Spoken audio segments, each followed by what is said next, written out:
SH2EE.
Woo!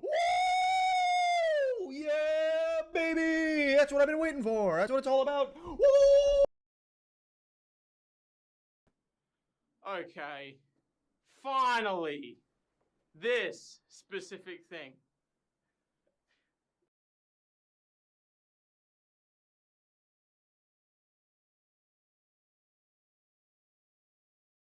No, God! No, God, please, no! No! No! No!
Hey.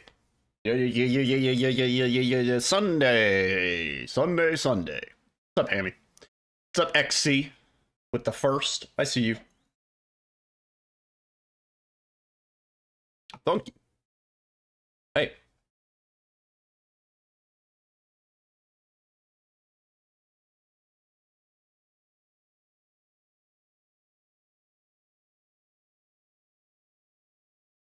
Figure something a little different tonight.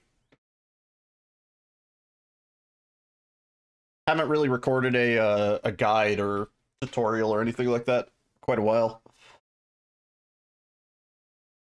But I have received some requests for one. A few people have said it would be nice to have a enhanced edition specific guide. Hi. And I kind of feel like I'm in a position where I can more or less provide that. Just inhaled some spit. Yeah, hey. Hope everybody's doing well. Nice little PB.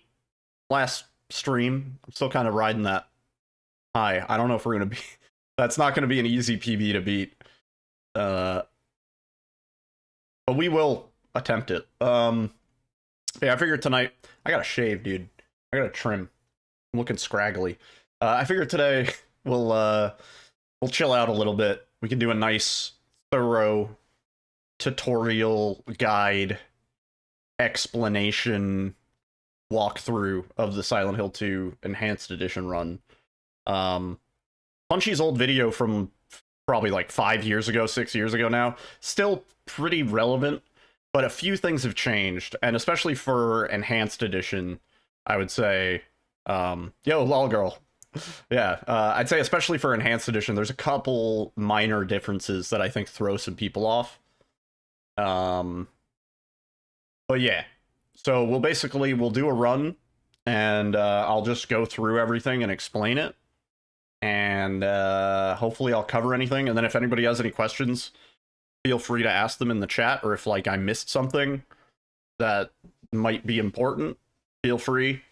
But hopefully I should be able to remember everything. Anyway, let's go over here. Let me turn on my Xbox controller. Alright, cool. Yeah, I think first thing we'll go over is settings and stuff like that. So let me just get shit ready for that. Open the config window. Get that open. Over here, do that. Lucky Hill is open. I'll also explain that. Alright, cool. I think I should be ready. Hey, Alyssa. How's it going? It's almost Alyssa's birthday, guys. 13th. What'd you get, Alyssa? Hope you didn't forget. Anyway. I never know how to start these things off. Hi, YouTube. Hello, YouTube. I'm Yiddle, and this is a tutorial for Silent Hill 2 Enhanced Edition. So, first thing I want to run through is the config stuff. Let me just get a window capture. For the most part, it's pretty straightforward for Enhanced Edition. I assume by this point you have installed the base version of the game and Enhanced Edition over it. Your config window might look a little different from mine if you're watching this in the future, the near future, because there's a new version coming up soon. Pretty much everything here is fine. You can leave all these settings as they are. The one... Yo, Clef, you're watching it in the past? We got a time traveler. I'm just going to click through all these settings. For D-pad, it's up to you. You can either have D-pad disabled, or you can have D-pad as a button, or as both. I just have it on movement. So if you want to bind stuff to D-pad buttons, that is an option, if depending on the controller you're going to be using. For my runs, I use an Xbox Series wireless controller. You can use whatever you want. This run isn't really specific by any means. Can I get a large? Yeah, I'm hesitating a lot. So you could set that on movement. The one setting that we actually care about is... Where is it? fix save load issues. You don't want this setting checked. If you have this setting checked, you won't be able to do the quick save, quick load strats that we're going to be doing. So that's probably the most important one. The other one that is kind of optional, health indicator. You can, if you're going to be using the health indicator for one of the skips, then you can have it on. I like to have it on. If you don't need it, then you can have it off. It's totally optional. Everything else, pretty much up to you. I would recommend at the bare minimum, you want to be running the game at 60 FPS because that's going to make all the doors load a lot faster and pretty much all the transitions. You'll also get the benefit of 60 FPS in the menus, which will make all of your interactions a bit faster. So you can pause the video and look over these settings as you need. There's also screenshots of settings in the SRC Discord for this game. If you just look at the pinned messages, you'll find it. The other thing I want to talk about before we open up the game is Lucky Hill. So you'll probably want to download this. I'll put a link in the description for this, as well as a link for Enhanced Edition, obviously. Let me just capture this. So Lucky Hill. What this is basically is it gives us all of the possible codes for the frames. It's up to you whether you want to skip looking at the codes for your runs. If you want to look at the codes, you totally can. But if you're going for optimal times, you're going to want to use Lucky Hill or just generate your own sheet. So here's what we're looking at here. The important thing... Yo, Jason, how's it going? The important thing is you're going to want to go into the settings, and for Enhanced Edition, set your upper frame bound. I can't capture this window, I don't think. Set it to... I have mine at 250 from experimenting, but you can probably have it about 200. And you want to make sure that the result columns have the appropriate things checked. So make sure that you can see everything. You don't really need bug room or faces. I just have these on here from testing things. But the ones that we really care about are frame, clock, blood, carbon, arsonist, and suitcase. You'll care about faces if you're running hard difficulty. But this is just for new game, any difficulty. Although most of the strats kind of apply to all categories. So with this, we'll be able to look at the clock and figure out what seed we're on. And by figuring out the seed that we're on, we'll then be able to know what the codes are without having to actually check the codes. So get Lucky Hill, get up and running with it. First few runs, you might not end up on a viable seed because you're starting the game too slow or something like that. We'll go into that a little bit later. So just be set up and ready to go with that if you want to do that. It's up to you. Let me launch the game so we can go over some game settings. There are some important buttons that we're going to want bound that are not by default in the PC version. And again, your menu might look a little different depending on when you're playing this. Control options. So important buttons. Obviously, we're going to want action and cancel. I have those on just A and B. Skip is going to be the button that you're going to be using to skip cutscenes and also pause the game. So you want that on something that's easy to hit.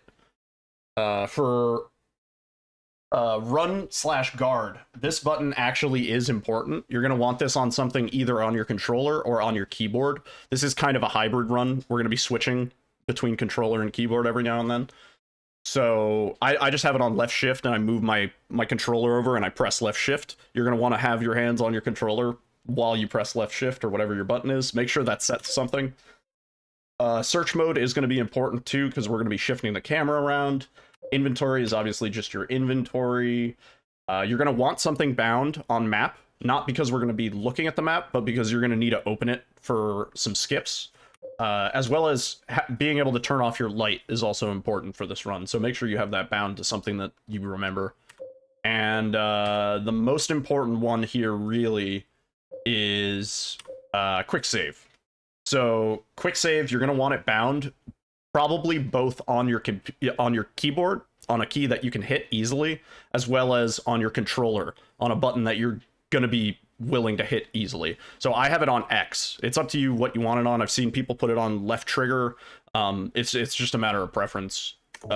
So controller settings, relatively straightforward, but there's a few important ones in there that you need to hit. So for this run, let me just show, we're going to be on beginner and normal. I'm going to restart the game, and it's important for the purpose of getting the right seed that you restart the game, you wait out the splash screens, and then you get into the new game as soon as possible. So you essentially want to start mashing as soon as you have control, because that is going to determine what seed you land on. So we want it to be within that 200 frame range. We don't want to like let it run to frame 500, because that's going to make it a lot harder to figure out what clock we actually got, because there are duplicate clocks on the seed chart. So yeah, let's start the game for realsies. In terms of your live split settings, also, this is going to be manual splitting. The timer sticks with whatever the in-game time is. So when you quick save and quick load, you'll actually notice the timer roll back. That's because the timer for in-game works more or less perfectly. So the live split timer is basically just tied directly to that. I use most cutscenes as my split points. It's up to you where you want to split. If you have a foot pedal or something like that, then you can actually split in a lot more places, I'd say. But yeah, basically planning it around anywhere where the timer is paused is kind of ideal, so that you can be more consistent with it. Yo, Diggs, what's up? Yeah, that I strongly recommend splitting during cutscenes if you can. You can also do it during certain door transitions and door loads. I do one of those or two of those splits. But yeah, it's also really easy to miss those splits, so you want to be careful. So I'm going to boot up the game. We're going to wait out the splash screens, and then as soon as we get control in the main menu, we're going to skip through, and we'll start explaining the run proper. All right? Let me just get this captured. We wait. And then as soon as we get control, go down to new game and start. And the timer should auto start, and at the very least, you should have the timer running at the very beginning of the run, so you can make sure that the timer is working. Underneath the smaller number, just for my timer, I have the RTA. It's up to you if you want to display that. And live split is required for submissions for the PC version of this game. So first things first, we're gonna skip this cutscene and get out of the bathroom. And we're gonna run outside. That bit of movement there, which I just messed up, is actually really hard to get, and that's gonna be something that we're gonna talk about a lot. Movement is really, really important in this run. You do want to have your settings. Let me just skip this cutscene and show that. You do want to have your settings on directional. You don't want to be playing on tank controls. You're gonna be bumping into a lot of stuff. I mean, like, you can if you really want to, but you're just gonna have natural time loss on not being able to move as efficiently. So we're gonna come up here to our first instance of text storage. What text storage essentially allows us to do is when we inspect the side of the car, and you can inspect it actually pretty far. You can be like as far as the window, sort of. You want to be kind of, you don't need to be like in the middle of the car. What we can do when there's text on screen is by saving the game, and my camera is kind of blocking the text, but you can see it's there. By saving the game, we can actually store the text on the screen. So right now, no matter what I do, the text is on the screen. If I let go of game saved, the text will disappear. Also, when we go to pick up the text, you don't want to move too soon. You want to make sure you pick up the text, save, and then start moving. If you pick up the text and then you start moving, the text disappears. Any input will cancel the text on screen. So if you're having trouble with text storage, just make sure you're neutral on the analog stick. You want to pick it up and start running, but you don't want to like preemptively cancel the text before you start running. So we're going to grab this text, and the reason for that is because we're actually going to skip the trigger and head straight down here. Now, before I actually do that, let me explain something. Once you get around, like, you know, past James's visible point, you actually want to let go of the text. And whenever I say let go of the text, I mean basically press A or any input that... press A. Or whatever your confirm input is, to drop the text off the screen. And the reason for that is because when we have text stored on the screen, there are no checkpoints or load zones that we can hit. Also, enemies despawn and objects despawn, but we'll get into that later. So if we just hold this text and run down here, we can run indefinitely. So you want to try and drop the text as efficiently as possible once you hit the load zone to hit there. Okay, that was a lot for the very first area. But it's a lot simpler here. So now we're just going to be running for a while.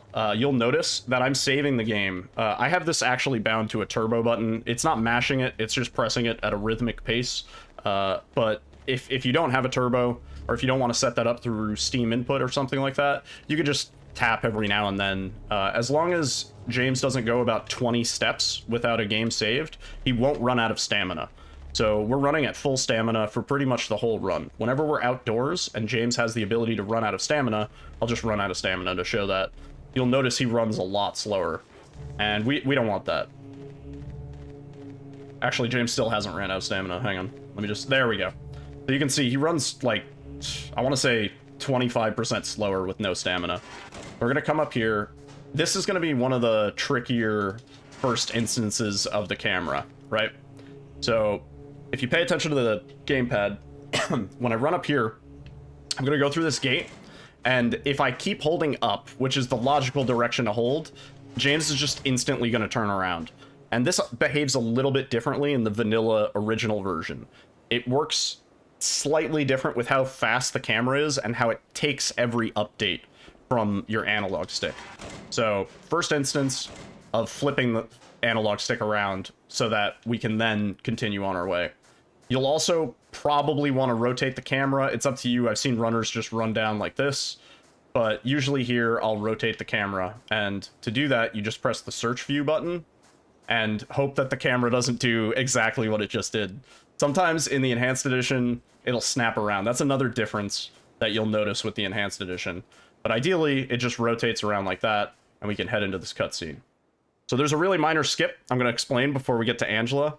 It might seem like a lot, but it gets a little easier after this. If we spam our pause button or our skip cutscene button as we get into this cutscene, and I don't know if I'm actually going to get it, there's a chance we skip the white fade in that happens before this cutscene. It saves maybe like half a second or so, but it is worth mentioning, and it's not super consistent. Like, it's not something that you're going to get all the time. I think I made a quick save. Let me just load. It goes without saying, you should also have something bound on your quick save button as well. I don't know if I mentioned that. Let me just see if I can force it. So if you kind of mash the skip, no, I can't get it. Yo, Cap, we're actually, we're doing a tutorial right now. So you're going to want to get out of this cutscene as soon as possible. Once you do, we're just going to run over here. Again, you want to be quick saving through this area because I'm not sure if the graveyard itself you'll run out of stamina, but in this next area, you'll definitely run out of stamina. And once again, we're going to rotate the camera just so that it's easier to navigate here. And this is a good time to talk about taking optimal lines. This is something that you'll figure out as you play the game, but let me just go through there again so I can explain it. You don't want to stick to the curves super hard. You want to kind of go in as straight of a line. It goes without saying, but it really makes a big difference over the course of the run.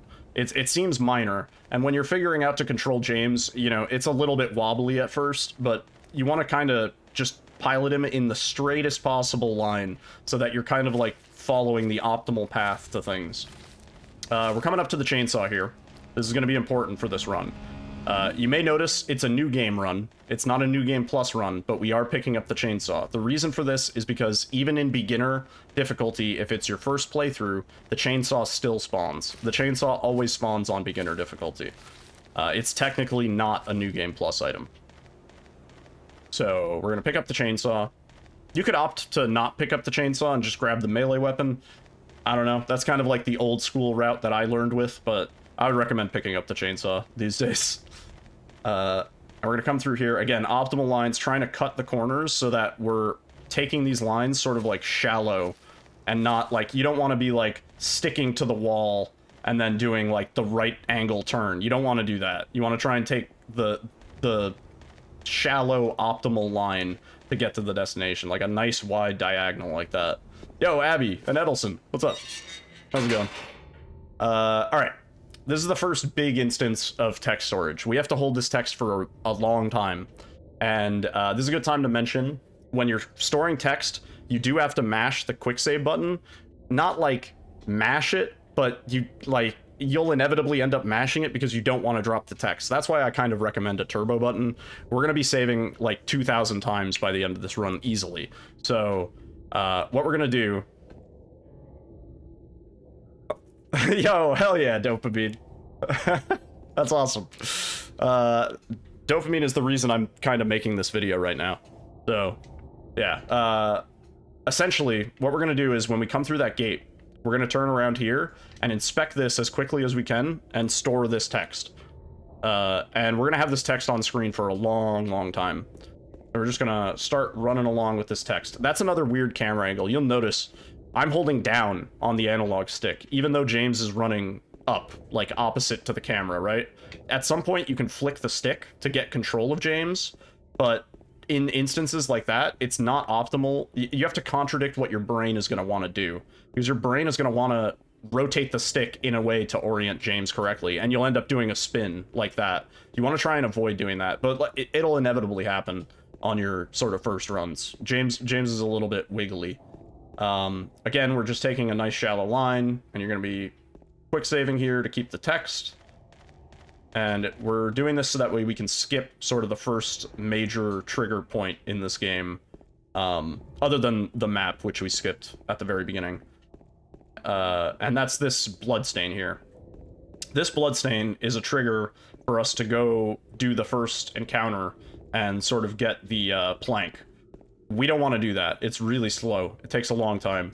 So by storing this text, we actually skip that trigger. What's interesting is the trigger is still active. At any point in the run, if we go back to that area without storing text, we will trigger that. Once you get around that corner, you're good to drop the text. You can drop it almost a little bit earlier than that. It's sort of up to you where you want to drop it. But we do still want to be quick saving here because stamina. But yeah, that trigger, it is always active. So keep that in mind, because we will have to run past that trigger 2 more times in the run. And we'll have to do some text storage in that case too. And we're going to come over here. We're going to grab the key. You can actually sort of grab that from farther away. You don't want to be quick saving when you go to grab items. It's sort of an important lesson that you'll learn pretty quick. So you want to try and drop that text before you actually get up to the body so that you can pick it up at the farthest possible interaction point. But again, that's like, you'll learn that as you do the run. You'll feel the time loss and you'll be like, oh, guess I shouldn't do that. It's good to experiment though. You don't really need to be quick saving as much as I am. You can be pretty generous with the quick saves. The only time you do have to kind of care about the quick saves is when you're storing text. So we're going to come past here. We're going to come past that ammo, heal, and we are going to head to the apartments. Yo, the block puzzle and skip. Let me boot up Skibbity Backroom so I can explain that block puzzle to you real quick, hombre. So we're going to come up here. You want to sort of mash to get through that interaction as fast as possible. And that's usually where I do my first split, as I'm coming through that door. Something to note, you do not need to save when you're indoors here. Sometimes you'll see me do it. It's just a habit from playing hard. But you don't need to do it in this difficulty. So that little bit of movement, I should explain. It's a little tricky. You want to come into this room and you want to start holding down. It's not going to be the same because I already triggered it, which sucks. And as soon as you pick up the flashlight, you want to hold up. And once you get out of that door, you want to hold left. Something that you'll also learn about the movement very quickly is you're going to basically want to memorize where doors put James when you get out of them. There is an important aspect to that called instant acceleration, but that's more of like a optimized higher level concept that you don't have to worry about when you're first learning the run. Also, Isangeki, thank you for the follow. So we're going to do the same here, run in, grab the flashlight. Something I should explain, because I'm not going to be doing it all the time, but you want to be hitting doors on their corners. Ideally, you know, you can interact with the door almost anywhere, like here, but if you can, you want to be hitting the door. This is a bad door to show as an example because you'll inspect the wall, but you want to hit basically at the farthest possible distance that you can for the hitbox. It's something that you'll get used to, and you just want to do it for all doors. We're gonna come up here, grab this key. I'm gonna take a sip of beverage. Skip that cutscene, and then we're gonna immediately head through this door. Again, I'm quick saving, I don't necessarily need to. So right here, there's gonna be a trigger when we get to the end of this hallway, and normally if we're not quick saving, James stands perfectly still. So we're gonna come right here and start quick saving. You want to kind of be mashing for that one. You want to be inputting a lot of quick saves, and you're gonna notice that James doesn't stand still. Now, when we get here, you'll notice Pyramid Head's there, but he's not lit, and we can't interact with this door. This door is broken. So we're effectively soft locked. The way to get out of this, and this is why I mentioned it, you want to press the walk button. As soon as I press the walk button, you'll see Pyramid Head lights up, and we can interact with the door. So we essentially go into a little soft lock state because we skipped the trigger there, and in order to get out of that, you press the walk button. That's why it's nice to have it on something semi-convenient. So we're gonna come back down here. You can flip the camera around in that hallway if you're comfortable with it. It flips very quickly. We're gonna come through here. This is a very tricky room to get without James spinning around. I'll just show you. Yeah. I'll just show you a nice example. So when you come through, you want to be kind of firm with the direction that you're going in. You don't want the camera angle to trick your brain into pressing something different. So as long as you go in and you hold the same angle, you'll be able to get to the interaction point clean. If you go in and as soon as the camera angle changes, you try and shift your analog stick, James will start spinning around in circles and do all sorts of crazy shit. It's a really good example of that, but there's a lot of instances of that in the run. That's another, coming out of this door, again, you want to be holding the same camera angle until you get out of the door, otherwise you'll do that. So you come out of the door and then you flick up to take control. Yo, Arkham, how's it going? I haven't even mentioned the random camera angles yet. I totally forgot to mention that, but we'll go over that soon. We're gonna come back up here, and this is where you'll find out the clock time. I'll just show you now. For your first runs, when you maybe aren't as comfortable with what seed range you're going to be in, you don't know what clock times they're going to be, it's taking you forever to read the damn clock, because reading a clock under pressure just kind of sucks. If you just interact with the clock itself without putting in the key, it'll actually just tell you the clock time, which is nice. So we know that we're on 8:30, which is actually a really good seed. You may know, but the solution of this puzzle is 9:10. So ideally, the closer we are to 9:10, the better. This is also our first interaction. So let me just show, when we come in here, we're gonna run up to the clock as best as we can. It's a hard camera angle to hit. Also, Buster, what's up? And as soon as you get to the clock, you're gonna want to interact. Now, since this is enhanced edition, the inventory is fast, like really, really fast. But if you hold the left analog stick, sort of the same frame that you hit the inventory button, you can get a super nice scroll to the item that you want. So if you do that, you'll go straight to the item, almost too fast. But if you'll notice, if you press the inventory button and then you start scrolling, you get that little delay. It's not a lot in the enhanced edition, but it still matters. It starts moving and then it stops. For your first runs, you'll probably want to just manually just knock it over maybe, but if you want to get fast with it, you go like that.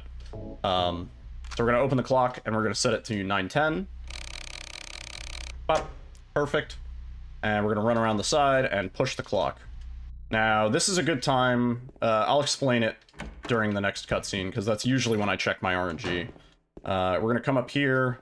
Oh, we're gonna bonk into the stairs because I'm an idiot, and we're gonna flip the camera angle around by using the search view button. And head into here, and this is usually when I check my RNG. Since it's the enhanced edition, we can alt-tab safely, relatively, and I'll just show my lucky hill. So we got 8:30, so all I'm gonna do is I'm gonna type 8:30. I can see that that's frame 124, so now I know we're on this seed specifically, and I know what our puzzle solutions are gonna be. So boom, that's easy. I can just keep that on my other monitor, whatever. Easy enough. Yo, Momo. We're gonna grab this key. That movement is different in the OG. Isangeki, thank you for the follow. In the OG, we appear a little bit out of the closet. In the enhanced edition, they fixed that, and we're facing pretty much right where we need to be. So you're just gonna hold down to pick up that key, and then run around the corner, head out the door. Then we're going to come back this way. Do not forget this key. We're going to come over here, grab the key that Laura kicked earlier. And it's up to you. You don't need to, but I like to flip the camera around here. Again, in Enhanced Edition, you have to be a little bit careful about flipping the camera to avoid James wandering off in a random direction. But it's up to you. These stairs. So I should explain. On the OG... Isangeki. On the OG, you run James completely off the camera on these stairs. You can't see him at all. On Enhanced Edition, we have the luxury of fast camera. James is on the camera the entire time. We never lose sight of him. So it's a lot easier to hit. But for these stairs, you just want to know that you want to be tight to the railing. You don't want to be like out here, and you don't want to take it too wide, and you don't want to take it too close because you'll hit the railing. So you just kind of want to, like, you know, hit him with the Sunderland grind along the railing. We're gonna come up here, pick up the juice. It's important. Yeah, I can talk about the boat. I will definitely talk about the boat. I'm hopefully gonna cover everything. Speaking of covering everything, this is a great example of random camera angles. So you'll notice when you come out of this door, your instinct will be, right, I have to hold down and left because that's the direction that James has to go, right? If we try that, James is going to run into the fucking hedge. We don't want that. So for these doors, and you're going to find a few of them throughout the run, the best advice I have is to wiggle as you're loading into the next area. So if you look at my analog stick input, when I go through here, I kind of wiggle the stick. And when you do that, you'll notice James actually faces in the direction that it's intended. And the reason for this is because some complex, crazy nonsense. But when James enters a door, there's a certain calculation that's done based on where the camera is as he's entering the door and where he is in perspective to the camera once he's exited the door. So if you really wanted to, like, nerd out, you could actually figure out the correct direction to hold for the random camera angles. I don't recommend doing that. I recommend just wiggling as you go through the door. It's a lot easier, and you'll end up with James going the right way. Yeah, just give your stick a little wiggle, you know? It'll be good. Here, I never know if you have to quick save or not, so I always quick save here. We're gonna come upstairs and put the juice in the chute. This is an optional part. Not the juice chute, but we're gonna come up here and put the juice in the chute. Whether you do this in this specific order or you do this in the other order is totally up to you. But the way, it's the same amount of time either way. The way I do it is after I put the juice in the chute, I go outside and I grab the coin, and then I go talk to Eddie. You'll see a lot of other runners, they talk to Eddie first. That was a nice camera angle. And then go grab the coin before they go through the fire escape. I should have mentioned something there. So what I did there was I skipped the text. And the way I did that was as soon as the text appeared on screen, I pressed the quick save button. Ideally, you don't even see the text. There is no text on screen. So as soon as you start that interaction, you want to basically press both buttons at the same time, and you should get out of that text quickly. Otherwise, you could just mash through it if you need to. It's up to you. This door is also another random camera angle. So you'll notice if you hold up... I said that, and now I wonder if I'm wrong. I thought that door was a random camera angle, but for some reason it wasn't right there. When you go through this door, you'll be holding up. You want to keep holding up and then flick your stick to the right to move James. You can also wiggle down if you want, but it's up to you. Let me explain what I just did there. So when James falls down, you can change your weapons to mitigate the animation a little bit. You don't want to mash it. You just want to press it one time when James sort of hits. So right there, that's when you press it. Otherwise, James gets the long stumbling animation, which on hard, you actually can't avoid that animation. So it's a really simple just up, tap, and James gets right back up, and he's good to go. And we'll use that like 2 more times throughout the run. It's very minor, but good to know. We're gonna come through here. We're not gonna do that. You're not gonna do that spin move. I would recommend doing it more visually. Yeah, you'll feel it. If you press the button too many times, you can just repeatedly like fall forward. Don't do that. Just press it once, and either you got it a little too early or you got it a little too late. I wouldn't worry about it.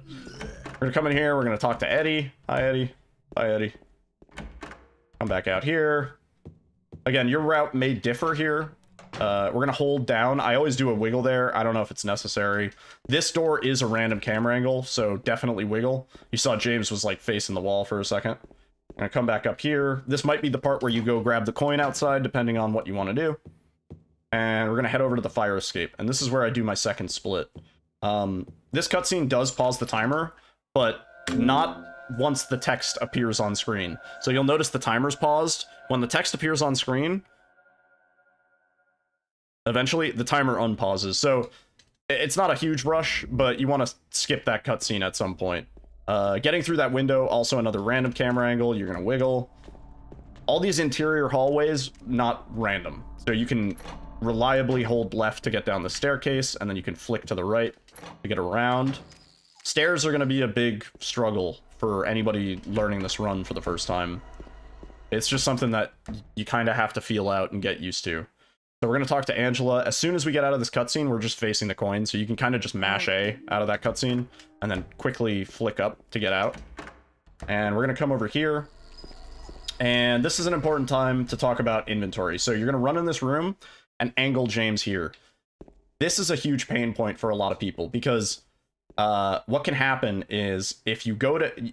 whatever item you ever need to interact with will always be to the left in this run. It's very straightforward in that way. Your newest item always ends up as the last item in your inventory, and it's always going to be the items that we need to use. So, very simple to remember. You want to hold left as you're going into the inventory, but not too soon. Otherwise, you'll go to interact, and it looks like I can't use that here. And you can even see it in the camera. Sometimes you can't, but basically we tilted too early, and James is now facing entirely the wrong way. So it's something that you'll kind of learn through just kind of feeling it out. But you want to... oh, it sucks that I don't have like the gaps in my inventory because I did that. You want to basically interact, wait a second, or not even a second. You want to wait like a frame. It's very tight in the Enhanced Edition, and then start interacting, and you'll be able to use it. So the order here is Old Man goes in 2, and you'll notice I was pressing escape to get out of that fade out early. I'll do the next one without it, just for example. But if you don't press escape, and it's important that you press escape for this. Obviously, we're using the mouse for these puzzles, so it's pretty easy to shift to mouse and keyboard for this part. If you don't press escape, you get this long fade out animation like that. And that prevents us from interacting. It's again a minor time save, but something that you want to kind of get optimal. So what we're going to do is we're going to interact, we're going to get control, put the coin in, start pressing escape, and that way we skip the fade out. You don't need to do it on the last one. I was just doing it as an example. You only need to do it on the first 2. And once we've done the puzzle, we just press A to grab the key, and we head back up the stairs. All right. What have I already missed? I feel like I've already missed something. For this door, this is a really hard room to get right. There's no way I can explain this in words. But basically, you kind of want to do it like that. I don't... There's so many camera angle changes in this room that it always fucks people up, because you get to that part and you're like, oh fuck, like where do I go now? I've seen people like run in and out of this section like 5 times before being like, oh shit, like please just let me in. So a lot of this is just flicking the stick. So you want to be firm and just flick as you get to the camera angle change, so that you're reorienting James according to the direction that the camera is pointing in. So flick, and then you can do another flick and not run into the wall. And then we just head back to the door. All good. And we're heading into Pyramid Head. So, assuming you skipped the falling animation in the pool, at this point you have your pistol out. We want to switch out to the chainsaw for Pyramid Head. So, what we can do is, you'll notice when James switches weapons while he's running, he kind of like stops. So it's not efficient to switch out weapons on the fly. As we're entering this door, you want to switch weapons. You won't even see James do it most of the time, but... oh, well, You saw him do it that time. You want to switch as you're interacting with the door, just so that you don't have to deal with that animation. So this fight's really simple. We're gonna run up to Pyramid Head, actually, and just kind of chainsaw him in the balls, and then just run in the corner. Pyramid Head is still active during this fight. If you block his path, he'll attack you, as many people have probably learned casually. So you want to kind of get out of the way as soon as possible so he doesn't start an attack animation. But yeah, that fight, it was more simple than I made it look. Let me just do it one more time. So we're gonna, in a real run, you're gonna be running this way, you're gonna run through the door, you switch out your chainsaw, you run up to Pyramid Head, you face him the correct way, and you saw him.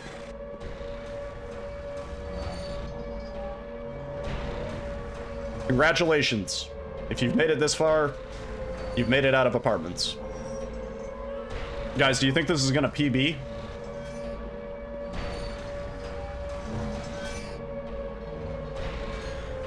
And at this point, you can switch back to your pistol. It doesn't really matter. You can have your chainsaw out. It's not too important. There used to be a theory that having different weapons out changed James's run speed, but I don't think that's true. It does change his speed on the boat, but not his run speed. So these stairs are a little tricky with the camera angle.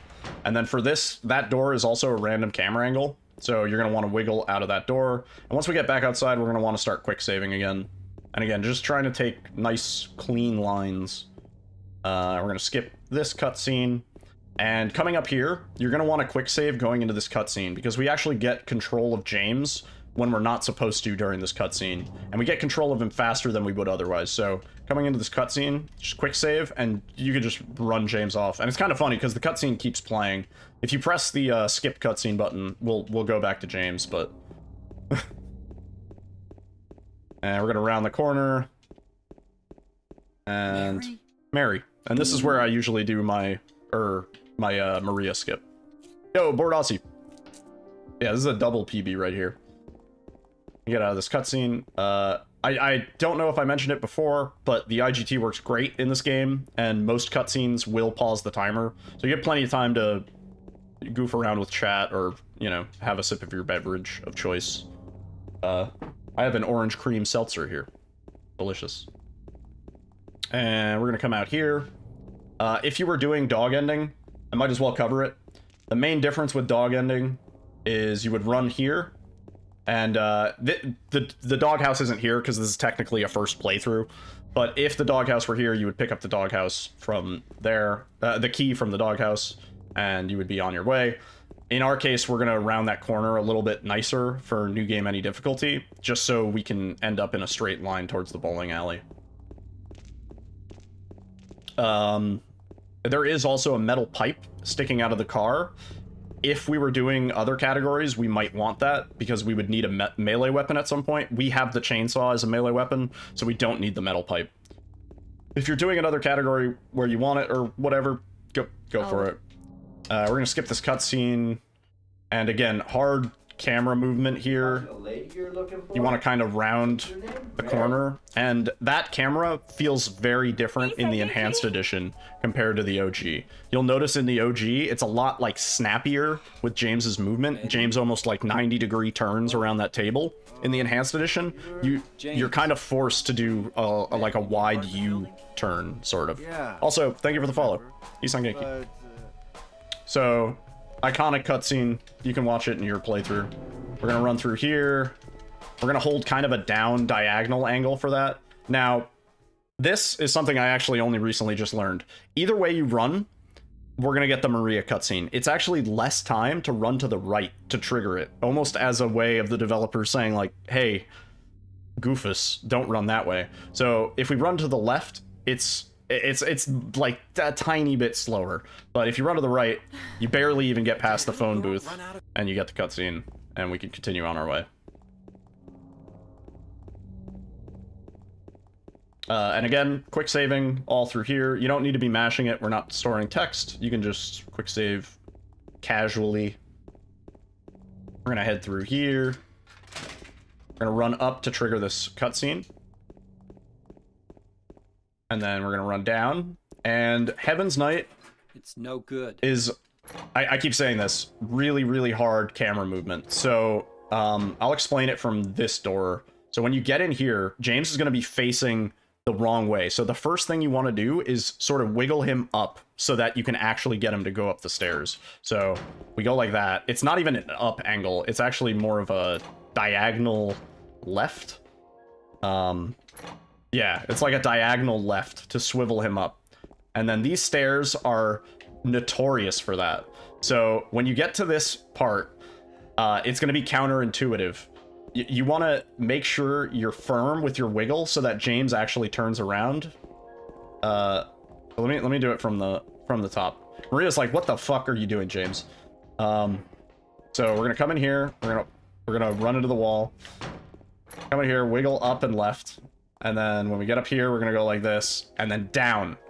It's very counterintuitive, and it's hard to even explain with words, but you'll know when you do it. Coming out of that door, you're going to want to be holding up and then flick the stick to the left to get control of James again.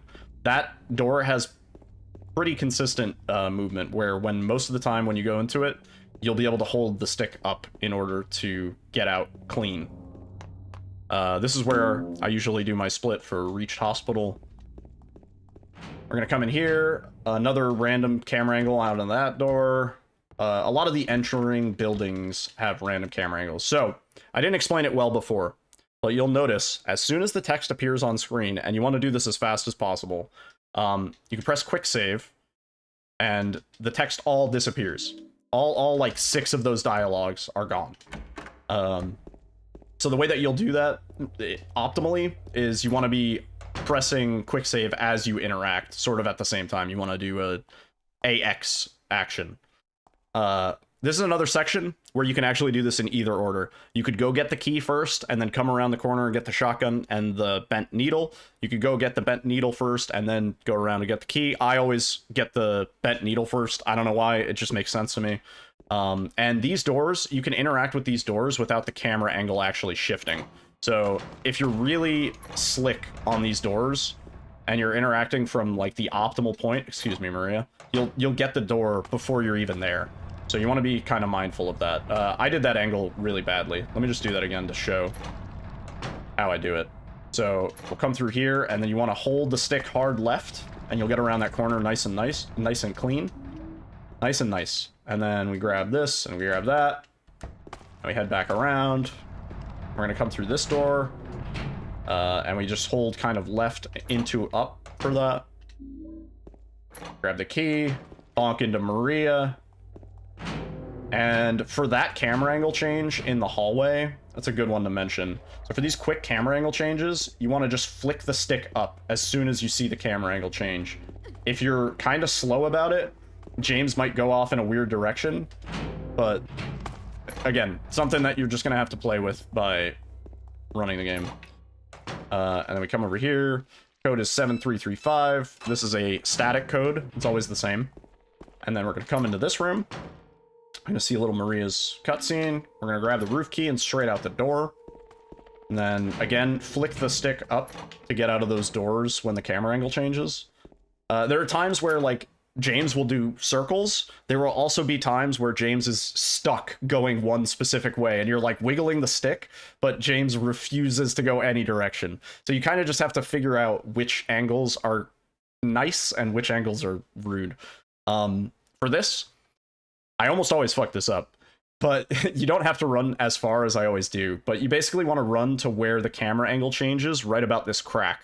That's as far as you need to get for the trigger. I think it specifically starts like right about here, but just to be safe, you want to run to about here, and then we run up here, trigger pyramid head, and boom. Cool. James is thrown off a roof. Right, this is where you want to make sure that you have your RNG up and you're ready to reference it. The codes that we learned earlier are about to be important. So we're going to come through here. Again, we are on seed 124. The clock time was 8:30. We come over here. We're going to do a quick interact. I fucked that up. I can't believe I fucked that up. Let me quick save, or quick load. Where am I? Okay, wait. We're doing this part again. Sorry.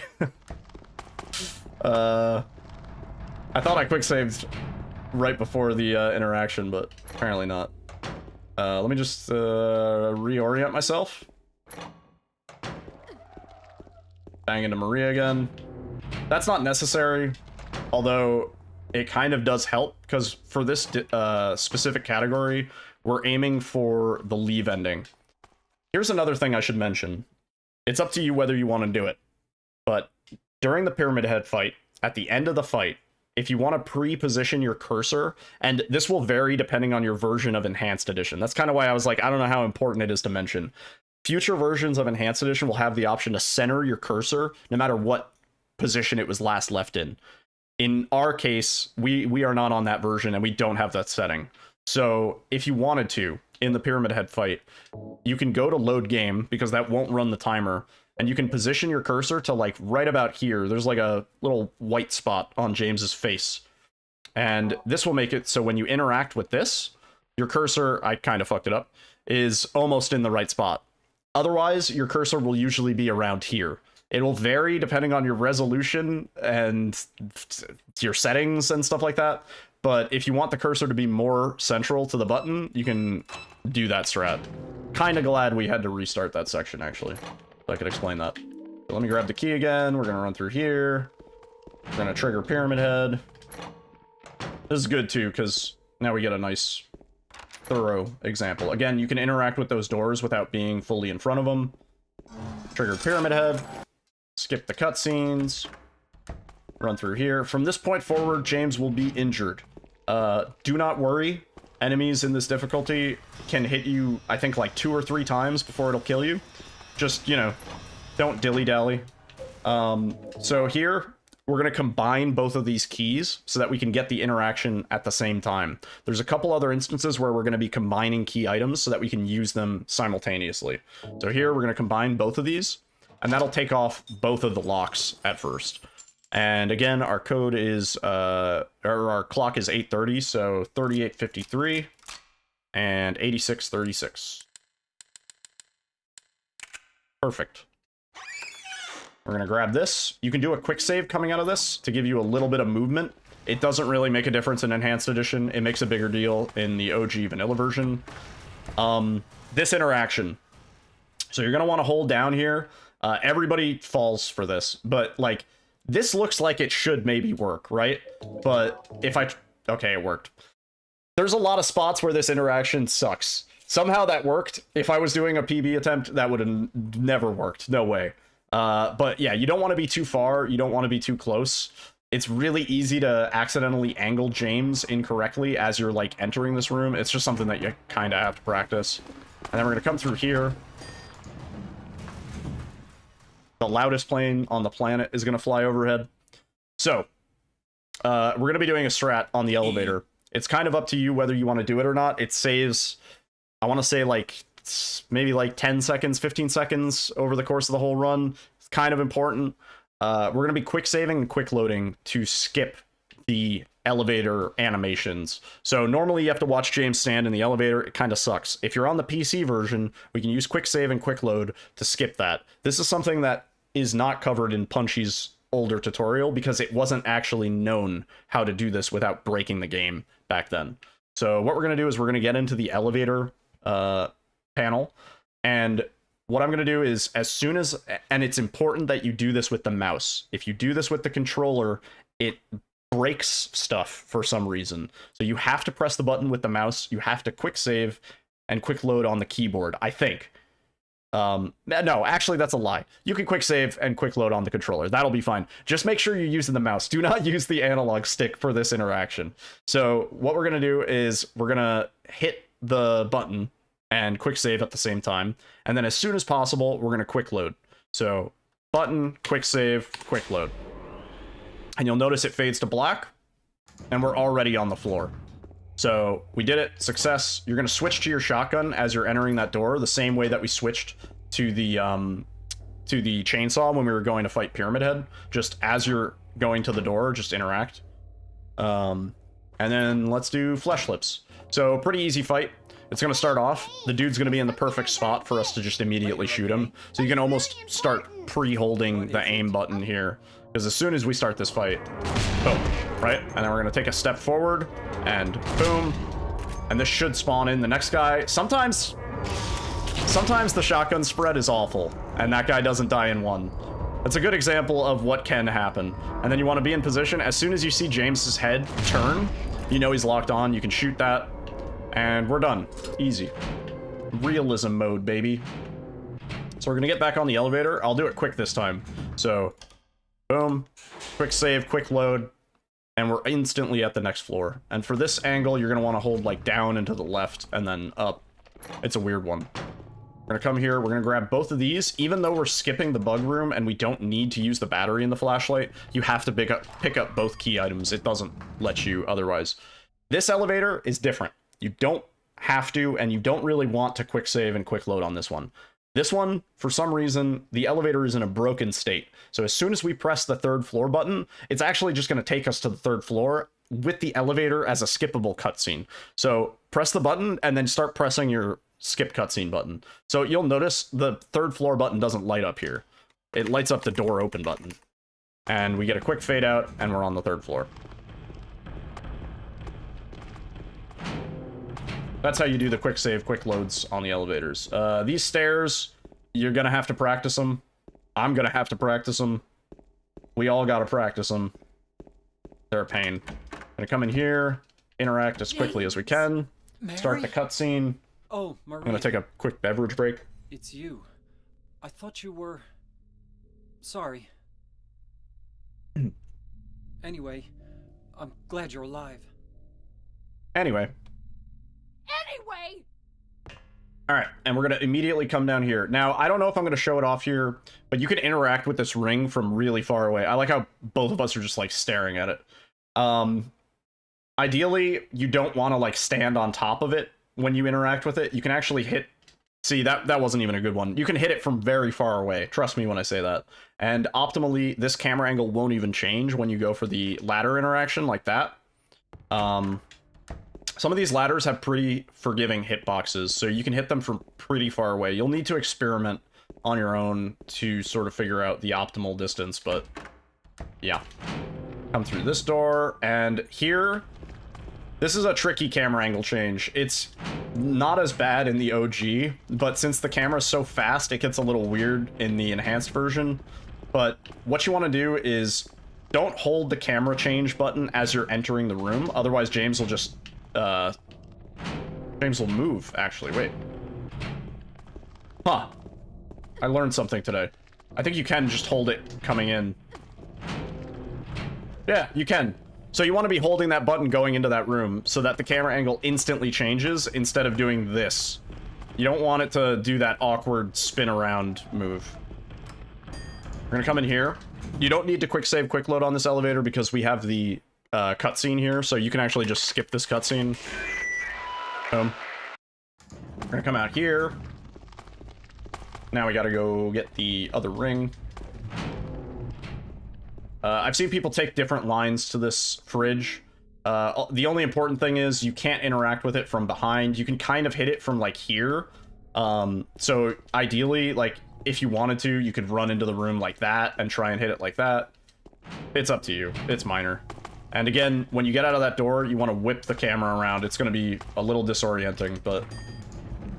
And this is our final quick save, quick load on the elevator. The only reason we can do this one is because we're not going to be using the elevator again. From this point on, the elevator is in a broken state because we have no cutscene that will fix the elevator. So we're going to do one last quick save, quick load.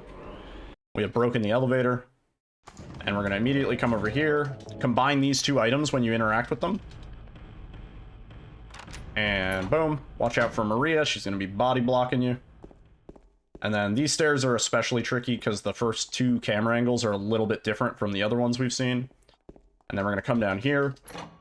Now, this part, there's no way I can really help in words, but you have to flick the stick with each camera angle change. So you kind of have to memorize which direction you're going to be going in.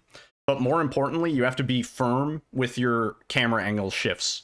So we're going to come through and flick. come through, flick, come through and flick, come through and not flick. You have to be at least enough that it changes James's camera angle. If you don't flick hard enough, James will just run into the wall like you saw. And boom, easy peasy. I'm gonna come over here, grab this, again, another text that we can skip by quick saving. And we have to wait. It's kind of funny, you have movement of James during this, so if you move around, you'll hear James stomping around. And then we're gonna skip this text, and this cutscene is where I like to skip for my end of hospital split. Come outside. This cutscene, it's important that you skip it, so just be mashing your skip cutscene button as you come through that door. That cutscene does use IGT, because it brings text up on screen. And now we're just running in the dark. It's up to you if you want to turn off the light during this section. It makes enemies not notice you as much. In beginner difficulty, that's not really an issue. In hard or normal, that is kind of an issue. But we'll just leave it on. This routing, I would recommend for anybody learning this run for the first time, sort of like pay attention to this routing. This is where everybody gets lost. Even old veteran runners get lost sometimes in this section, because everything kind of looks the same. So you just want to follow along this fence and then come across here, go past the car.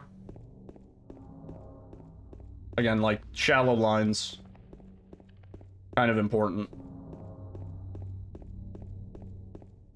You want to sort of keep the destination in mind. So we're going to come up to this door, and this is an awkward camera angle shift. You want to hold down as you come in here and then flip the camera around.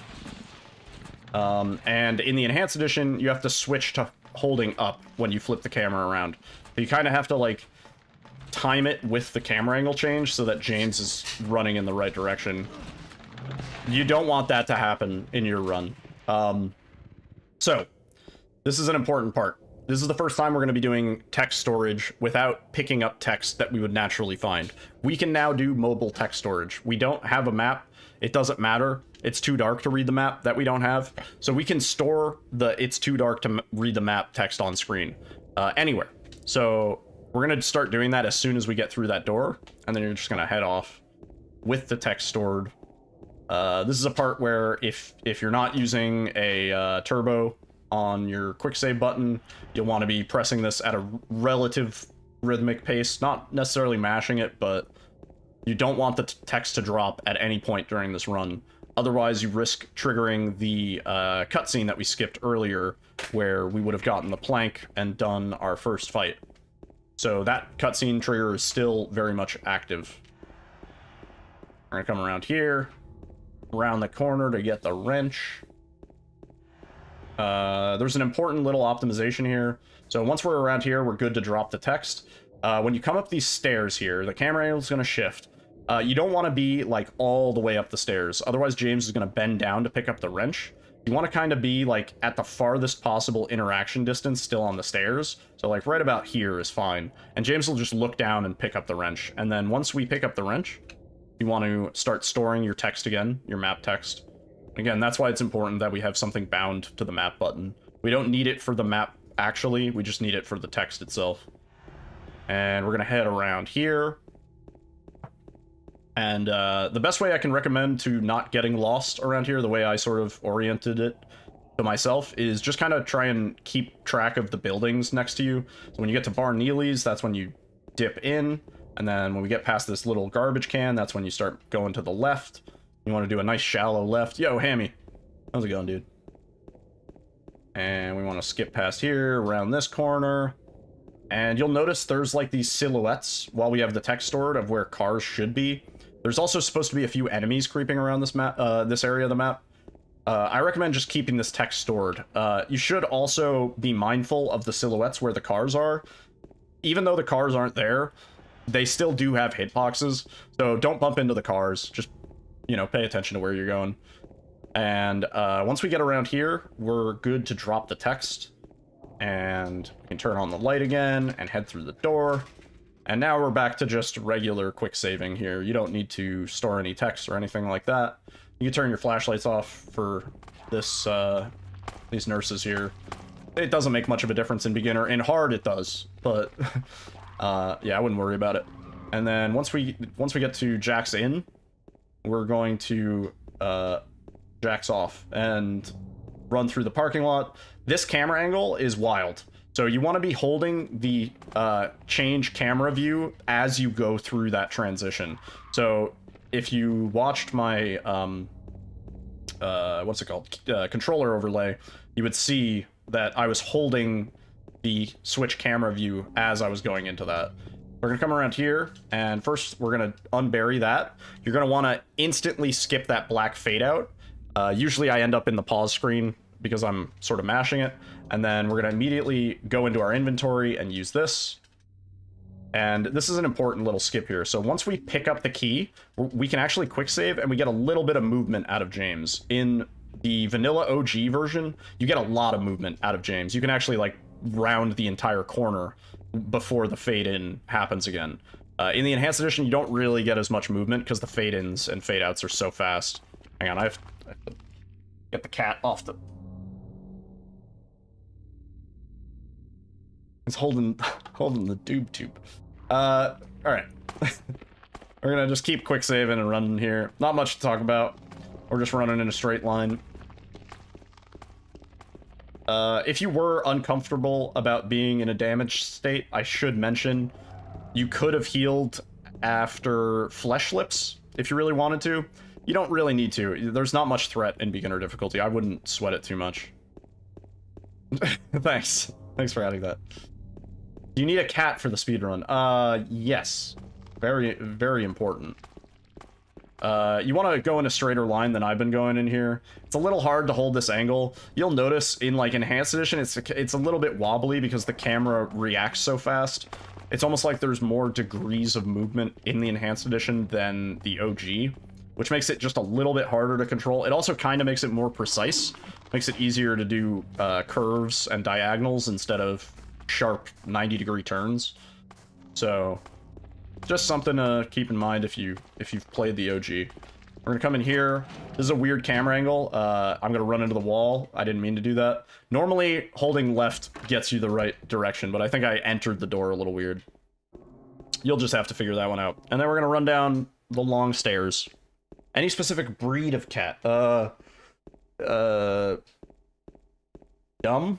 Is that our cat's breed? Yeah. A dumb cat. Get a dumb cat. Oh my god, speaking of which.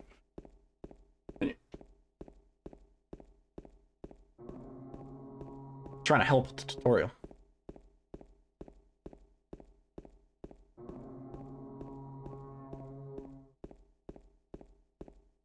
Now he's cleaning his butt. Great. Yeah, just hold in a straight line here. Nothing really to mention. When we go through this door, you're going to want to hold down.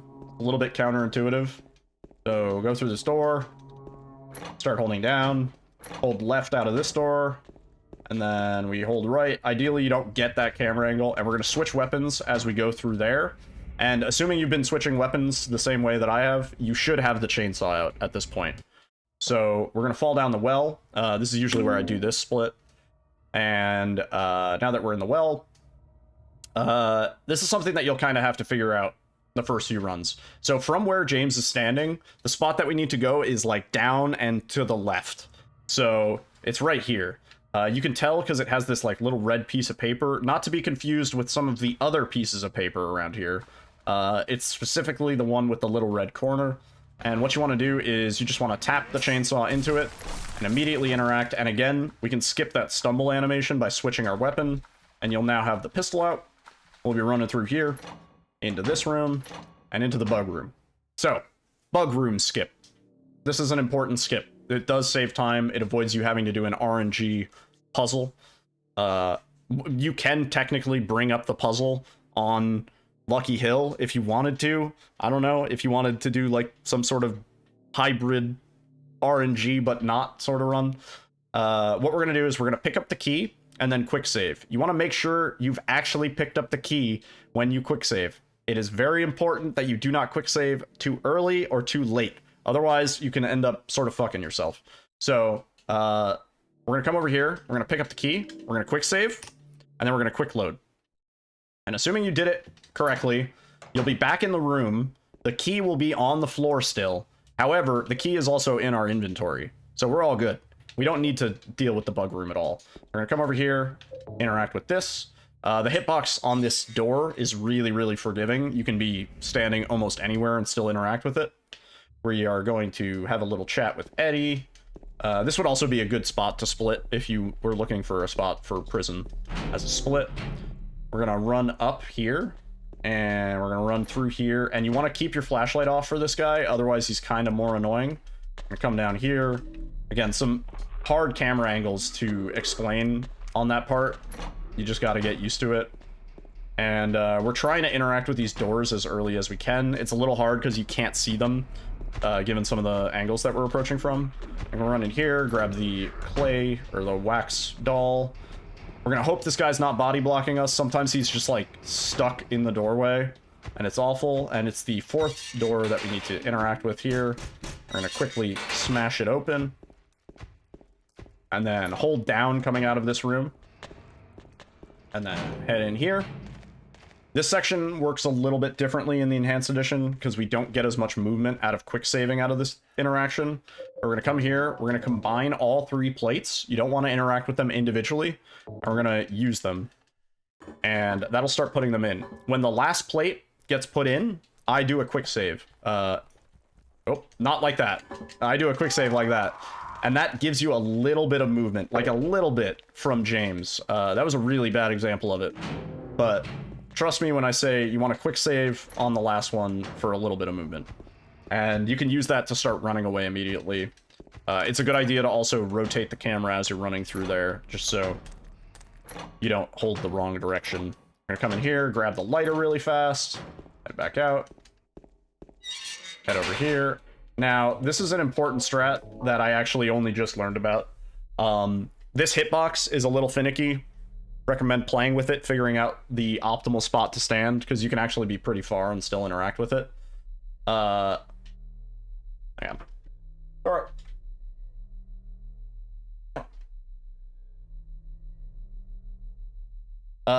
We're gonna interact, and it's kind of important that we're injured here. It does help, because as soon as we see the red cross symbol in the lower right hand corner, we're gonna quick save and then quick load. So I'm gonna interact, quick save and quick load, and if done correctly, we'll skip the door opening entirely. The hatch will just be immediately open, which means that we can basically just mash A getting out of this. So we're gonna interact, quick save, quick load. It didn't say quick save, but it did. And then the hatch is already open and we're good to go. I did that pretty slowly, just kind of for demonstration, but that's how you skip the hatch opening. We're gonna come through these last few doors, head down, come through here. When we interact with this door, as soon as you interact with it the first time, quick save and just start mashing A, and you'll get through it a little bit faster. So, quick save, mash A. That just allows you to start interacting before the fade-in happens. And then we're gonna run over here, and boom, we're on the elevator. Now it is safe to heal. We get a free heal. We get some shotgun shells. You don't really need them. I don't know. Yeah, I wouldn't worry about them. And we wait. Somebody find a way to skip this. That'd be pretty cool.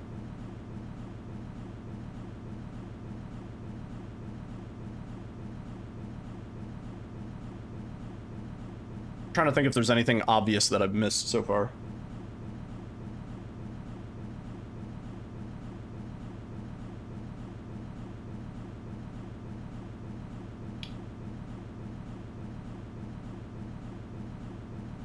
That's about it. I'm sort of making this tutorial with the idea that whoever's watching it has at least played a little bit, or at least like done some learning, or is watching this side by side as they're learning. You had no idea? Dude, I didn't even know until just recently. So we're gonna get out of this elevator. I do my split here. It's a little bit tight timing on that transition. We're gonna come through here. You can turn... Okay, ladder. Some of these ladder hitboxes are a little troll. We hold up as we interact with that first one to get clean movement out of there. And then we're going to whip around. The combo in this difficulty is always going to be the same. It's going to be down. It's going to be whatever I just did. Down, right, down, right. Side, down. Yeah. It's going to be either side. You can rotate it left, you can rotate it right. It actually doesn't matter. It ends up on the same side anyway. I don't know how that works. But yeah, basically side, down will get you the right combination. And then the door is open. Sorry, my cat is like being ultra menace. I'm gonna run in there, run out of here. This camera angle is a little finicky on Enhanced Edition. I should mention the hitbox on this ladder sometimes gets in the way. Sometimes when you go to pick up these, or it's more, the wire clippers have the tiniest hitbox on the planet. So sometimes when you go to pick these up, you'll accidentally interact with the ladder. You don't want to do that. You want to interact and then hit the ladder. You can turn your flashlight off for this guy. For this ladder, you don't need to be anywhere near it to interact with it. Yeah, this ladder has the biggest hitbox maybe of anything in the game. You can be like way off on this one, and it's totally fine. So interact with that as early as possible. We're gonna come back around here. We're gonna come over here. As soon as you get within range of it, you don't even need to like bump up against it. We're gonna interact. Open up the inventory and use that. I think you do want to skip that cutscene because it's a little faster than watching the fade out. For this angle, just to explain, so we want to go this way and to the right, right? It's a little counterintuitive because when we hit this ladder, I'm holding, see where I'm holding on the, I'm holding like down and to the right on the analog stick. It's something that you'll kind of have to figure out. So we're going to interact and then immediately start holding down and to the right, and that'll get James kind of in that diagonal zone. For this, we shoot him twice. We delay our shot. So we go 1, wait, 2. And that disables his hitbox and allows us to go through him. If you want to YOLO it, you can shoot him once, and sometimes he'll scurry away. It's like 50-50. Sometimes he'll stand in the way, sometimes he'll totally body block you. Again, we have to do some weird camera reversal on that little angle. Remember to wiggle. We push past this dude. Thank you very much. You good?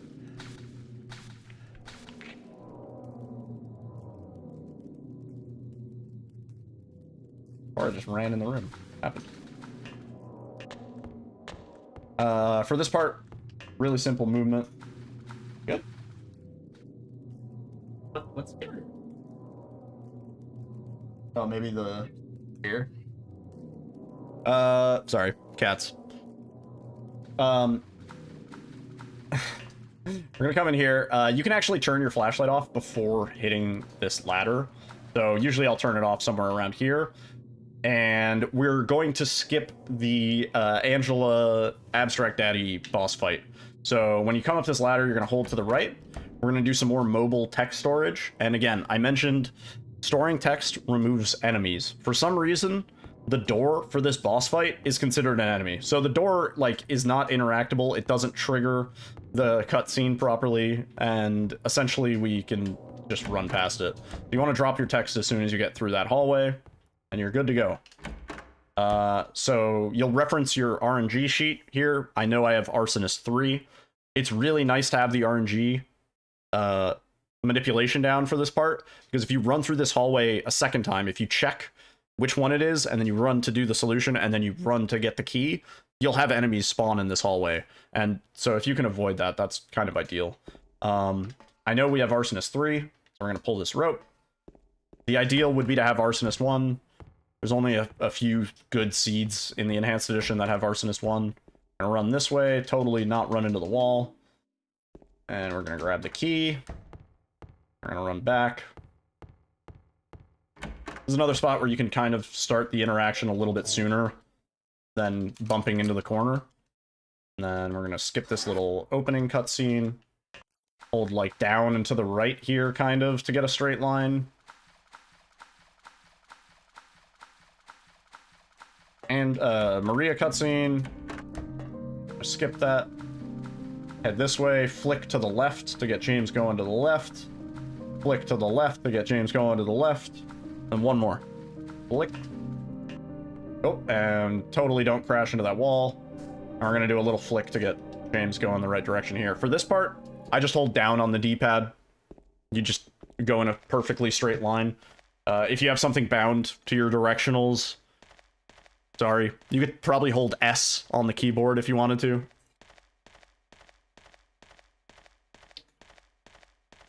Right, so the Eddie fight. When we get through this door, it's going to start the cutscene. Immediately after we skip the cutscene, we want to take a couple steps forward and shoot Eddie once with the pistol. So, ideally, we're, like, as close to the door as possible when we shoot Eddie. You don't want to be too close, otherwise Eddie gets confused and he won't go through the door. So you want to, like, keep some distance to not freak him out, I guess. So yeah, we're going to go through the door. We're going to walk towards him. Boom. He'll just leave. And then when we go through this door, we're going to do our weapon switch as we go through the door so that we have our shotgun out starting this fight. When we start this fight, Eddie's going to be, like, kind of right behind the meat. So we need to move a little bit left and diagonal. Ideally, the less you can move here, the better, because you want to get that shot off as soon as possible. But you don't want the shotgun spread to screw your shot over. So, boom. Easy boss fight. And we're going to run through here. Again, that camera angle getting out of that door is a little finicky. I usually wiggle just to be safe. And we're going to get to the boat. How you do the boat is kind of up to you. I do it on the keyboard. You can do it on the D-pad. You can do it on the analog stick. I find the keyboard to be sort of the most consistent. I don't always get this quite perfect, so forgive me if I mess it up right here. But usually I wait for James to rotate the oar twice before I let go of the D key, or right on the analog stick, whatever you want. You want to rotate James to the right 2 splashes. So 1, 2, and then you want to just start holding forward. So you want to let go of the D key. I over-rotated pretty hard. This is where you can start correcting yourself if you over-rotated like me. So now I'm like tapping A to just kind of get him back in the right spot. When was my last quick save? Let's find out. Shit. Alright, well, let's fight Eddie again. I just want to get a clean boat, just for example's sake. That was also a much better arsonist. We'll just do this section again. It's very short. Over here, grab the key. Great. Come over here. I meant to quick save before the boat. I just kind of forgot. Interact. Then we skip this cutscene. If you sort of pause buffer out of the skips because you're mashing the cutscene skip button, that's fine. Just make sure you're not mashing it to the point where you're actually losing time. Because every time you come out of the pause, you will lose a little bit of time on the timer. Come over here. Around that. Click the stick. I forgot. I didn't... Yeah, the reason I didn't quick save is because you can't quick save before Eddie. Just do the Eddie fight again real quick.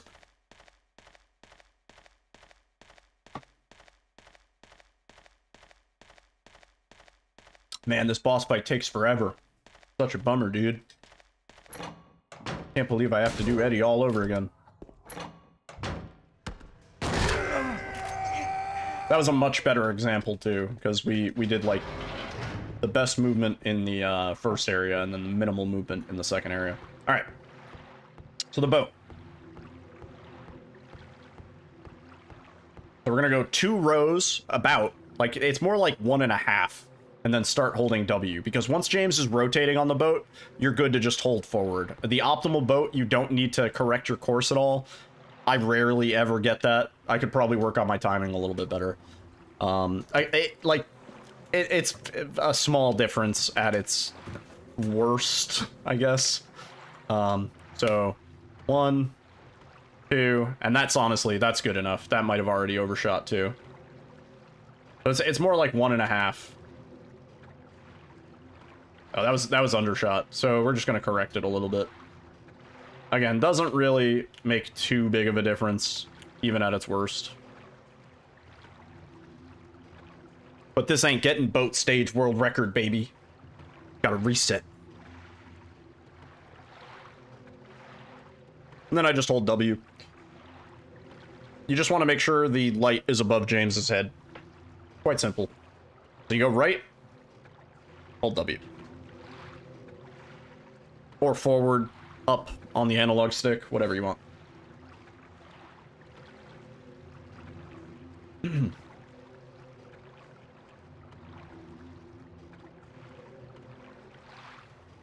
Even if you're a little bit off, you will spend more time trying to correct James's course and get the light like perfectly centered above his head.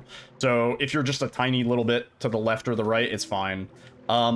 That camera angle is going to be a nightmare for anybody learning this run for the first time. When you run up to this statue, it won't do it again. And I don't want a quick load, but yeah, it's just something that you got to get used to. You'll bumble around there for a while. Just don't let the camera angle get the better of your brain. And going in that door is also a random camera angle, so you want to do a little wiggle there. You want to pick this up. You can interrupt this cutscene by quick saving. I've been told it loses time, so don't do that. There's no real purpose for it. And I usually split here for the hotel. You can watch a little bit of this cutscene, but eventually when Laura gives you the letter, the timer does start, so you will have to skip it before that happens. We're going to come down here, and we're going to do the out of bounds. Hang on a second.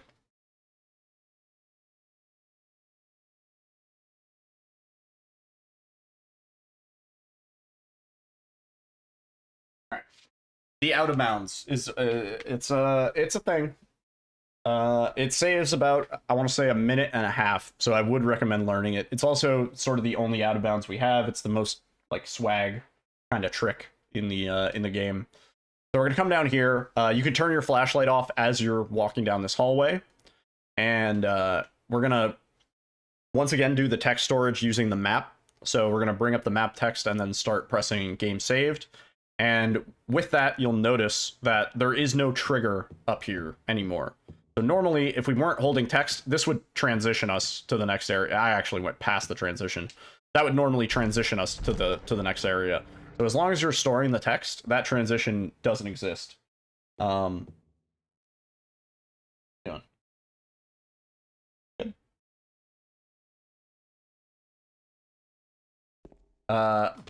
Right. So what you want to do once you're up here is you want to run kind of along the... I accidentally moved James to the right. You want to run along the seam here. And as long as you're kind of centered right between... And this will take some practice. As long as you're centered between where the stairs are and where the wall is, you should be able to put James in this half in, half out state. If you go a little bit to the left, James... you'll notice he pops right back out. So it's kind of important that you're like centered right along that line. See, if you fall too close while you're facing to the left, James will pop back out. You want to make sure he's like facing center down the line on the stairs. When you're first learning this run, the way I used to do it, if you hold your walk button while you do this,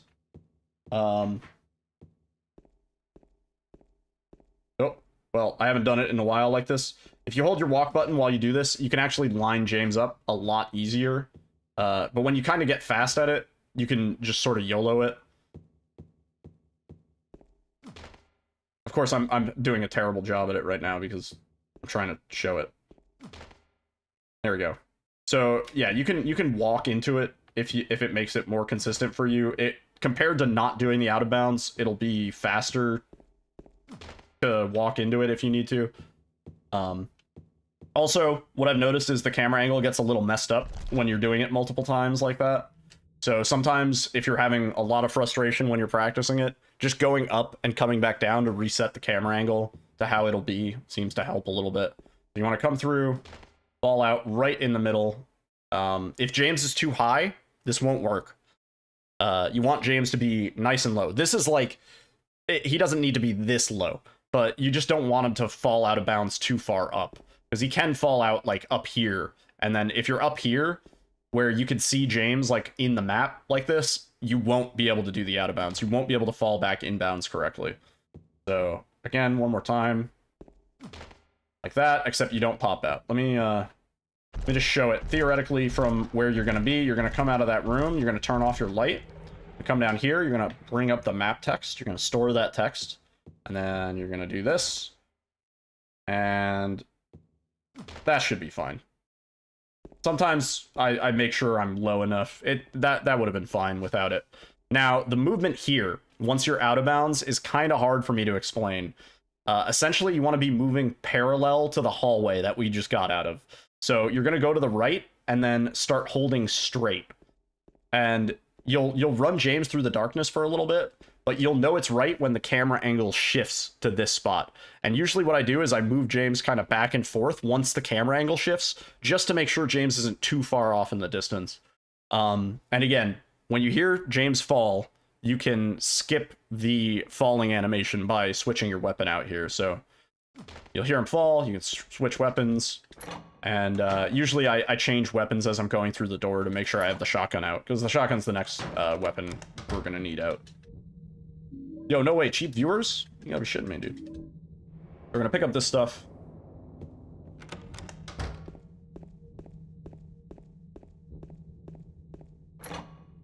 Come over here. This door, a little confusing.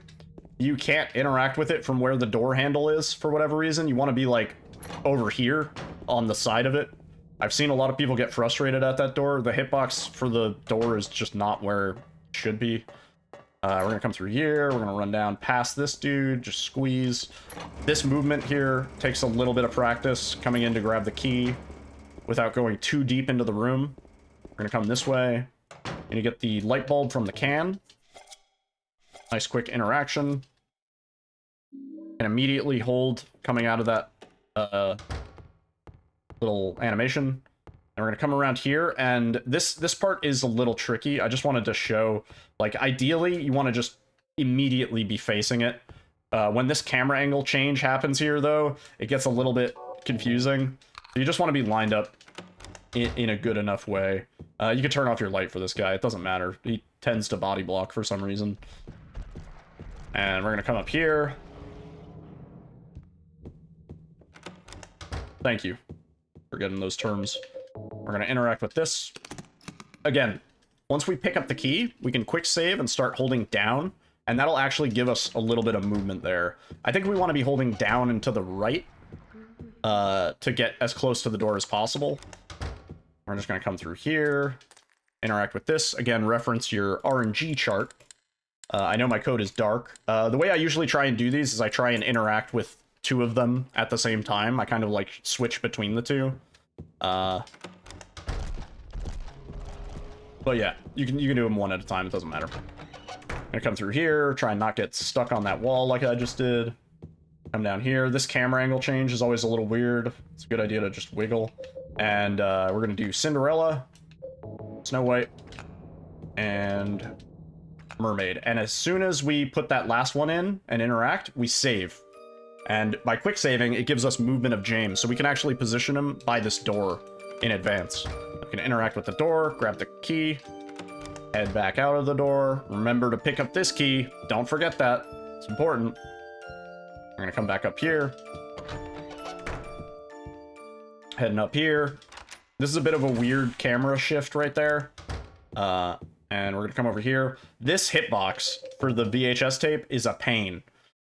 My best advice is just run into the room a bunch and try and line yourself up as best as you can.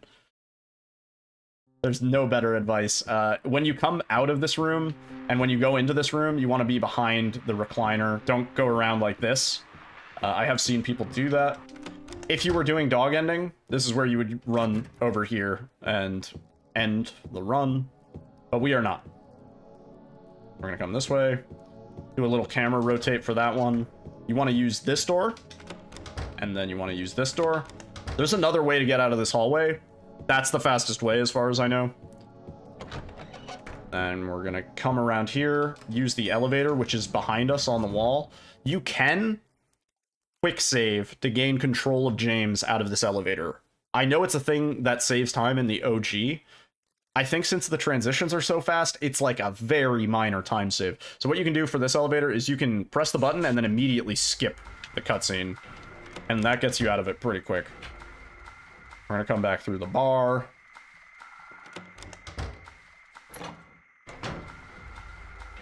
Do a little camera angle flick. I did it very poorly. You might get body blocked by that guy. Sometimes he's in front of the door. Sometimes he's just in the middle of the hallway.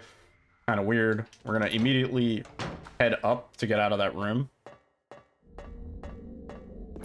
I can use which glitch? Quick saving and quick loading? It is most definitely allowed. Quick loading is only allowed in certain spots. Oh, the out of bounds. Yeah, the out of bounds is allowed. Totally. Yeah. Alright, so the double pyramid head fight. If you're a little too soon with your shots, this will take 3 shots. Sometimes 4 if you're really early with it, and the spread is just bad. You want to wait until the animation of the attack is like... It's not like 50% done, but maybe like 45% done. So I'll just show it. You want to wait for the attack and then shoot. Wait for the attack and then shoot. I did it wrong, of course, but that's basically what you want to do. Let me do it one more time. Let me do it correctly. You want to also get relatively close. I think I was too far away from him that time. There we go. And if you do it like that, it only takes 2 shots. Nice and easy. You also don't want to get too close when they're getting in position, because they will stop and attack you.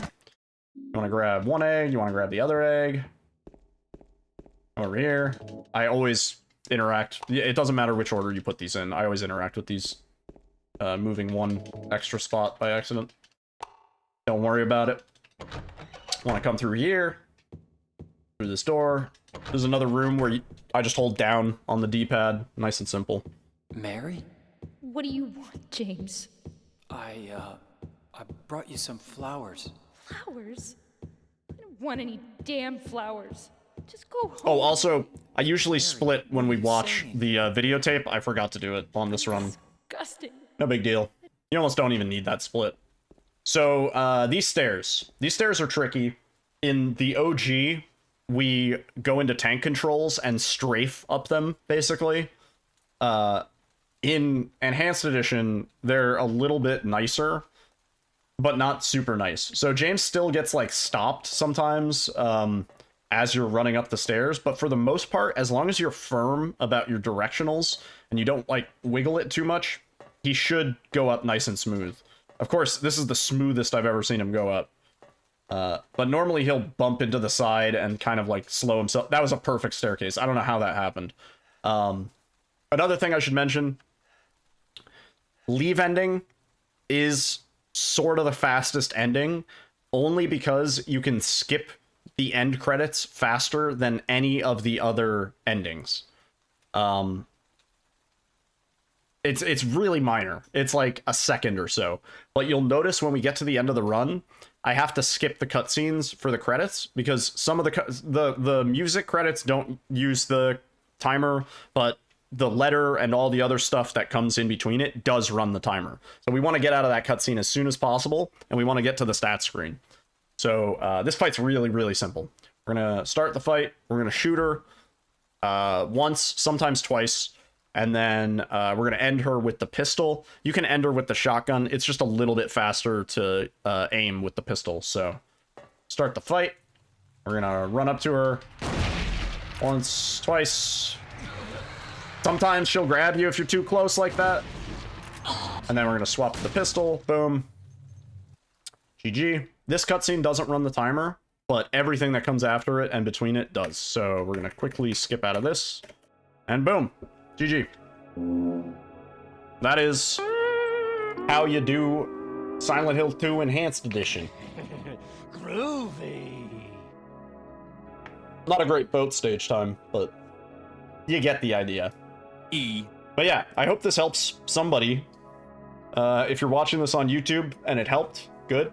If you have more questions, come hang out in the Twitch chat, and I will be glad to answer them.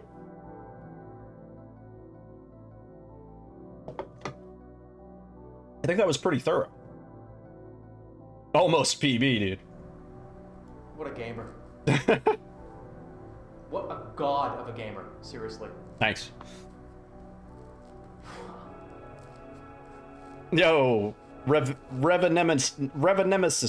Nice name. You're welcome.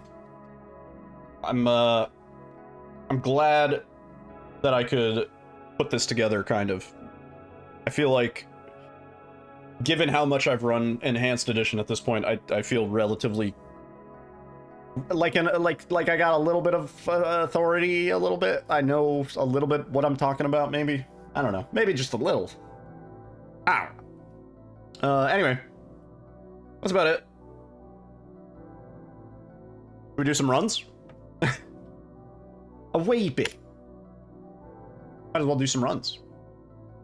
Let me do a quick bathroom break. And also, I need to grab another beverage. Because I was talking non-stop there. Let me restart.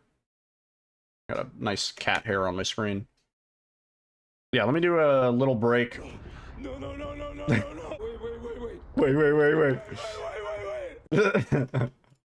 I have to change the stream title and stuff.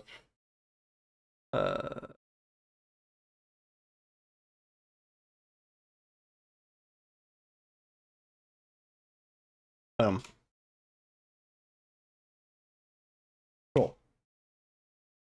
Alright, let me do a quick break. Let me straunch. Give me like 3 or 4 minutes. And we'll do some runs. Sub hour, here we come. Maybe, dude. Maybe.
Ooh, sub hour at the deli? Like an hour where half price sandwiches?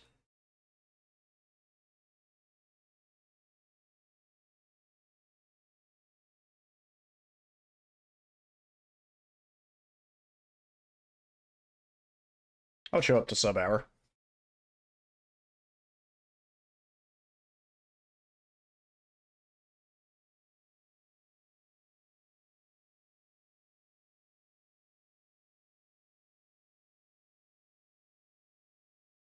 Alright. Alright. Alright. Let's see what happens. Oh. We got a tough PB to beat. I should have saved that run as my PB. That would have been nice.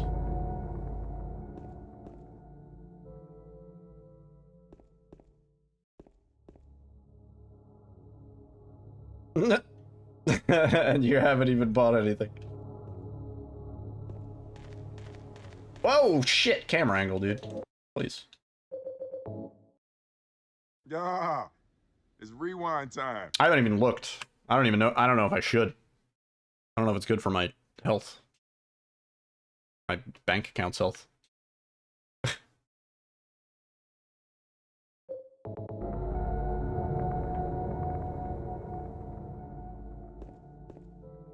I saw some of the new stuff. I saw some of the new stuff announced. A Slitterhead gameplay trailer. Does it look good? Need to know. I know there were like mixed opinions on it from what they showed at the other thing.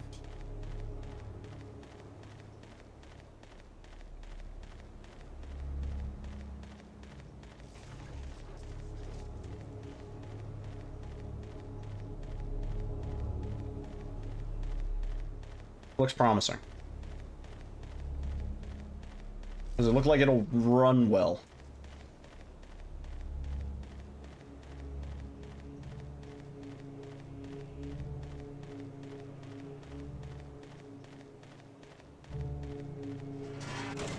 Huh.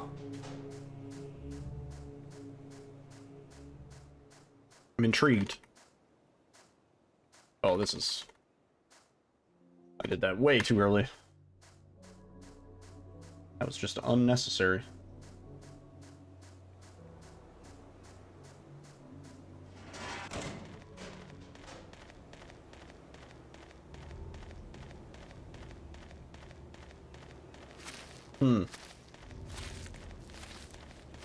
Interesting. Yeah, I'll have to check it out.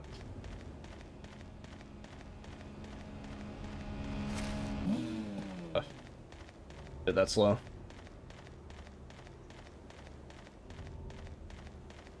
Sizzle reel.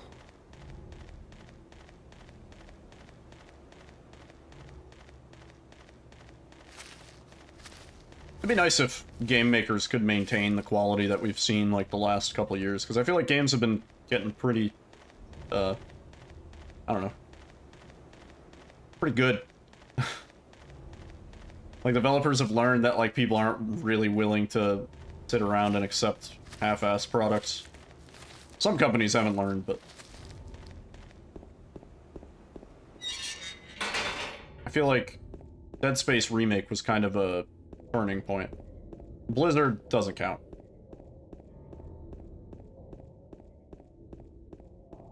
Really? That's kind of cool. They're just giving money?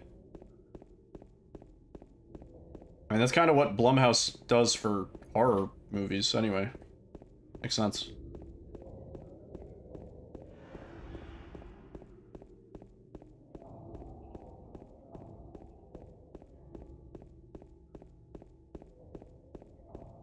All that.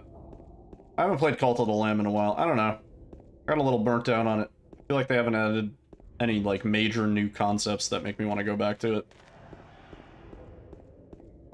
A second playable character? Yeah, but like, so? A new region, that sounds interesting. Yeah, I heard about the Perfect Dark trailer. Is that a remake? Or, like, how, what is that? Are they fully doing it?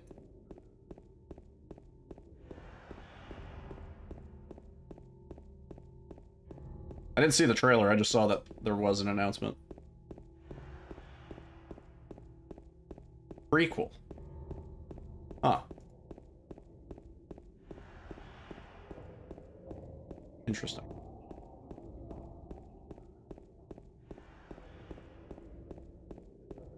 They're increasing. Yeah, I don't know what I don't know. I got an email about some price situation changes. I don't know.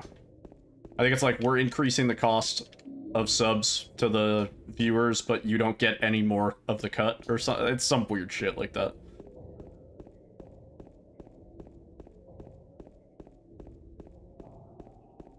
I've never touched a Life is Strange game. Do we get more of a cut? That'd be nice.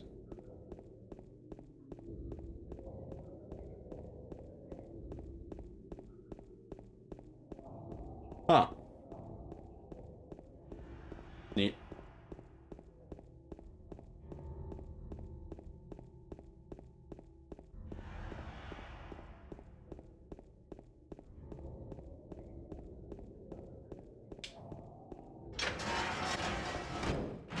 I'm never sure how much of the cut stuff applies to affiliates, because I know it's different for partners.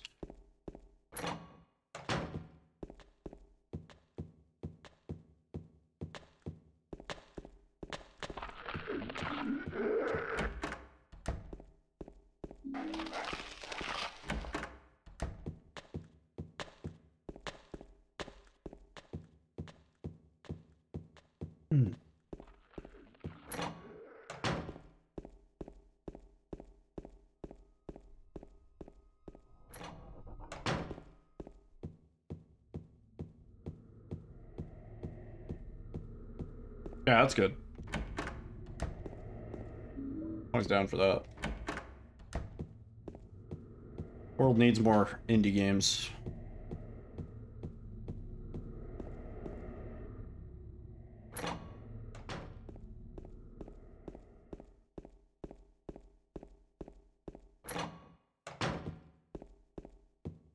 Huh. Is that the new thing to do? Throw money to indie developers? Get them to make their projects?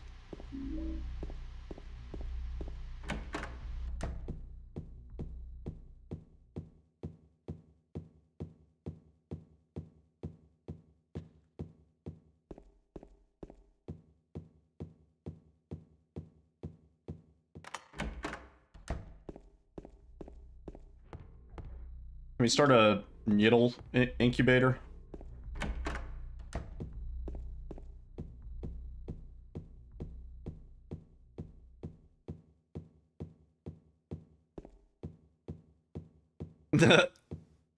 Is to rub money on it. Oh! Fuck. Somebody needs to incubate the Voices of the Void guy. If that game got fucking multiplayer and like some other features, that shit would pop off.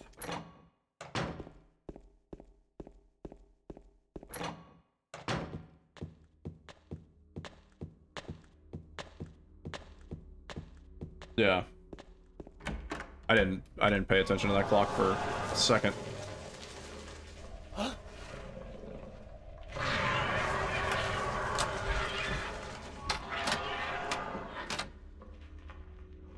Uh, 10:46.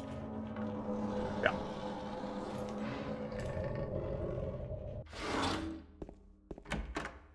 Right?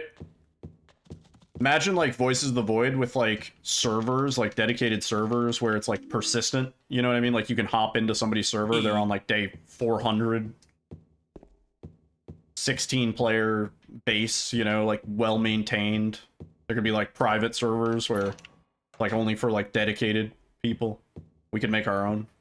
So fucking good. Word, no problem. Going alright. I don't know if we're getting a PB tonight, but I'll try. These times are just going to be really, really, really difficult to beat. I know there's time save in them, but we need to be on a green pace in order to, like, see it.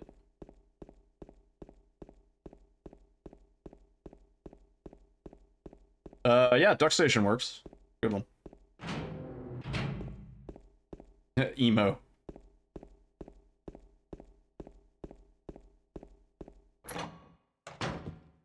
Oh man, Duck Station's more of a goth, dude.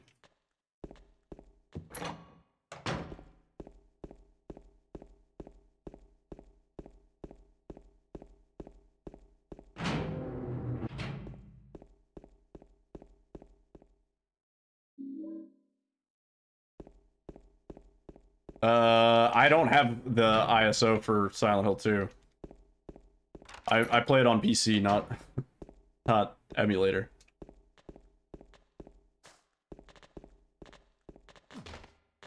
I've never played Silent Hill 2 on PS2.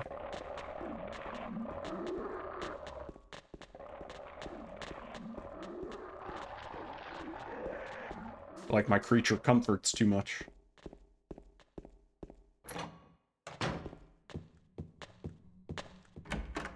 But also, you should be able to find that relatively easily online.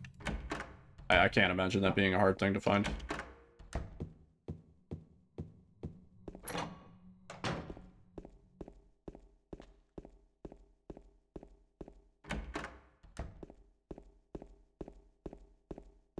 Well, that's gonna be for the PC version. You don't need Duck Station for that.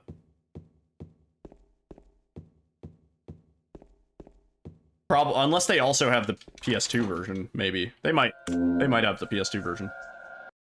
Yeah, also, yeah, I don't know if Duck Station does PS2. Does it?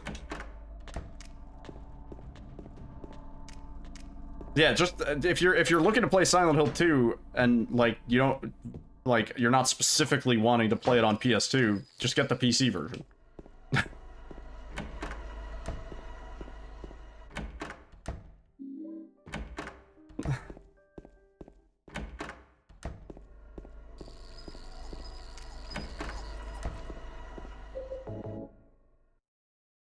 What no? Oh, come on. You know what? That doesn't work. Yeah, it's rewind time. Yeah. It's a PC port, technically. Yeah. If you wanted to play Silent Hill 1, Duck Station would probably be your best bet.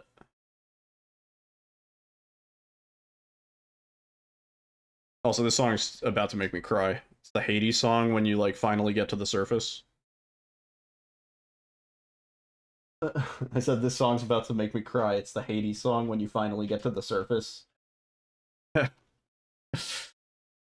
Alright.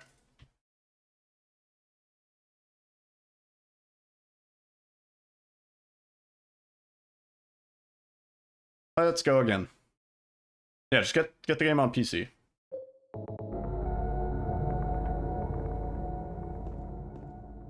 Dude, my wrist's not in a good state today.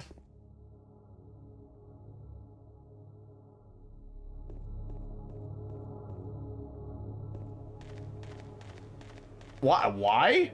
Camera? Yeah, it's rewind time. What is that shit? Camera's getting E'd. A choice of an avid cum collector.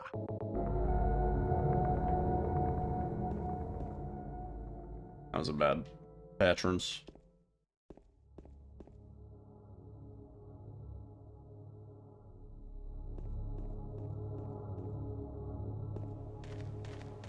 There we go. I don't know why the camera's going crazy.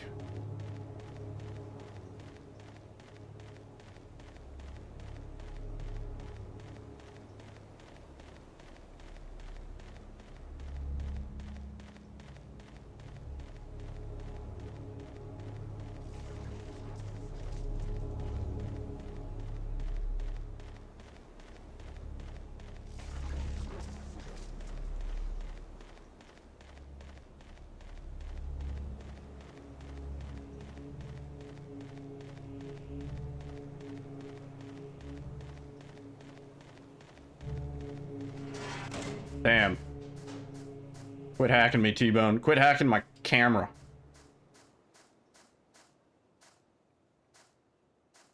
Oh, nice. Angela skip. You hack that in? Hack in the Angela skip?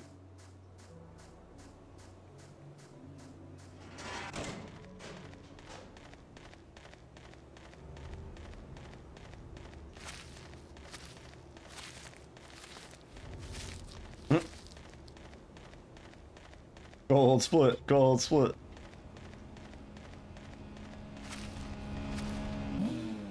I don't know.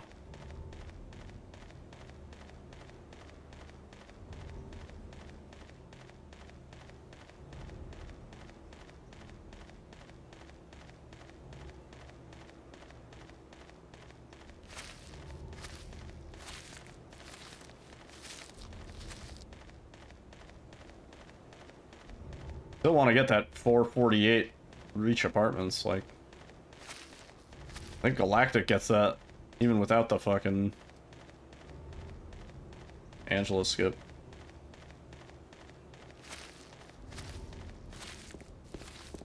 E.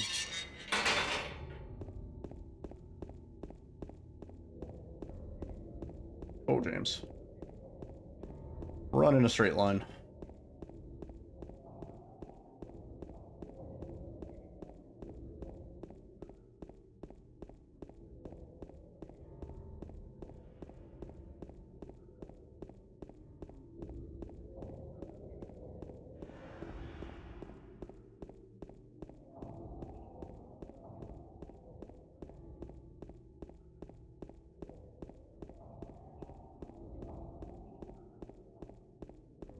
Oh, James. There's no reason to go back. Yeah, I'll try and upload that little guide tonight after stream. So it's on the YouTubes. I'll like timestamp it out for various sections. I think it was pretty complete. There might be a couple things I left out. The main thing that maybe I didn't even stress enough is that, like, just, like, I can't explain movement. I can't explain how to do good movement. You just have to play the game. So you figure it out. There are certain situations where it's like, yeah, hold this when you're going through this door, hold such and such when you're going through that door. It's like, it doesn't even mean anything until you do it yourself, and then you realize, like, oh, that's why I have to hold left. Oh, that's why holding down out of that door is bad. Hopefully whoever watches the video understands that. It is a racing game. Yeah.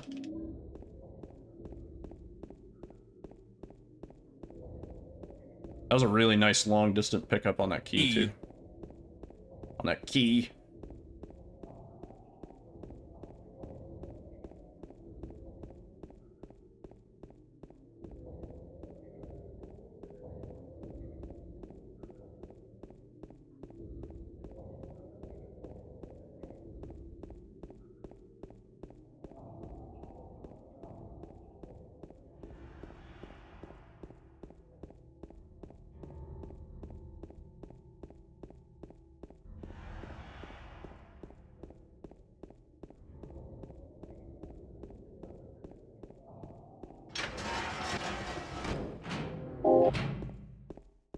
Not a gold, but green.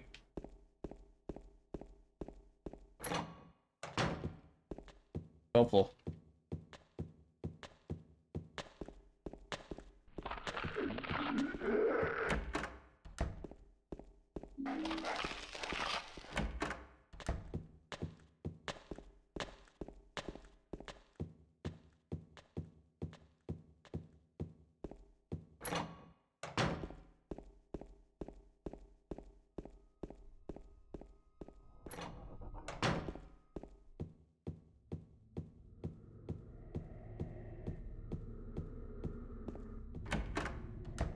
It's a nice come.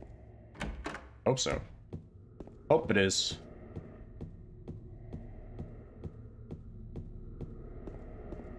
You like movies about gladiators? Nice, Steve. Go for the combo.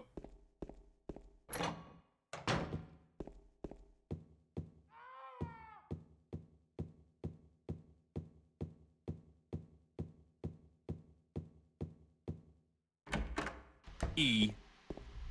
No. Oh wait, that wasn't T-Bone. T-Bone, you could still.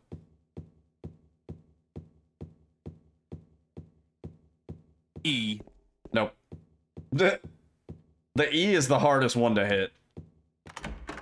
I almost feel like the combo should start with E. Come. Whoa, why, James? Why come?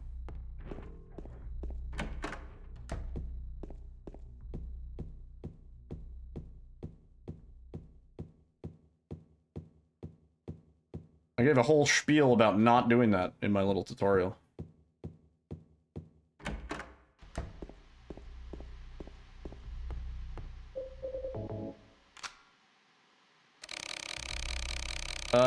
That wasn't the same time, was it? It might have been.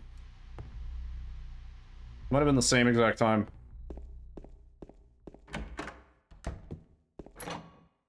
$10:46? I think it was.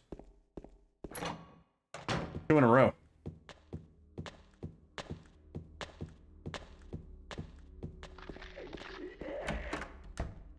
Good check. E.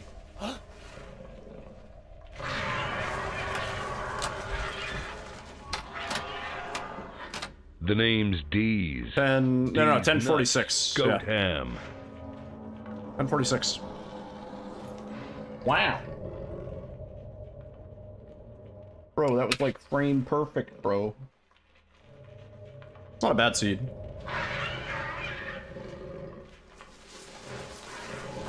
It's not the best, though.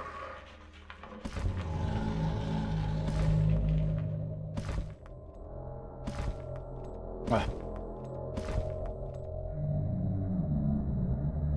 Pyramid Head breaks it down, dude. He's doing a funky dance.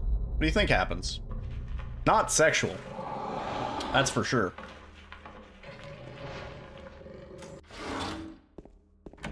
That's what you'd think.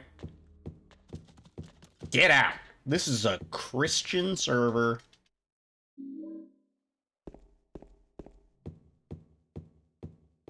Whatever you want happens in that scene.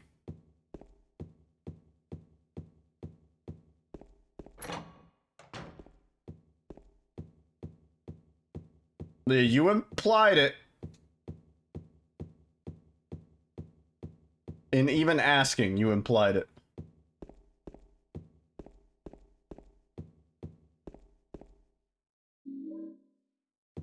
Help me, step pyramid bro. I'm stuck.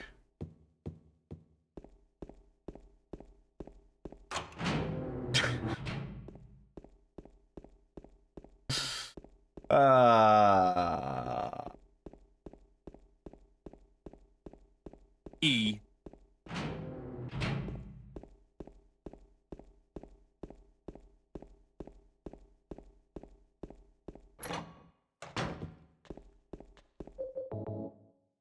I'll take it. Oh, fuck. Throwing the movement, man.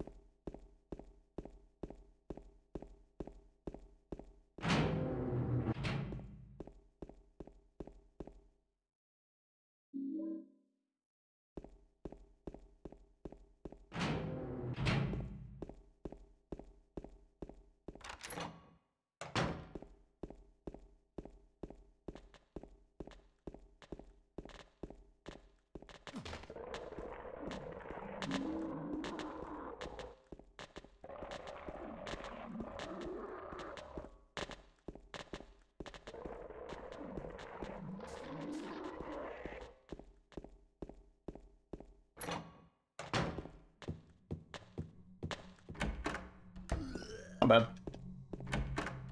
Not bad.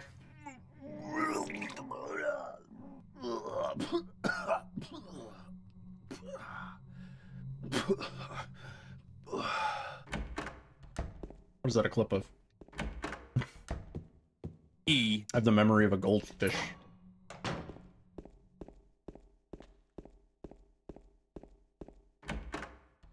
Oh, dude.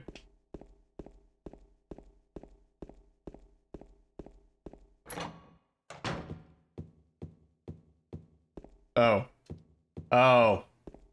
Thanks. Thanks. Thanks for clipping that. Yeah. Big thanks.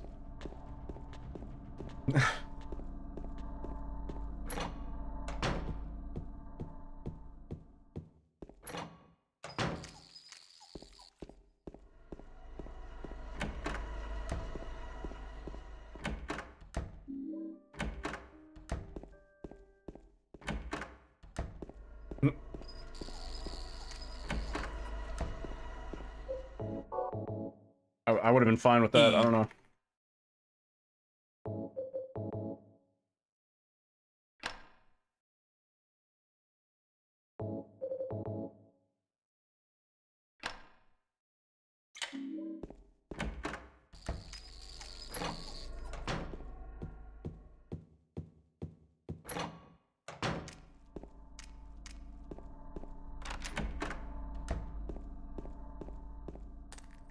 Oh, okay.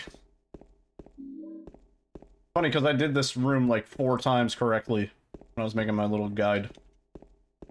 And I immediately fuck it up. Ugh.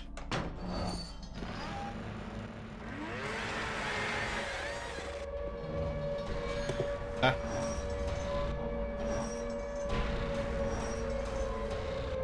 I don't know. I think we lost time on that. Compared to our PB.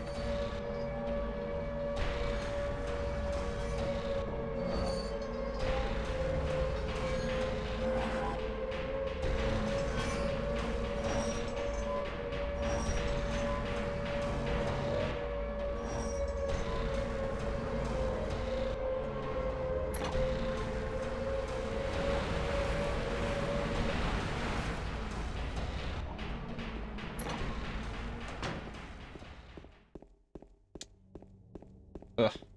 My movement there was bad too. Oh boy.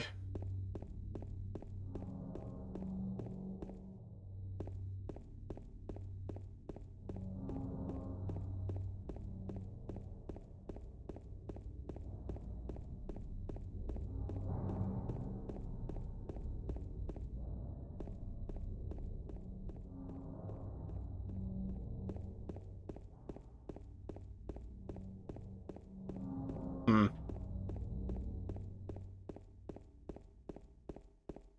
Ugh. Mary? A lot of time.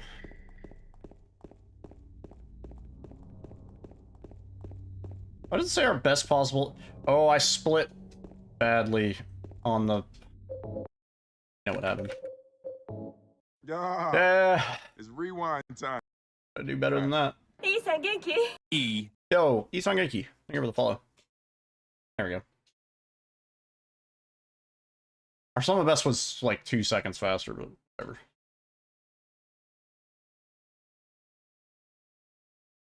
Let's go again.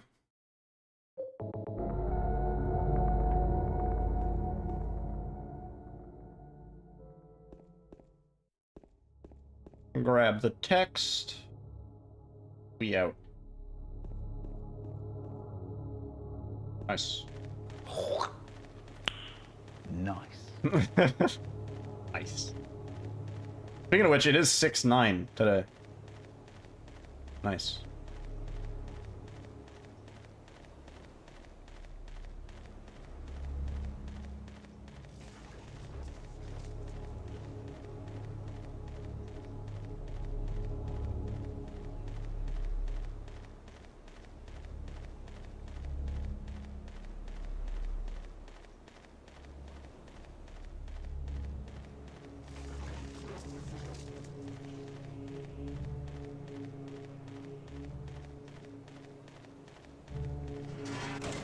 Nice.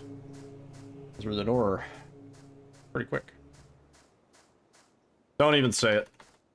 Don't even say it's 9-6. What's up, Alias? Don't even say it's 9-6.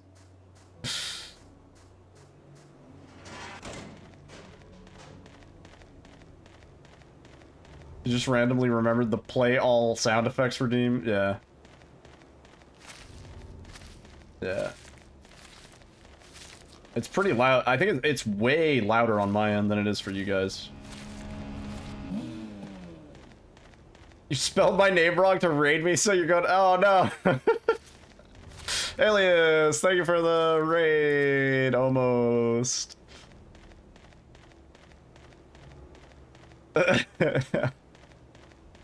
That's really funny.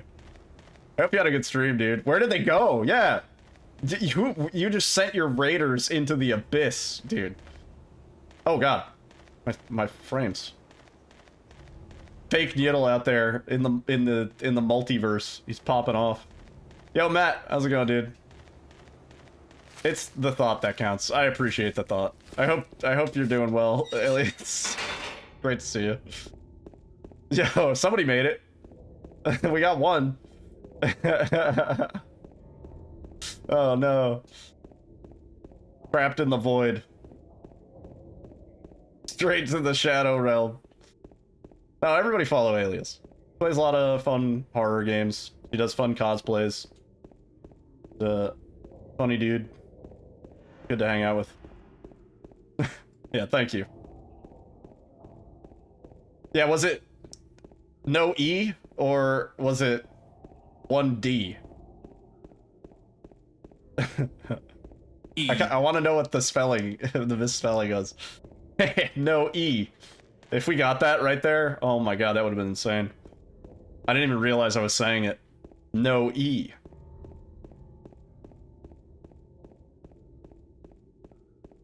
If anybody made it out of the void, hi.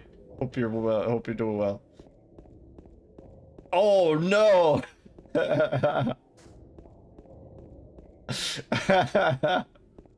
Oh, that's great. That's honestly, that's like even funnier than if you had raided successfully. Yeah, have a great rest of your night, dude. Thank you for the attempt. You'll get him next time. Trust me. Nidile, that dude got hit with a sick raid. Needle. I'll take Needle. I don't mind. Needle's fine.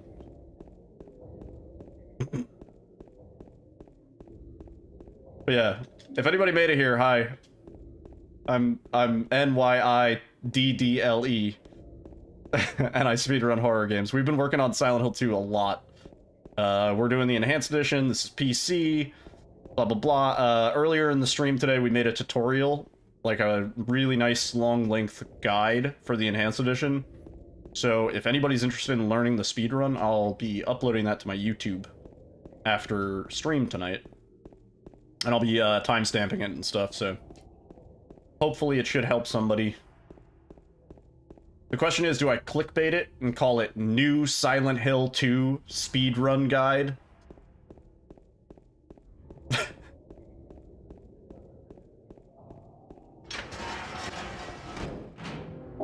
New 2024 Silent Hill 2 Speedrun Guide.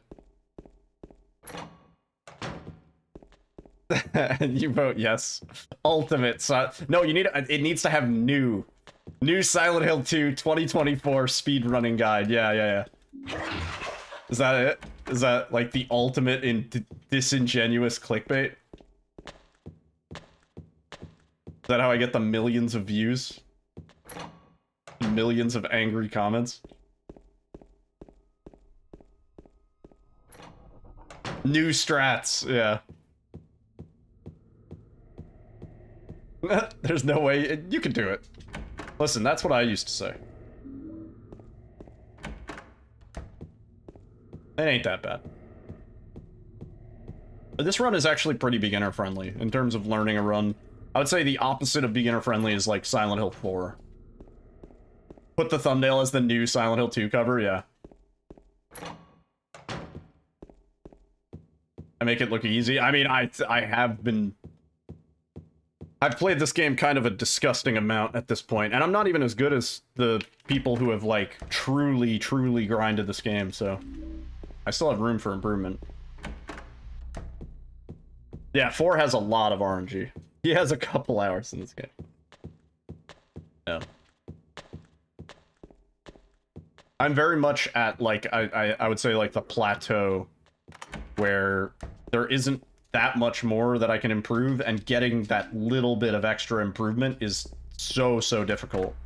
But when you first learn the run, it's like your first run might be like an hour long, your second run will be like 45 minutes long. You know, you'll quickly start narrowing it down.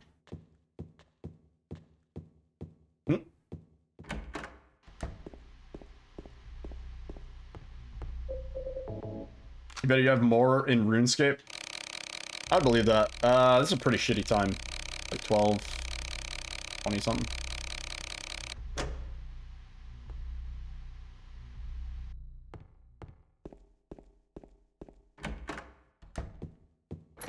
I had a lot of hours in WoW back in the day, but admittedly, a lot of those hours were spent, like, sitting around, or, like, I'd fall asleep with the game on and stuff. 700 days in game? Holy shit. Yeah, that's a lot of hours, Chief.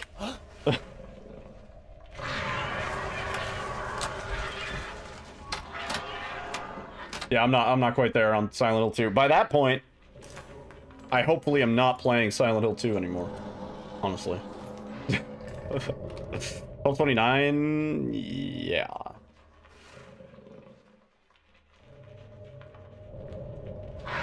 Game you have the most hours on is DBD. I have a lot of hours in Counter-Strike, technically. If you were to add up, like, Counter-Strike 1.6 plus Source plus Go plus my 3 Smurf accounts, I think that is by far probably my most played game. More than WoW, and especially considering that was active like, when I had Counter-Strike open, I was actually playing it. I wouldn't really leave it open.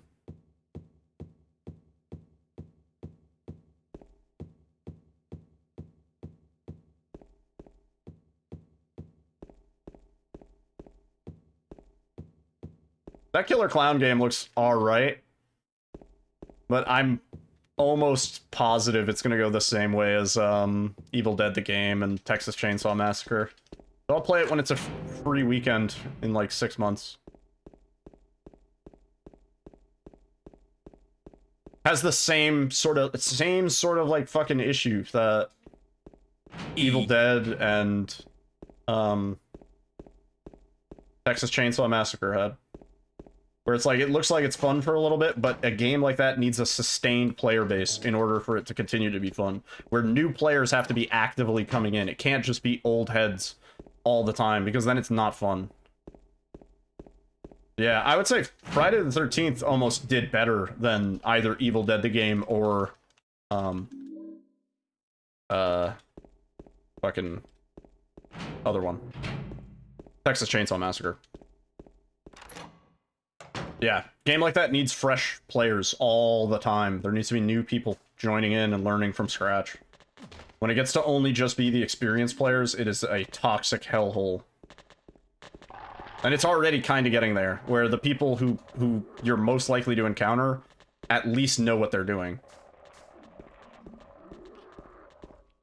Over 3,000 in Dota 2? Damn. Yeah, that's one of those games.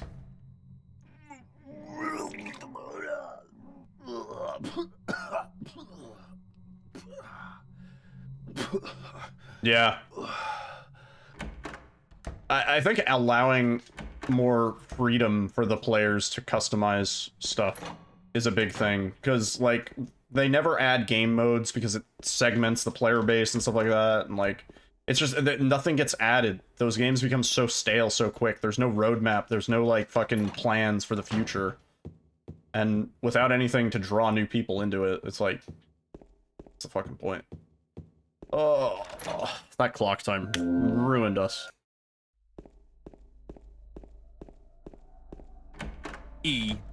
That was my issue with Evil Dead the game. They had no roadmap. They were like, we don't want to commit to a roadmap. What? What do you mean? You don't want to commit to a plan to improve your game? Like...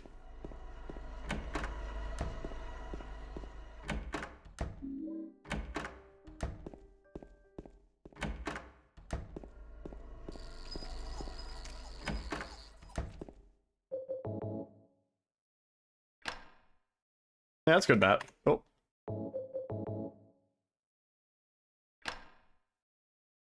Well, I class Lethal Company in a different category.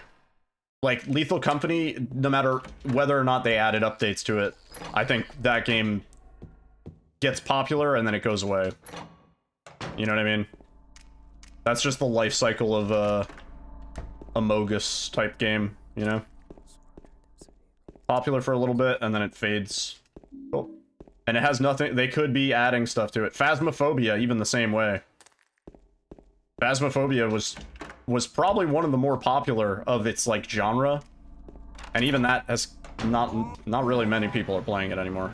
And they added stuff to that.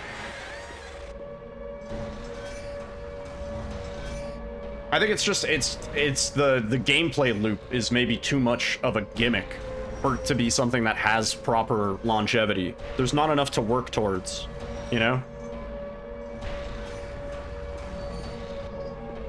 For it to have staying power, it needs to, like, have something that constantly pushes itself. Phasmo still has 10k players? That's surprising. Surprising. I usually use Twitch streaming as a barometer rather than Steam stats. Like, how many people are watching and playing Phasmo on Twitch right now?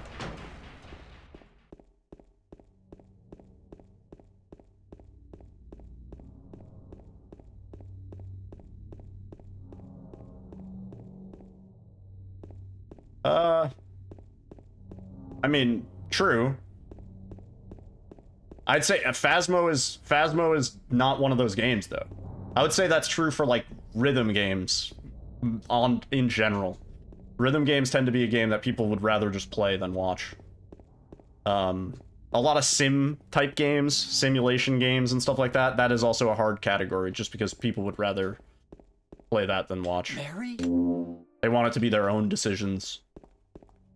But I feel like Phasmo is a game that you're watching your favorite streamer get jump scared and crazy things happen, or maybe they're really good at Phasmo, so they're, you know, able to basically speedrun guessing the entity or whatever. Like, I don't know. I feel like there is room for people to be watched on Twitch for those games.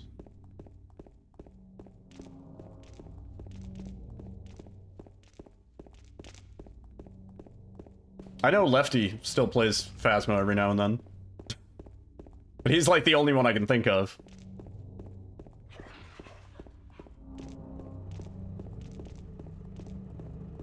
Yeah. Like, there were plenty of people who got to, like, level 4,000 and shit in Phasmo. But, I don't know, I feel like I don't see it as much anymore.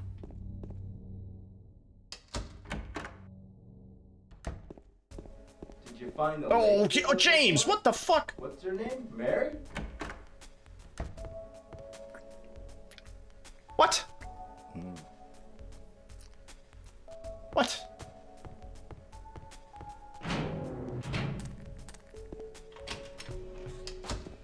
I mean, honestly, a great, yeah, a great example also is like GTA RP. You would think that that's a very personal experience that you would want to do yourself.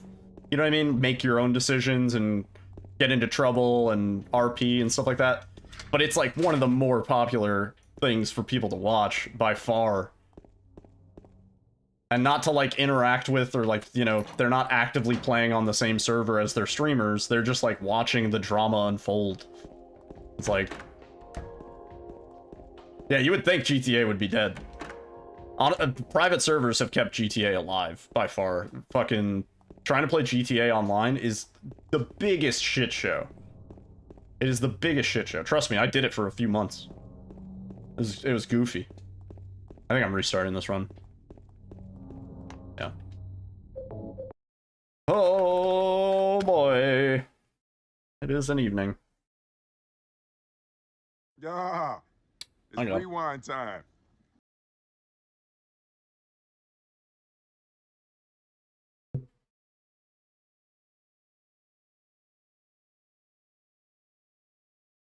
I mean, playing it online is just, it's a mess. Did I pay attention to the showcase stuff? Like, I read a tweet that listed all the games that were talked about, but nothing really was like crazy for me. Didn't watch any trailers. I might check out the Slitterhead stuff later tonight. Yeah, no, I haven't been following. I'm just like, I don't know, a little Silent Hill obsessed right now. If it doesn't concern Silent Hill 2, I'm almost like, eh. If it's coming out sometime in the next 4 months, I won't be playing it.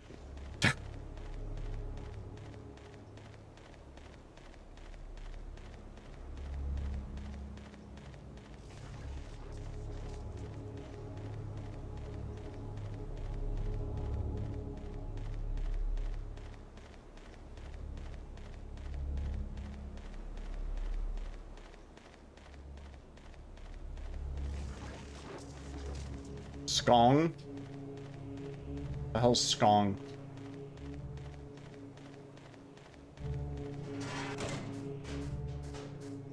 Oh, that was weird movement. Oh, Silk Song. Yeah. Oh, nice. Angela's good.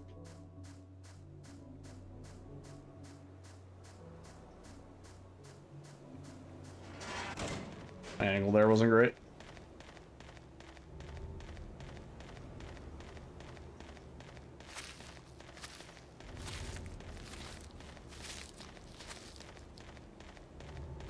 Isn't Bloodborne PC one of those? Isn't it like a Half-Life 3 at this point? Is that actually ever happening, or is it just a...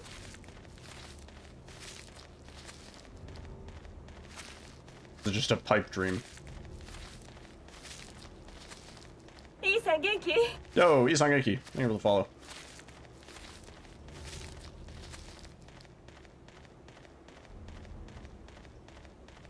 Of all the Souls games... Jeez. All the Souls games, I'd say Bloodborne kind of looks the most intriguing to me. Never played it.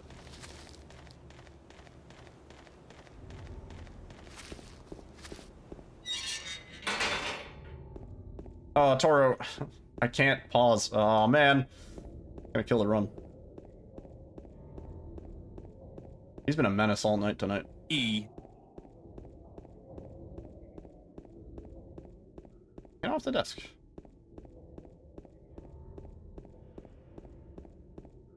Speedrunning with a cat. Impossible.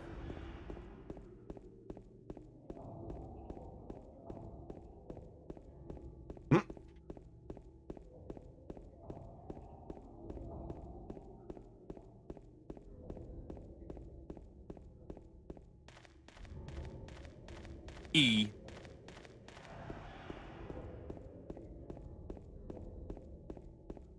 Yeah, no, I always get frustrated with Toro, but then he's like adorable.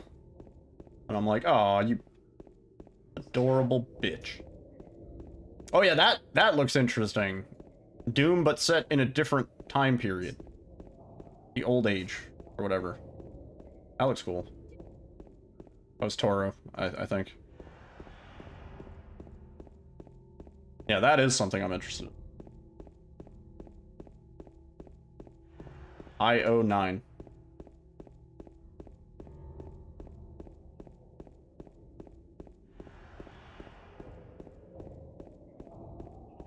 Yeah. Probably of the things I'll check out, it's the Slitterhead gameplay stuff. The Doom, and Perfect Dark. Everything else I'm kind of like, eh. There's like a new Call of Duty or something, eh. I don't give a shit.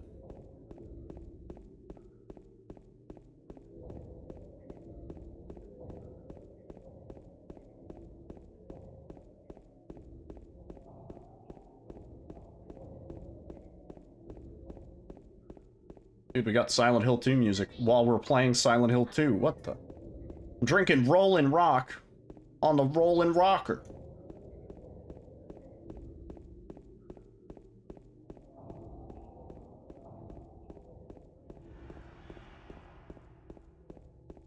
Yeah, I mean, like, there's a campaign this time, right? But is it, like, 2 hours long? Like, wasn't their last campaign, like, literally 2 hours long?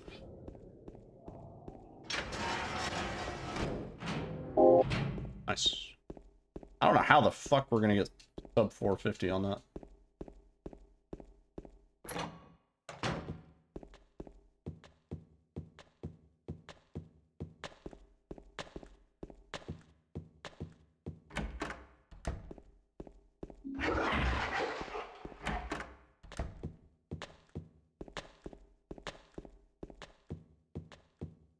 What they showed covered more ground than the last game's entire campaign. Yeah, I remember being interested in that because they announced, they were like, there's a campaign this time. And I was like, oh, sweet. Like, because I don't really care about Call of Duty as an FPS. If I'm going to play an FPS, I'm playing fucking Counter-Strike. But as a campaign game, I always really liked the Call of Duty campaigns. Like, back in the day, they were some of the best, like, most cinematic, fleshed out, fucking feel for the characters type campaign. They were really good. And then they fucking just stopped. And I'm like, what the fuck, dude?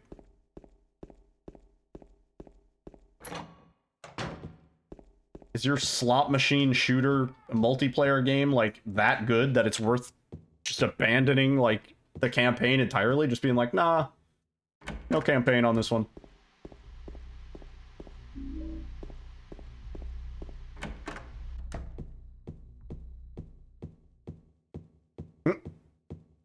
Yeah, it's playing. Kind of quiet. Oro.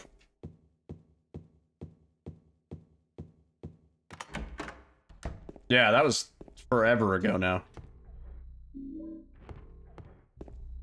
Oro. Man.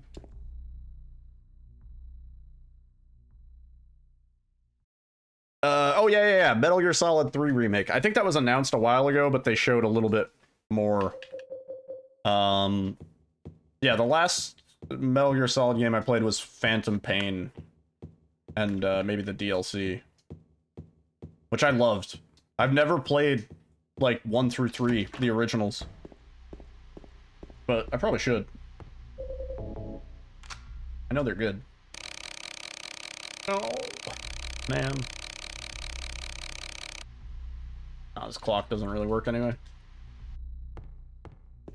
3 is the best. Toro. Fucking spit on me, dude.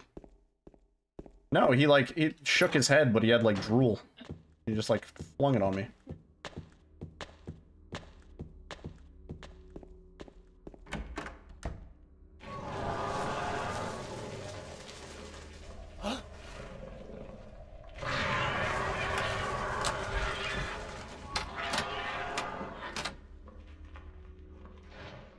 I would hope it's good. I loved Phantom Pain. I loved the Phantom Menace. Now, Phantom Pain was fucking great. What is this time? 11:37? Yeah.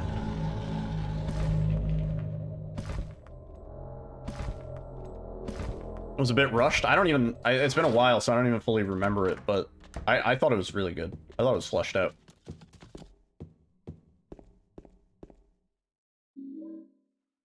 I don't recall any part of Phantom Pain being rushed. I recall it, if anything, maybe overstaying its welcome in parts. I was like, oh, okay, this cutscene can end, like, 2 minutes ago. And then it goes on for, like, another 20 minutes. I'm like, oh my god.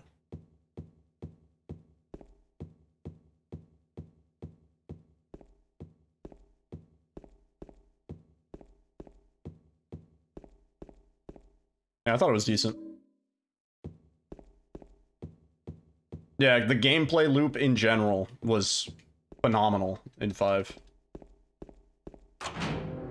And just like doing missions and trying to get the good grades and stuff like that. Yo, Razor, thank you.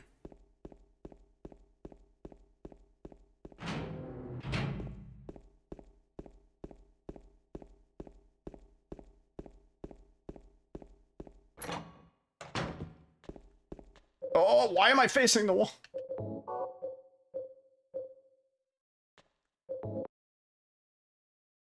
Dude, my hand kind of fucking sucks today. Oh. What the fuck? What the fuck? What the fuck? Really bothered me. That's gonna kill me. That's real. That lives with us on Earth. Oh, brother, this guy stinks! We haven't seen a good clock other than for the tutorial. It's rewind time.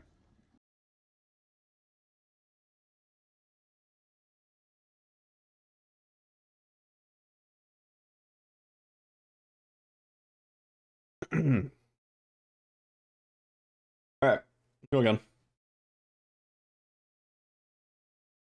Auntie.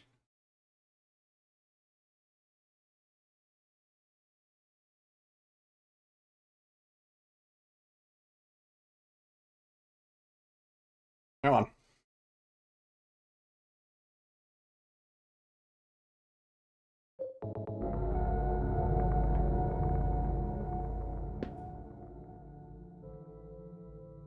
Yo, Ty. What's up, dude? How's it going?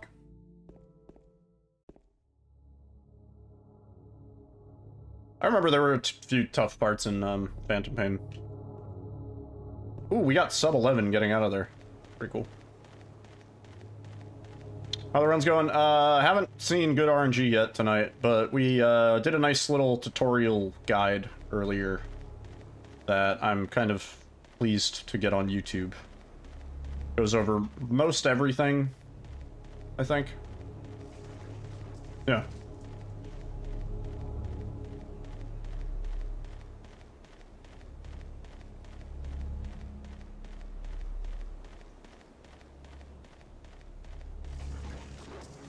Huh.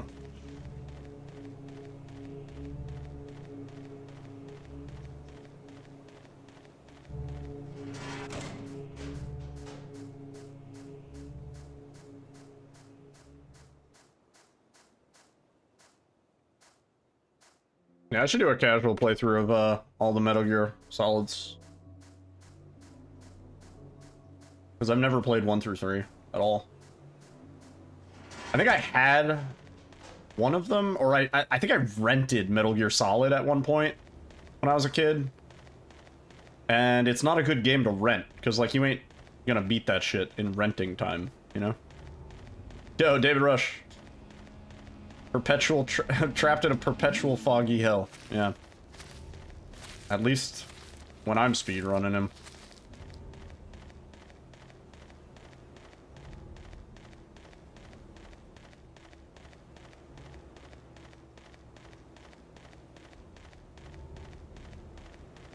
When is the when's the Delta Snake Eater supposed to come out? Maybe in the run up to that. I'll do a good big ol' playthrough.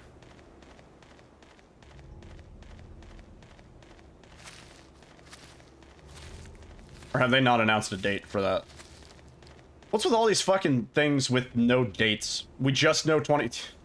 I'm so tired of this. E. Presumably holiday season. I feel like we're getting... The developers are getting worse about, like, giving us fucking solid dates for things. There's so many things that are just, like, announced, and then there's no date. And I'm tired of it. It's egregious. Announced in 2019. No dates. Yeah, it's annoying. I like finish watching a game show, or like a game trailer announcement show, whatever, with some dates to look forward to. That's what really sticks with me. More than the trailers, more than anything else. Having a date to look forward to that such and such a game is coming out.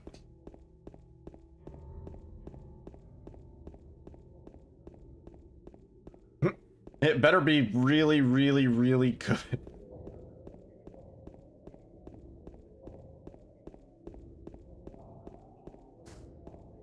I assume it's due to, like, development issues. Maybe it was, like, scrapped at some point. Maybe they didn't have enough money.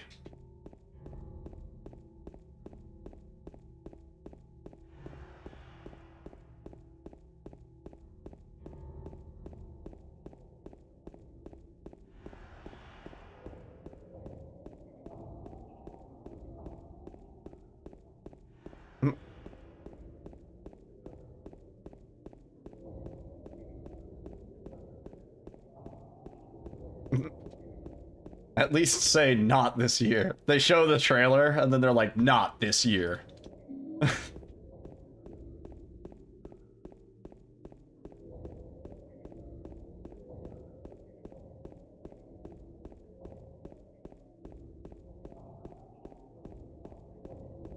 Last news was 2022.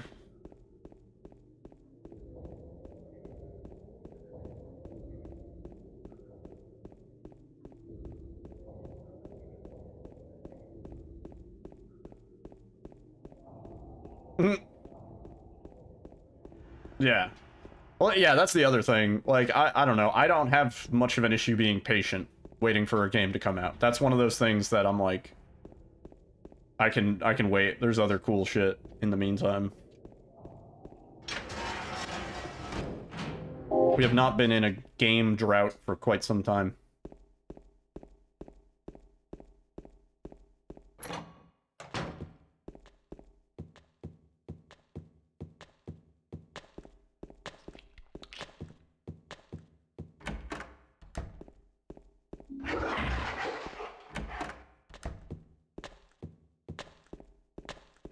That being said, if they delay Silent Hill 2 Remake, we riot.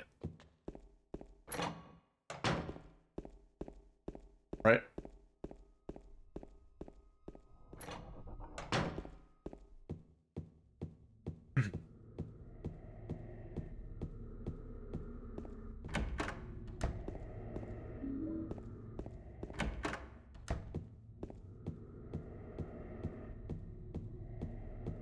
Yeah, that's like the ultimate, like, we're going to Disneyland, and the kid gets really excited, and it's like, for your 18th birthday. How long did the story, real time? Like, an hour, 45 minutes or so? Which I think is not that bad, given the density of the run.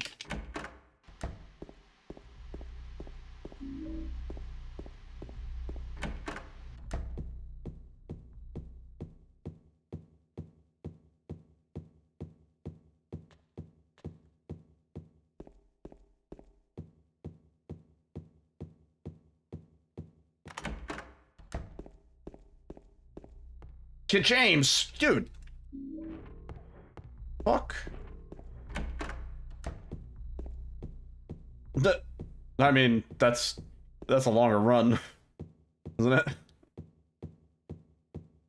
Word, T-Bone. Have a great rest of your night, dude. Thanks for hanging out. E. Man. Dude. How many times are we gonna get this fucking seed? That's actually crazy. 1146 again.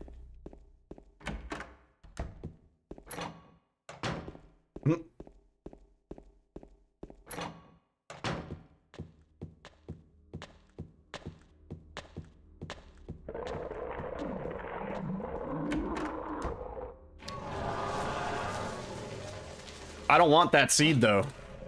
I want a better seed. I want a seed that isn't that one. Let me get consistent at a seed that is not that one. Thank you.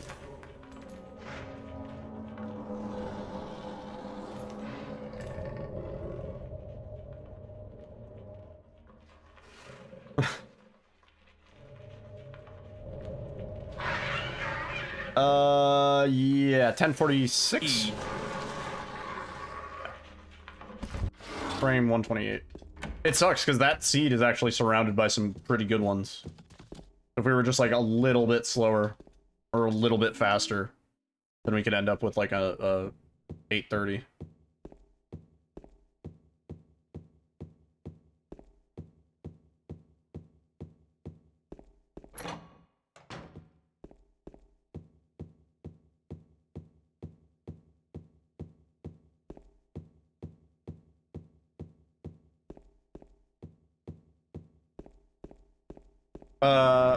Yeah. Well, yeah, what makes the seed bad is basically a bad clock. That clock wasn't great. 1046, because we have to rotate basically 2 times to get to 910. It's like not terrible, but it's inherently like 2 or 3 seconds time loss compared to an 830 Like a 950, whatever it is. Yeah. Which doesn't sound like a lot, but it is. Just like running into that fucking corner is a lot.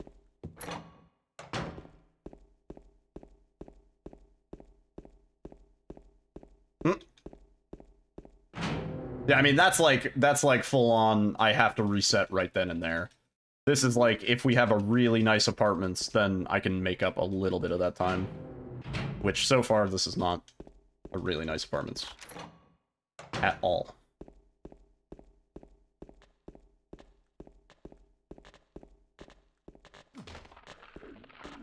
You know what I'm actually kind of curious about? I wonder if we could PB easily on our dog ending. I think I'm just generally better at the game since we last did that. That was a very tight time when we were running it, but I think now might be able to beat that time. Might be fun to try.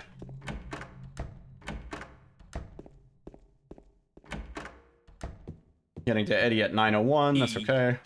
Open the door, James.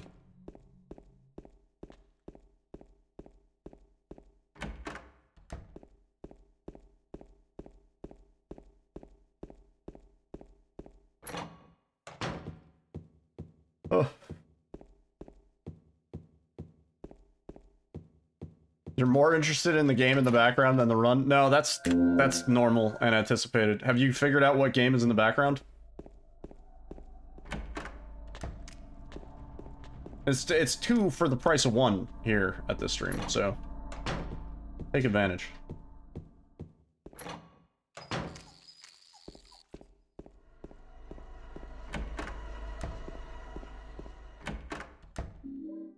That's why I just run gameplay footage in the background, so something to watch. Game Inception. We have to go deeper. Put a game inside the other game.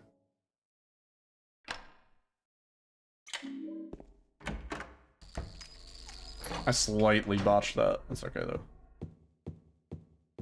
How's it going, Snake Man? Welcome in.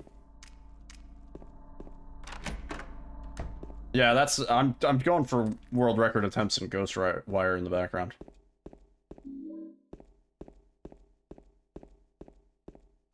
I call it Ghostwire Toe-EO.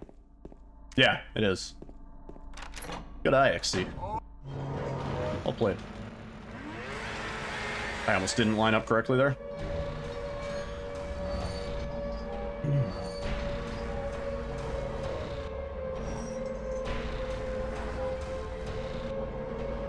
Is this the new Gears of War? Yeah, dude. Oh yeah, they announced a new Gears of War. Maybe just let that franchise die? I don't think that was ever a very good franchise, frankly. Yeah, they did add a big DLC, new chapter, update, whatever.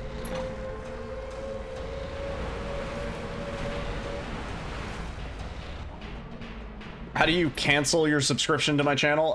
You can't, actually. You're locked in, buddy. Cannot. No, don't tell him. Don't tell him, he'll never figure it out. He's stuck here forever. Oh, yeah, that's how you do it. That's the one. Thanks, XD. You had me in the first half, I'm not gonna lie.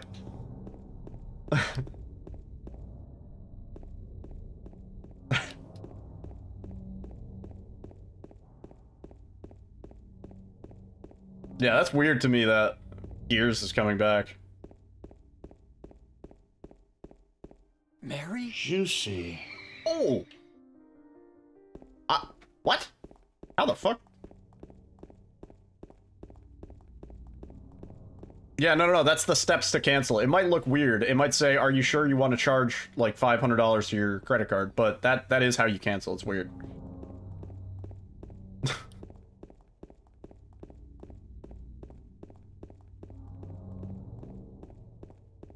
It's pretty pricey, yeah. That's how they get you.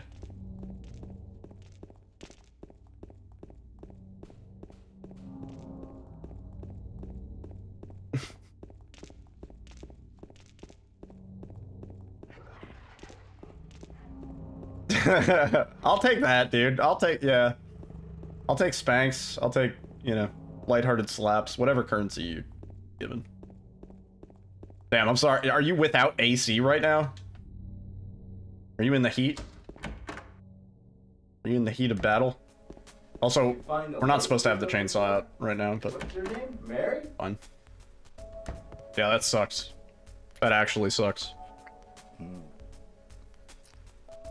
It'll work until it breaks soon, Magic. That's great. Yeah, my graphics card's actually in the same boat. James, we met. It's not critical right now. I remember, but...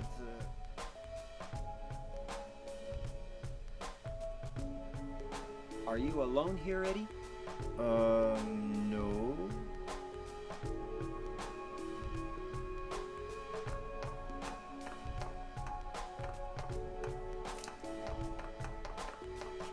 Bye-bye.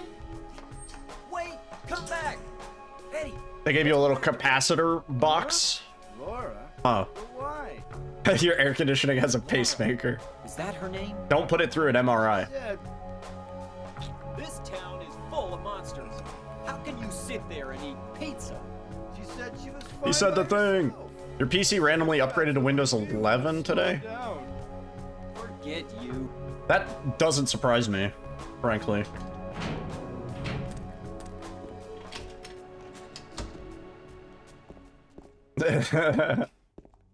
Yeah, how are you going to travel with your air conditioner? I assume it's central air, given the sheer cost. E. Yeah. That does suck, though.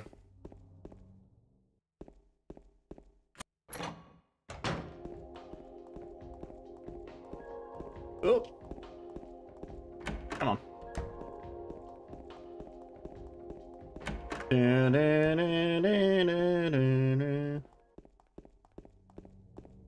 That's a good song. Felt like going with the video game playlist today.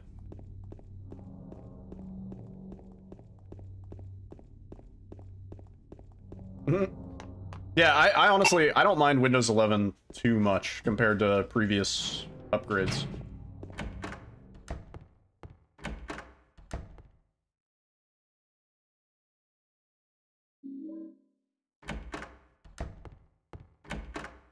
Yeah, it's not bad. There's a few things that I switched back to like how they were in Windows 10. I used a thing to fix the taskbar a bit, because I hate the taskbar in Windows 11. Oh.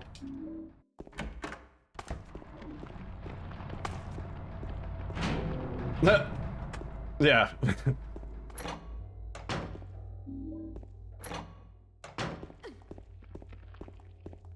You can technically downgrade, I think, from Windows 11. I think there is a way to just downgrade. You don't even need a separate install. I'm pretty sure. I wouldn't recommend it, though. Might as well just stick with it. Revert to Vista. No. Revert to Windows 8. Yo, Eludes. Thank you for the good luck. We needs it.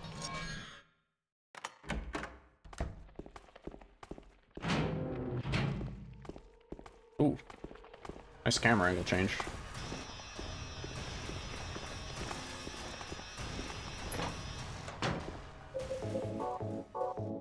Yes, I was doing a tutorial. It'll be on YouTube after stream. 2312. Please. I forgot how numbers worked for a second.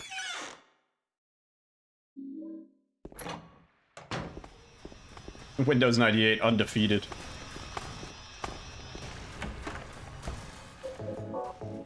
Oh, I didn't know if I was in the right spot. Wow. Oh. Listen, I won't do that anymore. If I forget to upload the stream VODs, I'll trickle them out one day at a time. I will not spam your subscription inbox. I'm sorry. I'm sorry, okay? I didn't mean to. I didn't know it did that for the live videos. I thought those went in a separate category or something.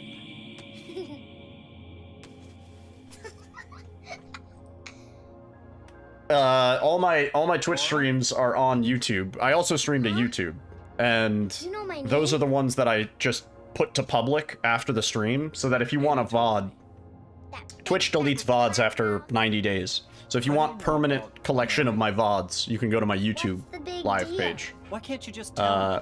Yeah, I didn't update it for like 20 days, so I had to like go through 20 VODs and make them all public, and it spammed everybody's inbox a little bit. Do I go over how to set up the game? I do. I do indeed. Yeah. Go over everything, RNG, all of that. I think I covered just about all of it.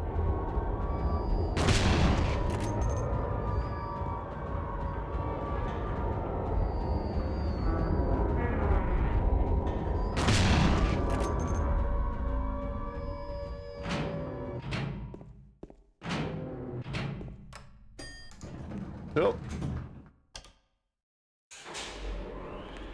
Yeah, should be good.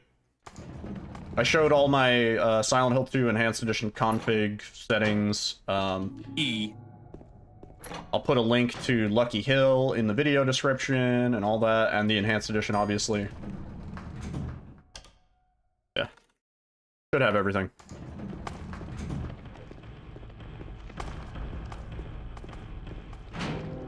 Ooh, nice. Hell yeah. Go, David. Popping off on YouTube.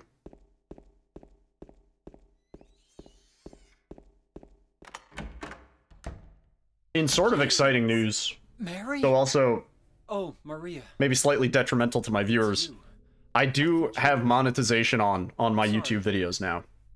So you may see ads on YouTube videos of mine. Hopefully they're not too bad. I'm curious, and I want people to tell me what kind of ads do you get, and when do they appear in the video. I would like to know these things.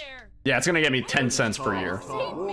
Yeah, I think it's like, they estimate I'll get $4 per 1,000 views or something like that.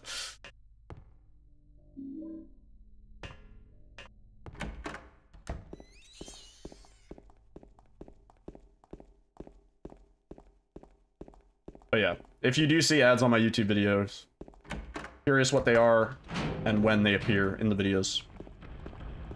If you're using ad block, it's all good. I don't really. It's a very minor amount of revenue for me, so. Yeah, alludes for sure.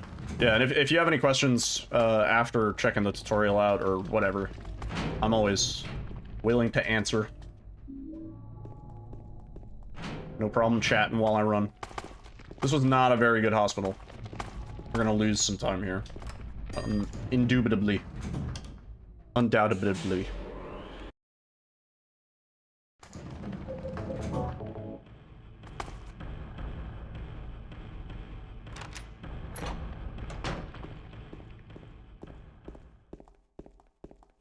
Yeah, it's a really fun run to learn. I would say, like, for a beginner to the run, there's just, like, there's not a lot at the base level that you have to learn. It's like, if you really want to optimize the shit out of it, there's a lot. Like, huge skill ceiling. But the skill floor is pretty low. Like, you can get into the run pretty easily. Yo, Hip! Thank you for gifting a sub to Alludes.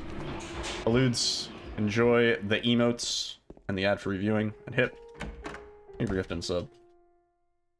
Our new homie. Yeah, two I would say also is a bit easier. Yeah. Yeah. Especially this category specifically. Hard is obviously kind of tough. Wow. How do we lose that much time? You wanted to test it out to see how it feels. Yeah. That's fair. It's rewind time.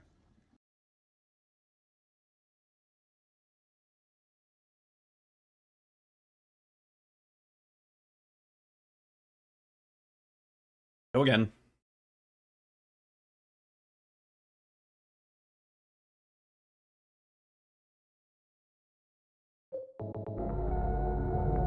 E. Yeah, in terms of Silent Hills, this is the only Silent Hill I run. I do know the route for 4, and one of the routes for 3, kind of. I've seen a lot of. but I've never ran 3 myself. I ran 4 for a little bit. It sucks. Don't run 4. Cannot recommend it. You have to be some sort of monster or machine to deal with the nonsense that is 4. It sucks.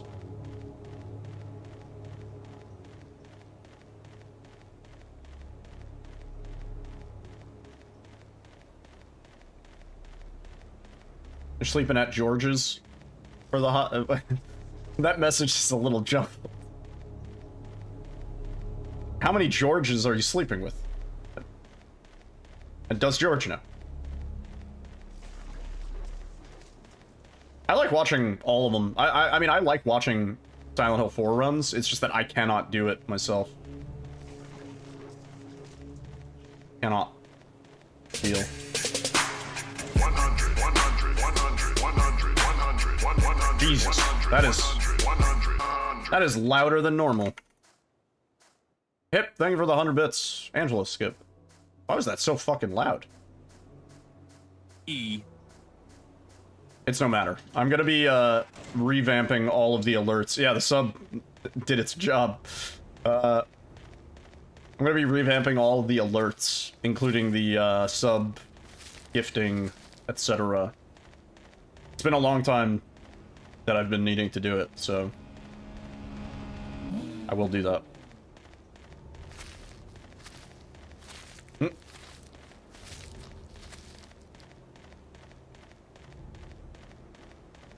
Slacker.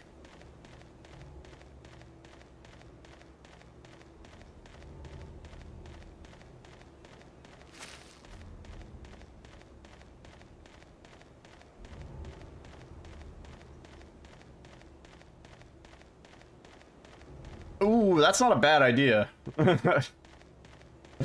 We could have gambling on the sub alerts.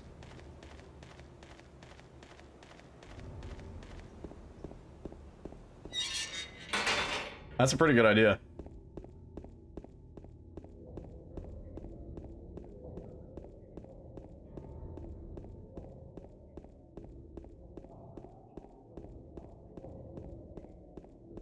Burger King console. Yeah, that's a lot. Fast food has gotten kind of egregiously expensive lately. I've just been noticing it everywhere. Taco Bell is honestly about the same as it was maybe like 2 years ago, but it's still more expensive than it was maybe like 5 years ago. Burger King and McDonald's has gotten fucking ridiculous, dude. Burger King and McDonald's are out of this world. Like $7 for chicken fries, like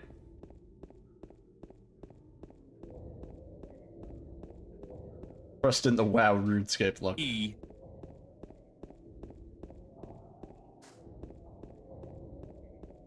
Yeah, no, I mean, I remember when I was a kid, I used to go and get, I think it was the #2 meal, and it was 2 cheeseburgers for, like, at 2 cheeseburgers, a medium fries, and a drink for, like, $3.50. That shit does not exist anymore. That meal straight up just does not exist. I'll have 2 number 9s, number 6, number 4 large.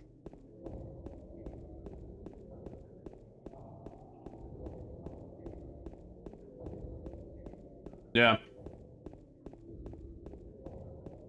Oh, please.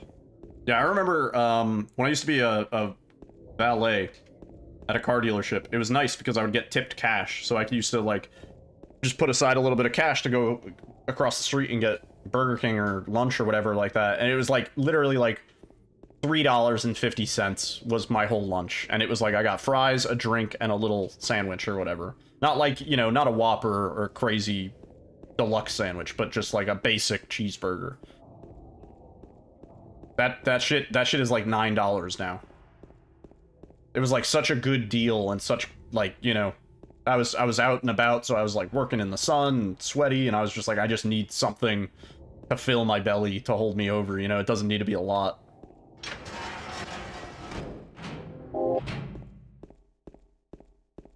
Your gas went up again.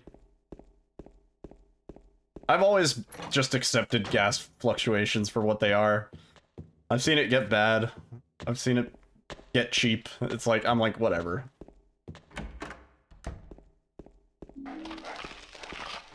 Buying gas is really only a problem in terms of, like, money if you, like, own a boat. At least in my opinion. Like, I don't know. I don't have to fill my car up very often. I don't drive a lot. And when I do, I'm like, eh.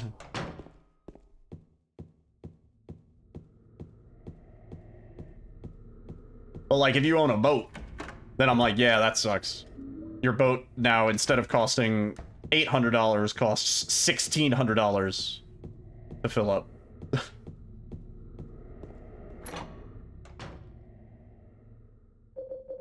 I've never made that mistake before.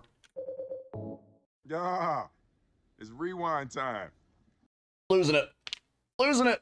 Ugh.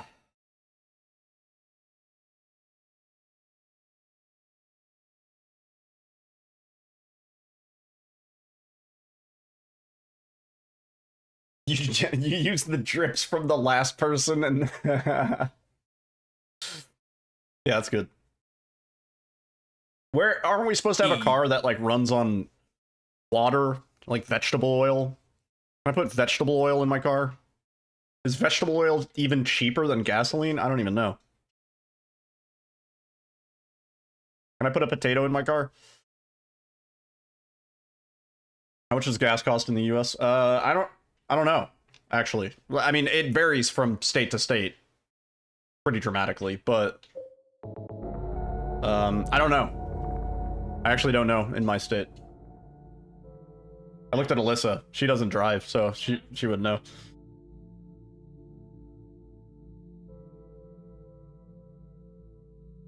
Get the used fat for McDonald's. $3 a gallon for 87 proof. You're not supposed to drink it. I like calling it proof. Hang on, let me check. I'm actually curious. Average price $3.43 per gallon.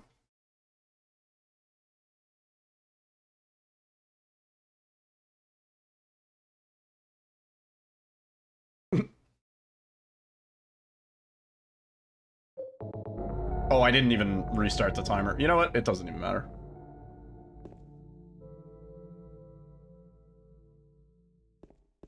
Yeah, US gallons. Clear. US gallons, mate.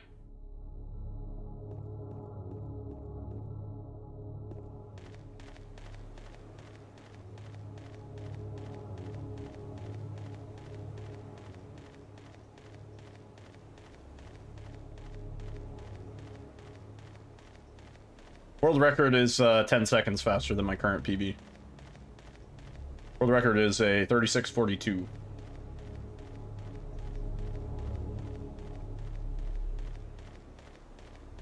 Like $8 a gallon? Holy shit. Yeah, that's bad. Yeah, the reason I don't notice how bad gas prices are is because it's not $8 a gallon. Under any circumstance, in any state. Maybe like in Alaska or something, maybe. Actually, yeah, no. Alaska might have cheaper gasoline than anywhere else, now that I say that. I started pausing. Hawaii, maybe. Yeah.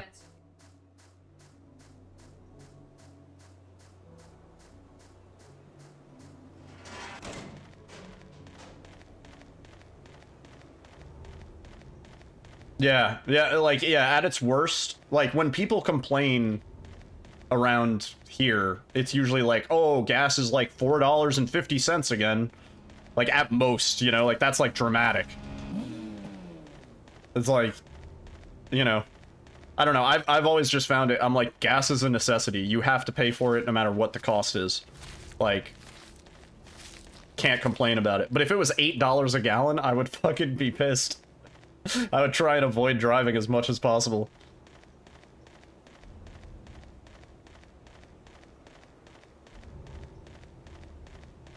Yeah, well, that is the other thing. In the US, public transportation is nowhere near where it is anywhere in Europe or Asia or like any other country. We don't have quite the public transport infrastructure. It's alright, like, if you live in New York City. Yeah, like, if you live in New York City and you don't need to travel outside of New York City, yeah, you're fine, but...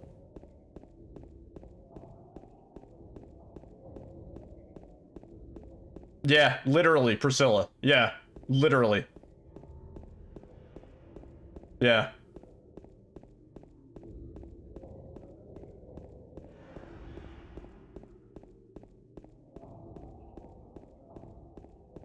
If gas was that expensive, it would be the hottest topic issue for any, like, politician running. They'd be like, I swear I will lower the gas prices by taxing the poor.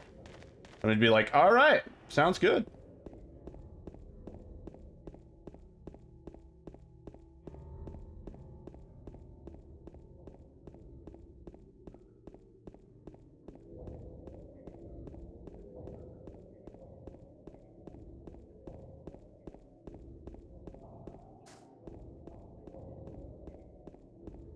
Maybe turning all the government cheese into a combustible. Let's do that.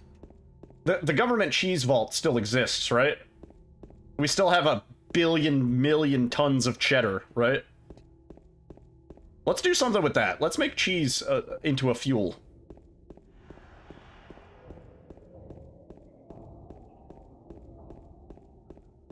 My Ford runs on cheddar. Oh, sorry. Loud playing. This might hit the mic. No. Noise canceling doing its job. E.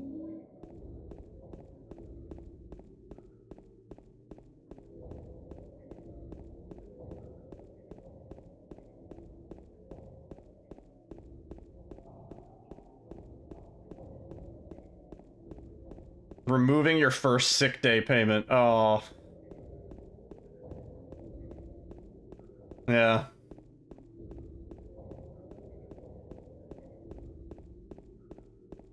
God. That's goofy.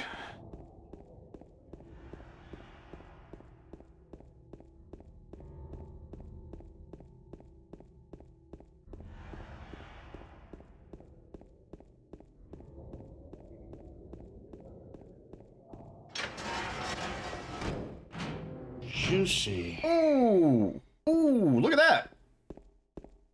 No Angela skip, right? Gold split there. What the fuck? What the hell? That's actually kind of crazy. I'm kind of stoked on that. Nice. Yeah, we actually did sub 50 without Angela skip. That's so funny. That was faster than our... Did we get Angela skip? We didn't, right? That was faster than our fastest time with Angela skip. That's fucking crazy. Oh, and I walked into a wall. Alright, well, all that time's gone. Yeah, that was just movement. Crazy. E. The combustible cheese talk really helped. Yeah, this is very much at a point where I just kind of have to throw myself at attempts until it happens. There's not much in my control anymore. My brain just needs to be fully turned on when I'm doing the run, and it needs to go well. If we do get on pace, just as a word of warning, I might, like, stop looking at chat a little bit.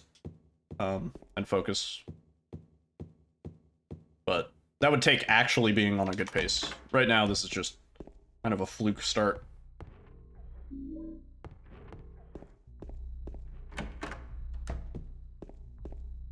Yeah, I mean, I've noticed that, like, my chat's pretty solidly respectful. Most people, when they notice I'm on good pace and, like, get kind of quiet, they sort of stop talking and stop doing sound commands and things like that. I know for other people that's sometimes an issue. It doesn't matter, the clock's fucked anyway. Fuck! Dude.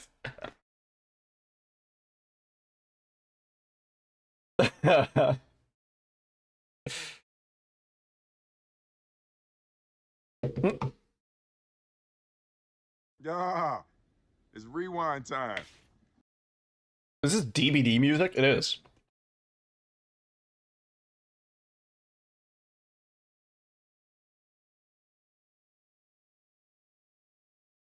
It's just the bass noodling, dude. It's pretty sick.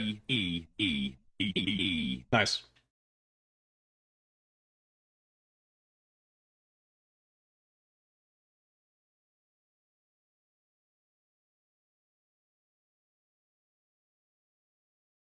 I don't know whose music this is.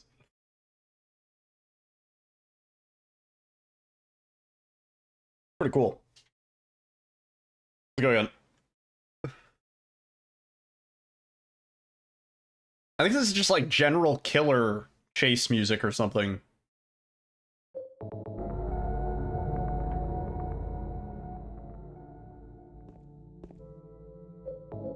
Timer didn't start. Yeah, it's just like general, yeah, that's just like general bass noodling. You could be Vlasic in Dead by Daylight, like the pickle guy, the stork that delivers the pickles. You mean Vecna?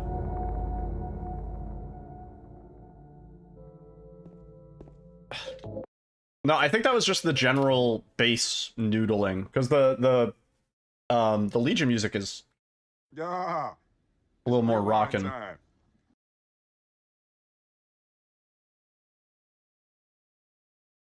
Yeah, Vecna is the new killer. Supposedly pretty cool. Not the stork, don't be ridiculous. You play as the pickle.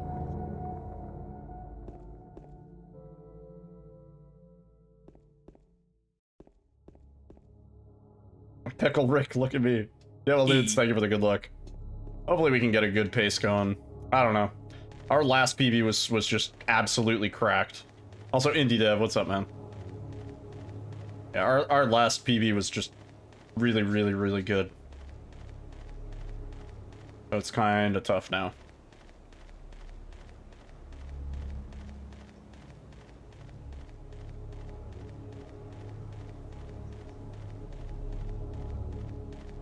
I have to stop getting all these PBs. I'm only making it harder on myself, dude. It's not cool. Might switch over and try some doggo ending tonight. Depending on how this goes, we'll just throw ourselves at some dog.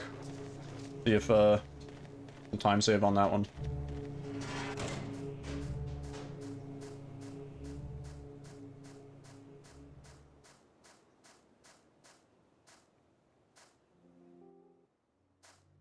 Oh, Angela.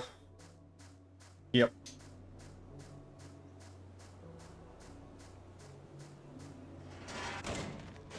Oh, that was a weird movement. Nice. Yeah, I think that's just the general walking around as any killer music.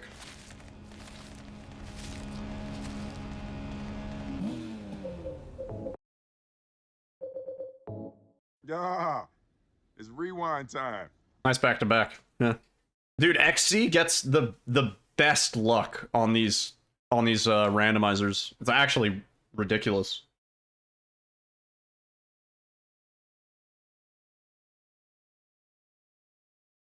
I didn't rig shit. You do. Still, I feel like your attempts to special has been a higher ratio than anybody else.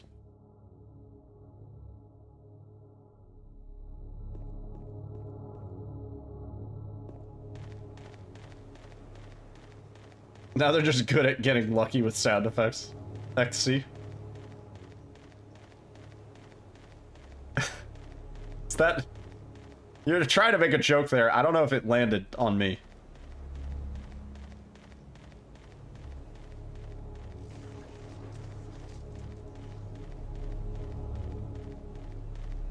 Oh, that's...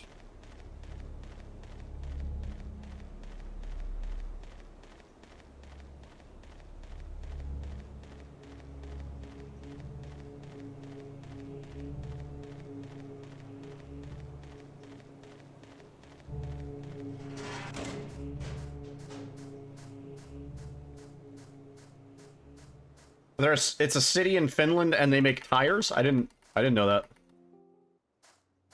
Interesting.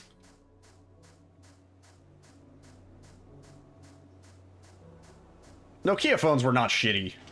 Those phones were indestructible.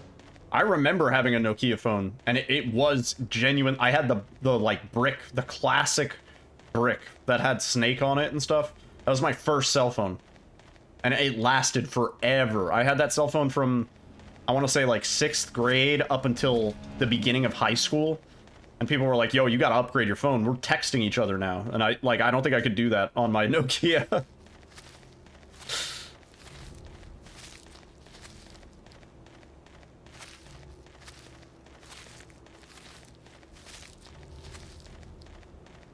Man, remember when texting was limited?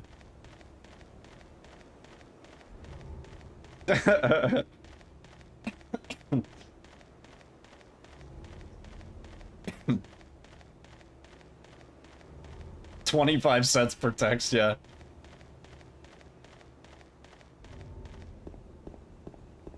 Personal defense weapon, yeah. I remember it had a, like, calendar thing in it, and I actually used it for school, and it was, like, the first instance of me using technology for something other than, like, recreation. Because up until then, I had only ever used my computer for, like, video games. And that was sort of my realization. I was like, oh, wait, like, if I, like, put my test dates into my phone calendar, then I get little reminders when I have a test coming up. Weren't the Jitterbug phones, like, they were, like, phones for kids or old people? Two demographics. E. I think they're kids or old people. Is it just old people?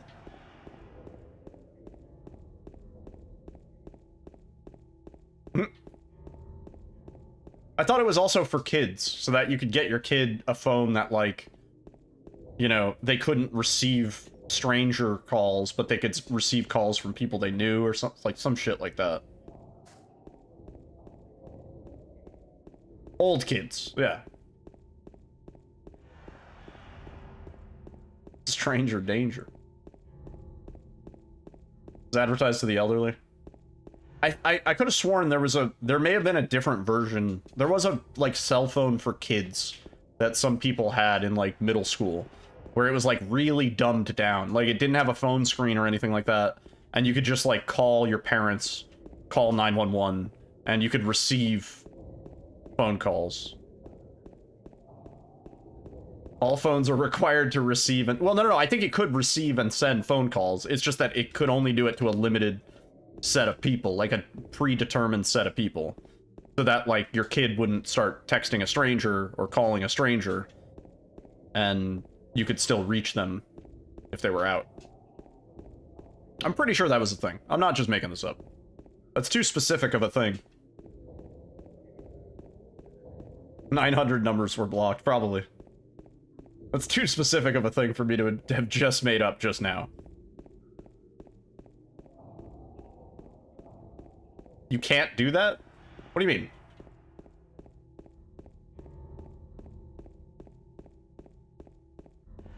You can prevent a phone from being able to call certain numbers. Definitely.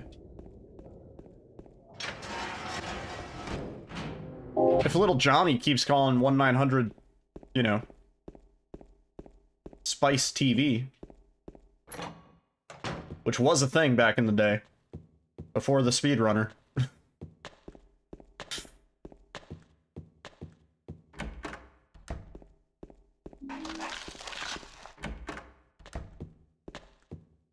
Oh, I should have gone around. I'm fucking stupid here.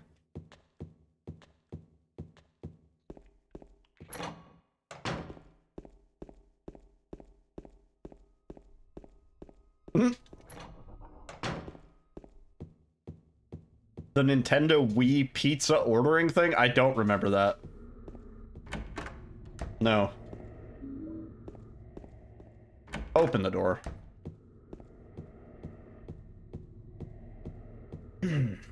Yeah, I think I deleted my Facebook back in, I don't know, 2016? Maybe sooner? I don't remember. It's been a while.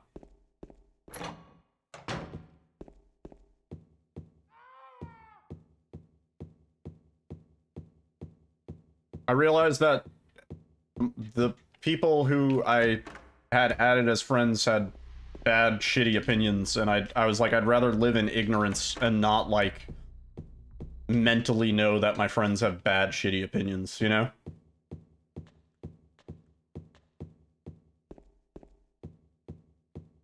Yeah. It was one of those things where I was like, this is for my mental health, and also so that I don't ruin the image of people I know from them saying dumb shit. And I shouldn't have joined the Silent Hill 2 hater group, it's true. Got a selection of cum.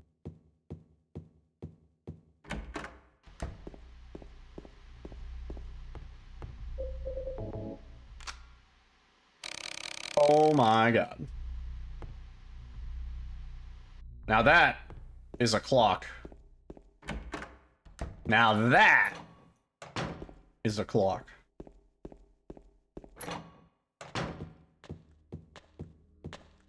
Word hit. Have a great evening. Blah, blah, blah. Have a good rest of your night. That was 8:30, right? Now this man loves life.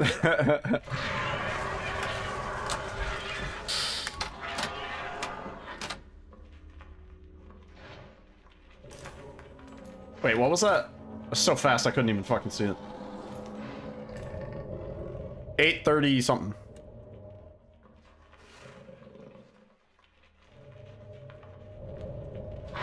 $8:37? No. 8:32. I don't see this a lot. Huh. Arsonist 6.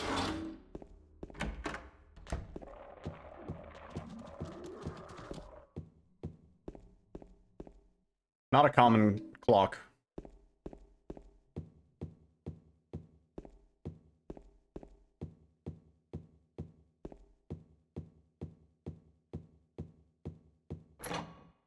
E.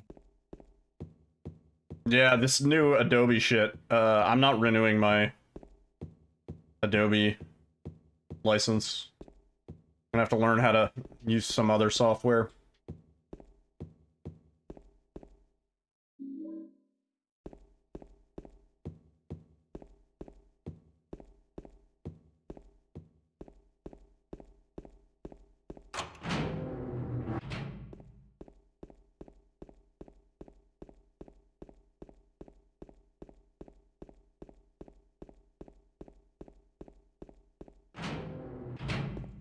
Affinity? I've not heard of it. Check it out.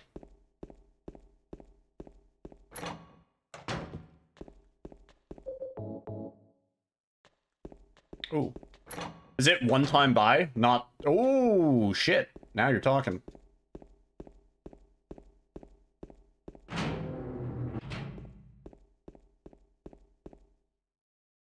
Hard to find, like, studio software that is one-time buy. Everything wants a fucking monthly subscription, yearly subscription.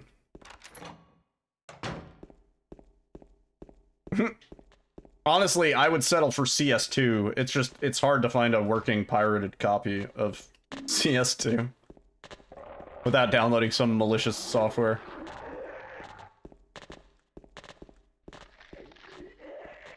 There was a time where actually CS2 was just freely given on, it's not even a pirated version. It was freely given on the Adobe site, and then they fucking stopped. And I don't think anybody archived that install. It was like a keyless install. You just installed the software. It worked. Shit was great. Yeah, I'll check it out.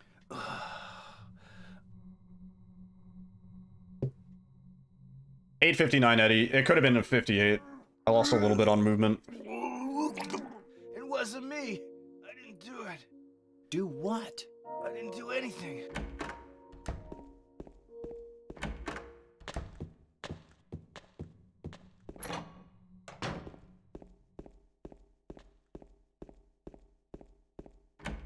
Removed for unknown reasons? Yeah. Not surprising.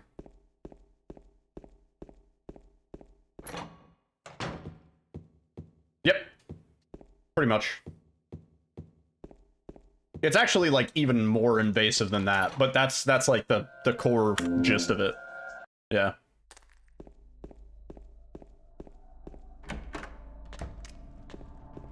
It's like I read the shit and I was like, oh, back in my day we called this spyware.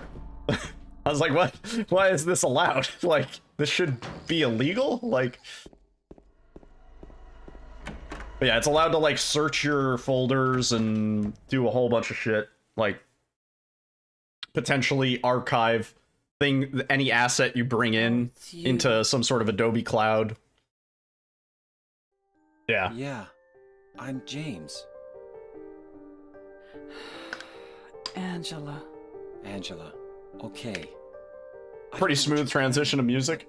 I do have on this media player, it's gapless playback, so there's no time. It starts the next track like right when the previous track ends.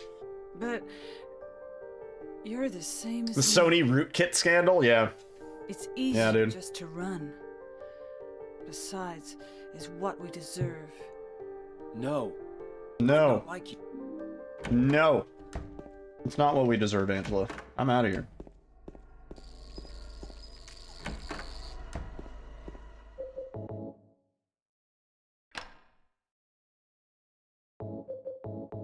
Oh, what do you mean? Fuck.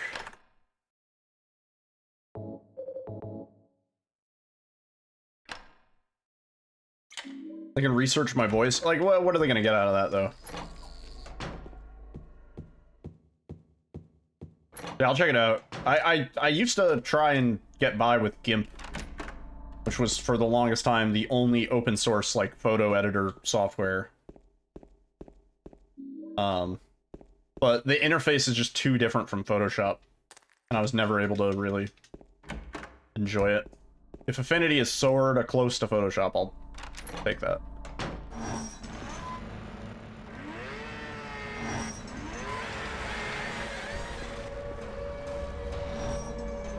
I missed with the chainsaw from like 2 inches away, dude.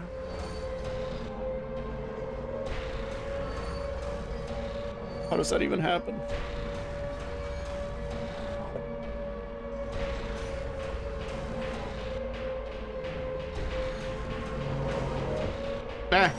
I mean, I only use Zoom for work. If they want to leak something I said at work, that's going to be a fat lawsuit for my company.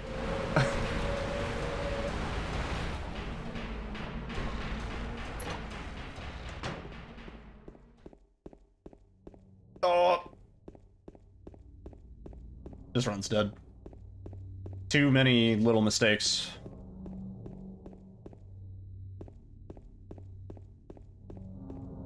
Damn. I don't know if we're gonna get a run past hospital tonight. Wild. Yeah, we're mega red here. Absolutely red.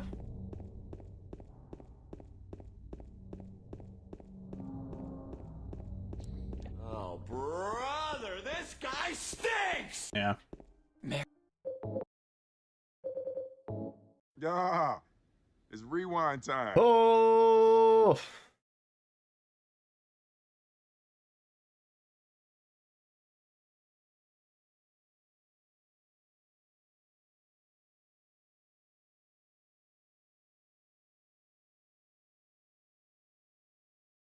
Again.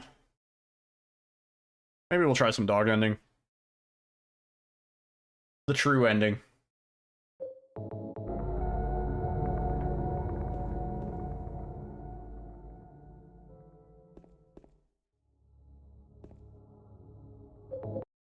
I was like a pixel too far from Yeah. the car. Rewind time.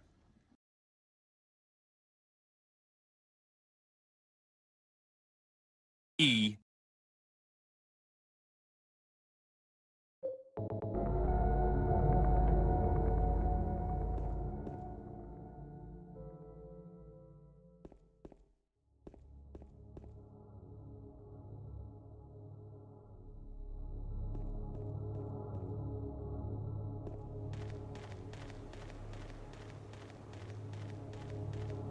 Alright.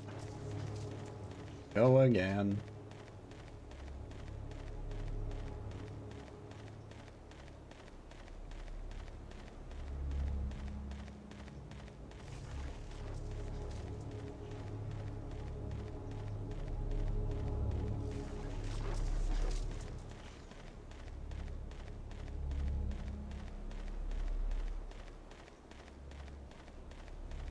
Oh. James. James! I don't know. Hang on, wait. Actually, I might know.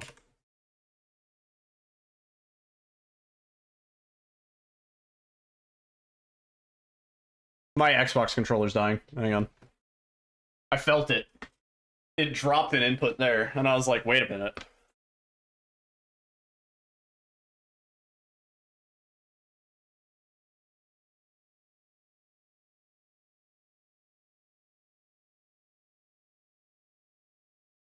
Battery swap.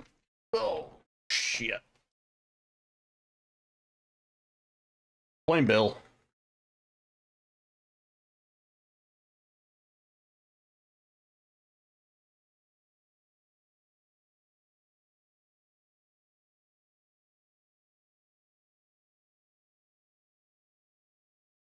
I've noticed that. The Xbox controllers, when they get really low, like right, like about to, like it probably would have died that run.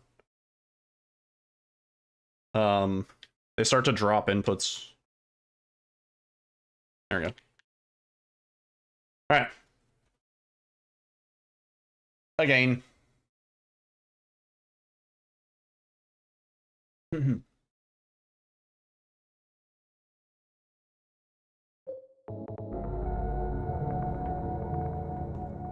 Fresh batteries.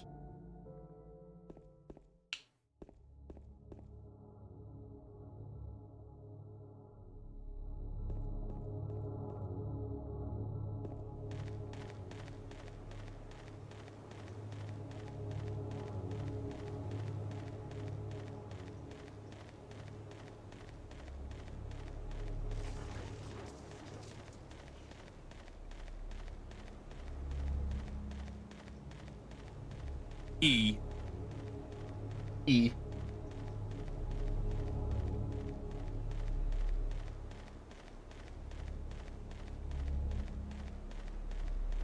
E.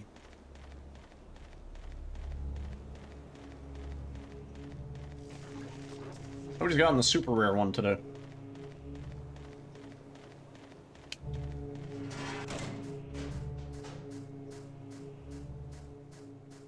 Yeah.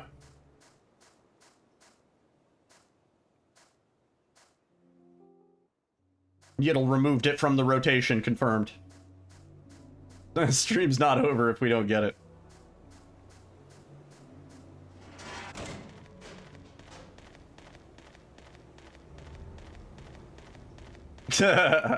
I wouldn't do that. E.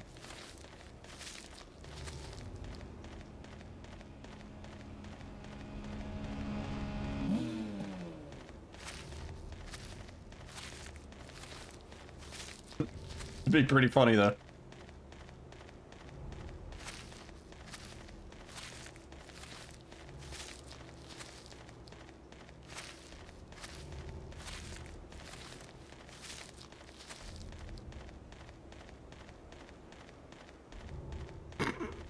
Seeing the face of a man that would do that.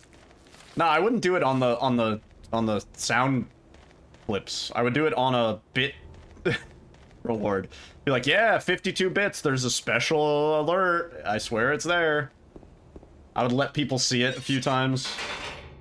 Be like, no, it's still there. Crazy.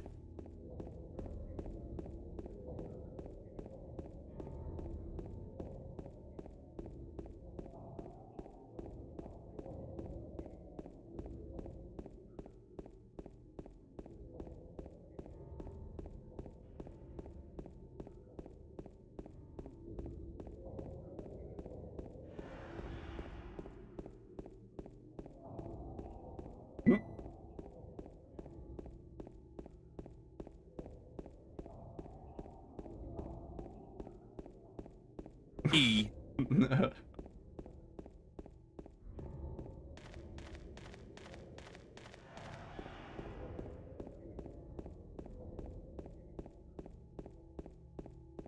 I don't know how much Twitch would like me incentivizing gambling on my stream in the form of special alerts. I don't know if they'd have a problem with that.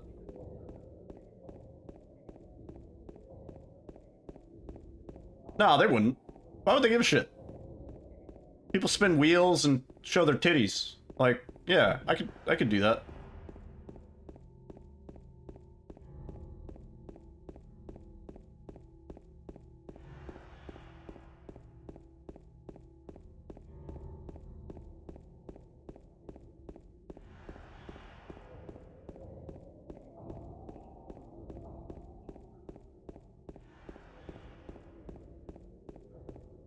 Yeah, I mean, basically, when you have one of those, like, 5 subs equals wheel spin, like, that is already a gamble.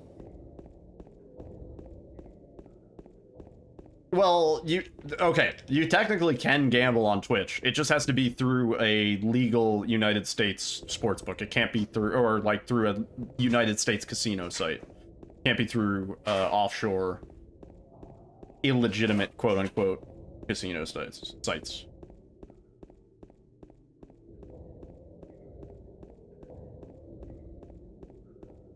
A little bit. Why?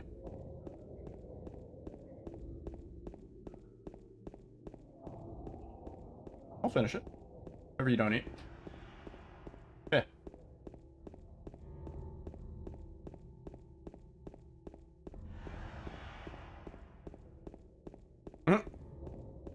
It's not usually there. Usually it's Malta, Curacao.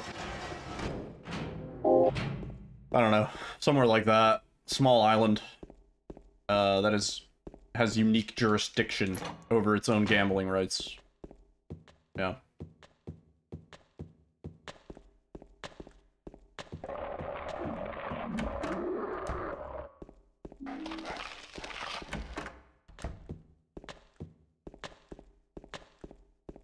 Saudi Arabia's getting into it? Really?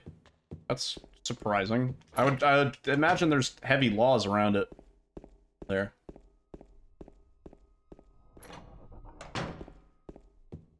Maybe I'm wrong.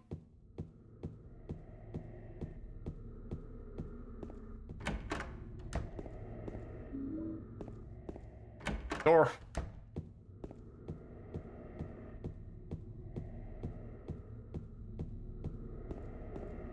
Huh. I mean, it's certainly good money. That's what I always say with gambling. When countries see neighboring countries making so much revenue off of gambling, they can't help but get involved in that shit. And the same thing is true for United States. Like, when one state sees its people going to a neighboring state to gamble, they're gonna legalize gambling too. Or online gambling, at least. They're like, yo, that's tax revenue we are not earning. Give us that.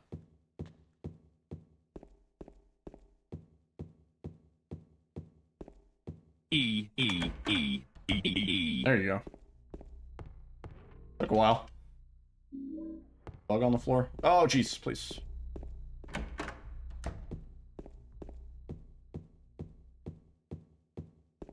I just lost time because cats. Good clock, please. Please. I would love a good clock right here.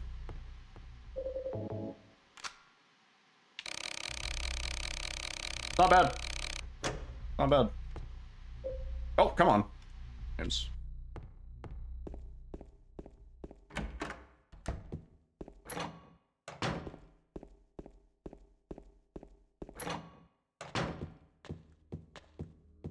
Yeah, I mean, when it's all your neighbors making all the bank, you're like, whoa, whoa, whoa. I want that. I want that money. That money? Give me that.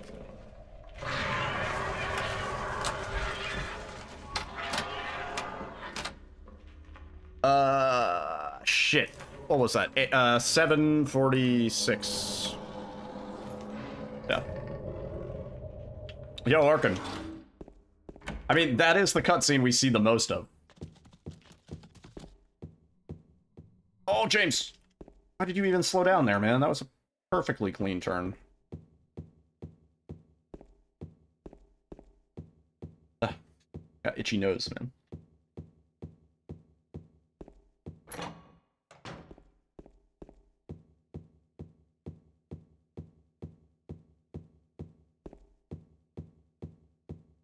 Oh, dude!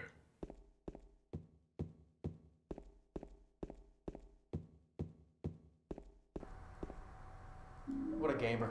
The What a god of a gamer. gamer knows. Good timing.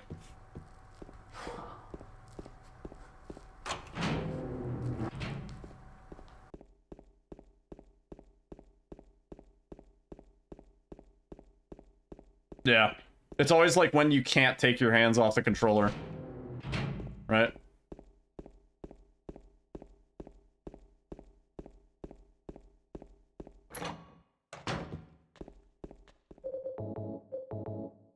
Almost good. I just over-rotated.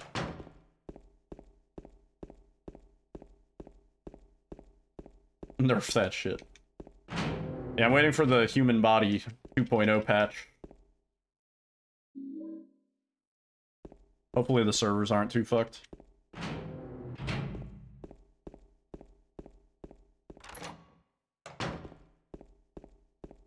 And it said Death Stranding 2, but you think he's trolling? Totally possible with Kojima. Totally, totally possible.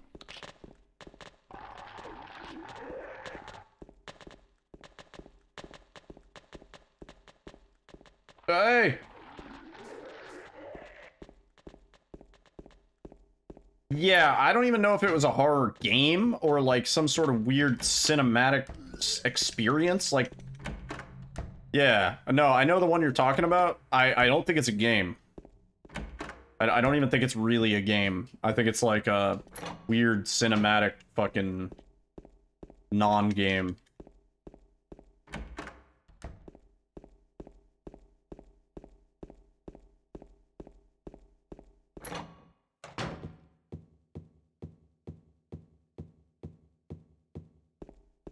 Yeah, the Jordan Peele and Kojima thing. I don't think that's even going to be a game. I don't even know if that's going to be a game. Or if it is a game, it might, like, the gameplay might just be, like, clicking through dialogue or something.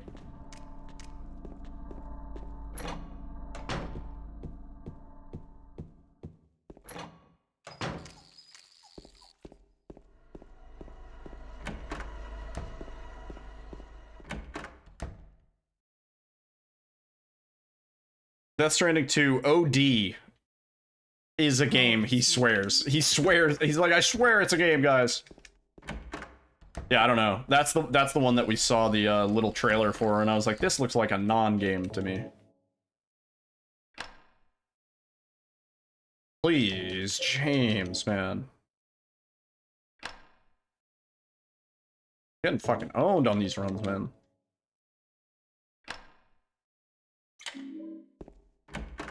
Damn. Not ideal.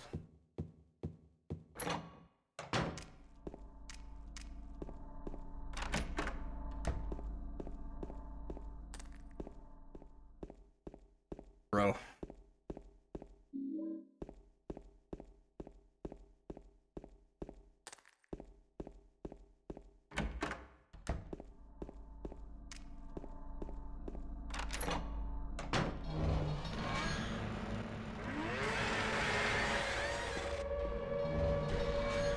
Bruh.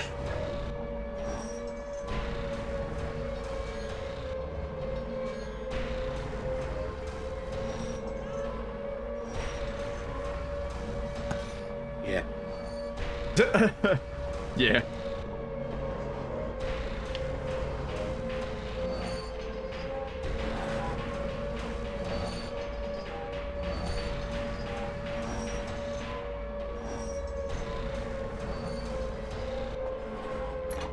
This might be a reset.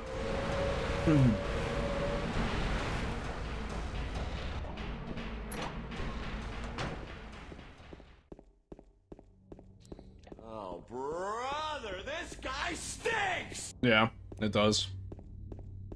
It do. Well, like, we need the perfect storm. We need me to be perfectly locked in, so all the movement is absolutely precise. We need the clock to be good. We need a good arsonist. Flesh lips to not scoot around like an asshole.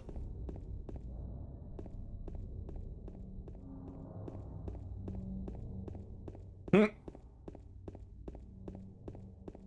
don't need him to make the game. Like, he's not programming the game, you know? Mary? We'll keep it going. Need to go to work tomorrow? Sucker. I don't. My day off. Gotta take Toro to the vet, though. Getting his blood checked.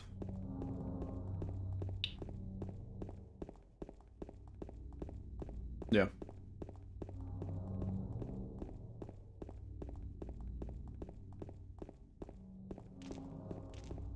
He doesn't even know he's going to the vet.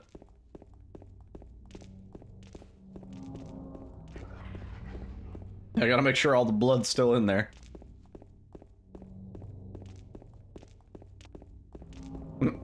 He'll know. He always knows. Like, as soon as we start putting on our socks, he knows. Oh, I'm sorry about that. Oh, please. I bonked. Yeah, Toro has, he gets kind of like micro seizures. So he's on, phenobarbital. Find the lady you're looking for?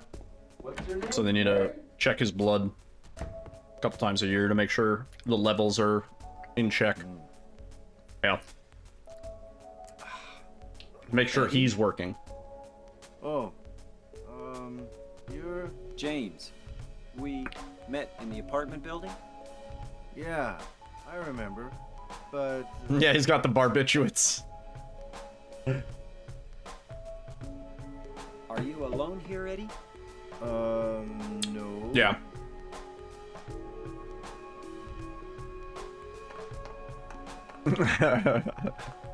It's funny because he's a cat. Like, like, seizures in animals is much more understood in dogs than it is in cats. And it's also much easier to treat dogs because dogs generally weigh more than cats. And so, Is that her name? you can give them kind of half of This town is full of monsters. How can you sit there and eat pizza?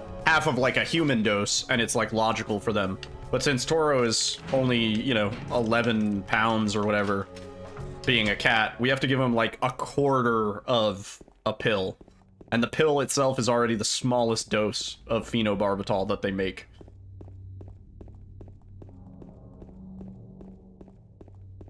So, yeah.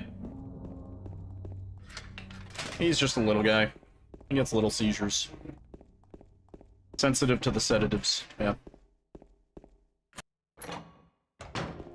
Yeah, when we first started him on it, he was out of it, like, pretty badly. It was really kind of hard to deal with, but... Oh, hell yeah. I'll check out the, cat pics. This is probably a reset now. I messed up. Also, I got a P. E. I got an E. Yeah. Yeah. Let's do a quick break. I gotta run to the bathroom. Give me just, 3 or 4 minutes. Yeah, it's rewind time. Oh, that is such a fluffy cat. Holy shit. That is a big floof.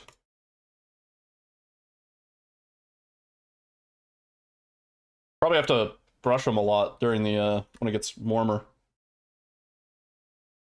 During the Finnish summers. Do you guys get summers? I don't know. Animal shelter cat. Same with Toro and Tora. They were, well, like foster home kitties. They were not at all purebred. Yeah, anyway, I'll be right back.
The Sims music.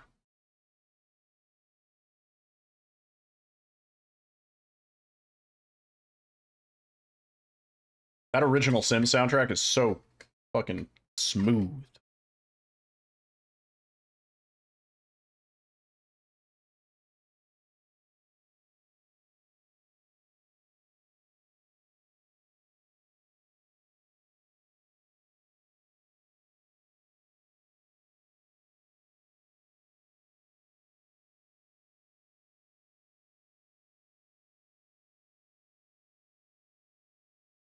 Should we try some doggo attempts? See if we can PB on that time, maybe? Might be more successful.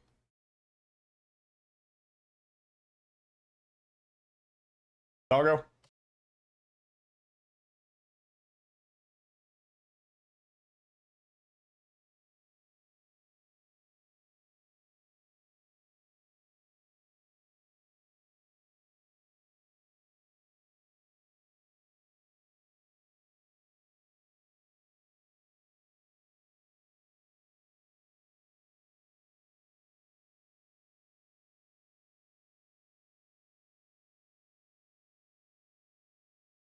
We just get these splits.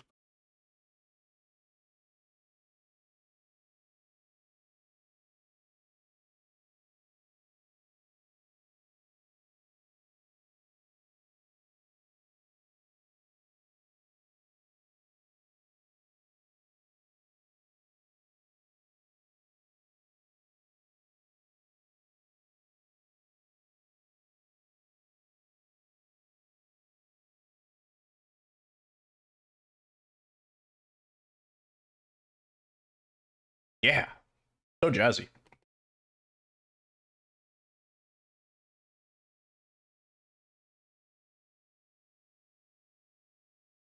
I've talked about this a few times before, but The Sims Online, TSO, was super fun back in the day. It didn't last very long, and they never...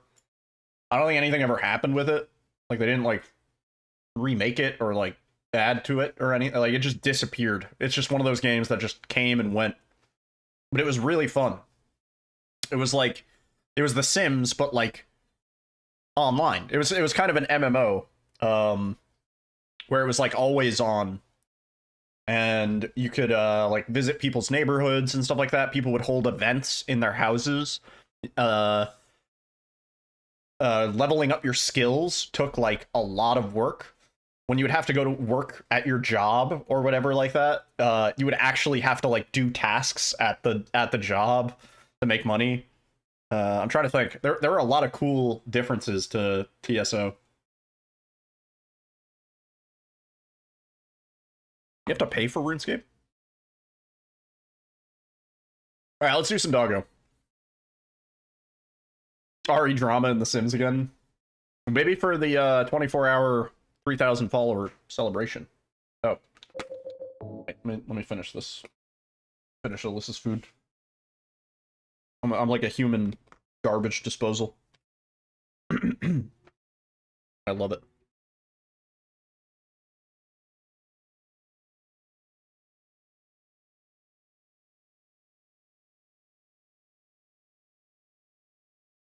I saw at one point they were talking about open TSO, like an open source version of it, but I don't know if that ever happened.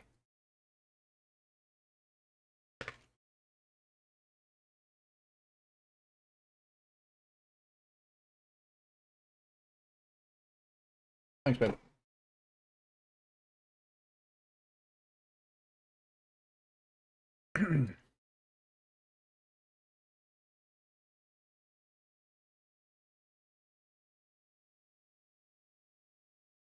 I wonder how many people are still paying for WoW and, like, just don't play it anymore.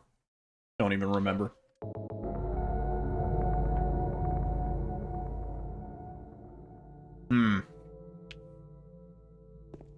Yeah, I mean, the only way that The Sims Online really worked was with a decent player base. I remember when I was, like, a kid, when it was out, it was a decent player base. You went online, there were, like, other people doing stuff 24/7.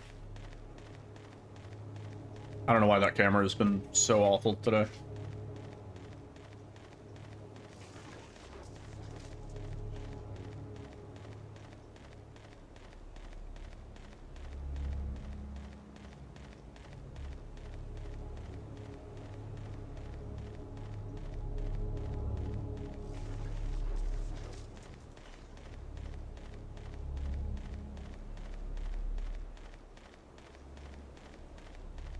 I remember the original Final Fantasy Online.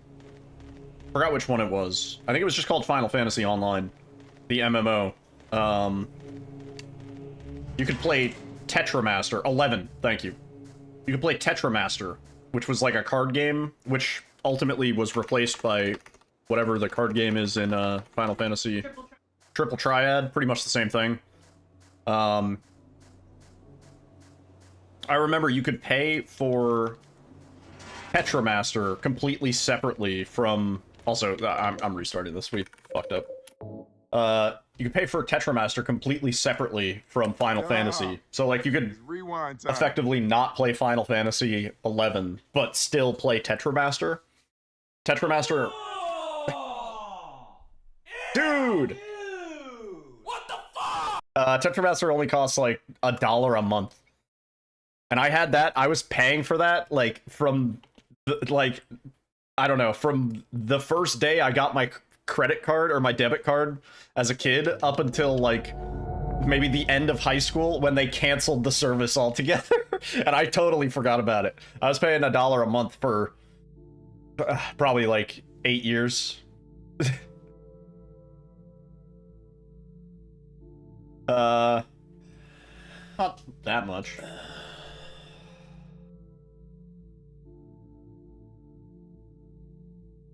It's taking away from you playing all the sound effects. These are better than playing all the sound effects, dude. These have better comedic timing. Play all the sound effects is just an ear destroyer. Guaranteed.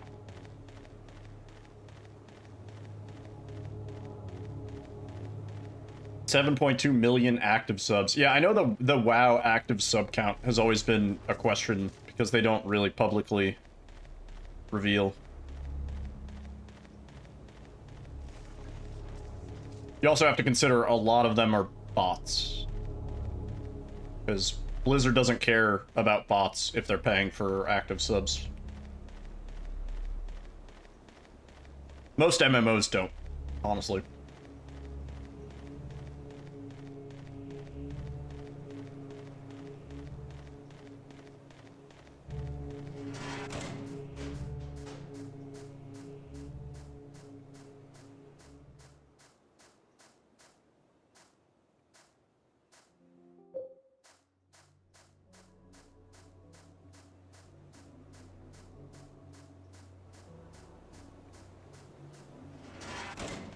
There we go.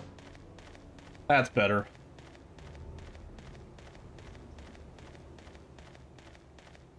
Good old dog ending. I think we might be able to PB on this time relatively easy. Because it's definitely been a while since we did this category. We've played another 100 or more hours of Silent Hill 2 between the last time we did this category and now.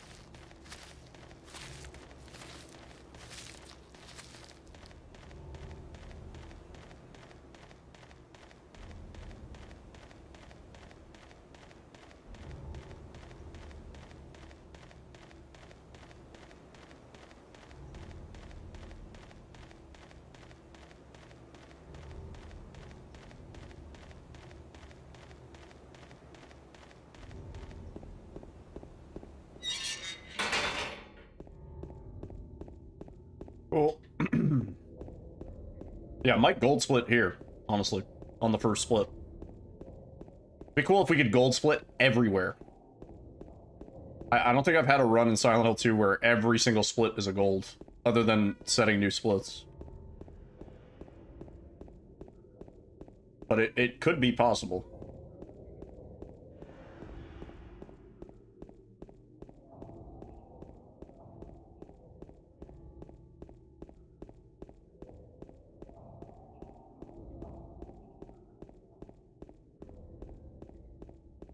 I don't know what soundtrack this is, but it's fucking Persona.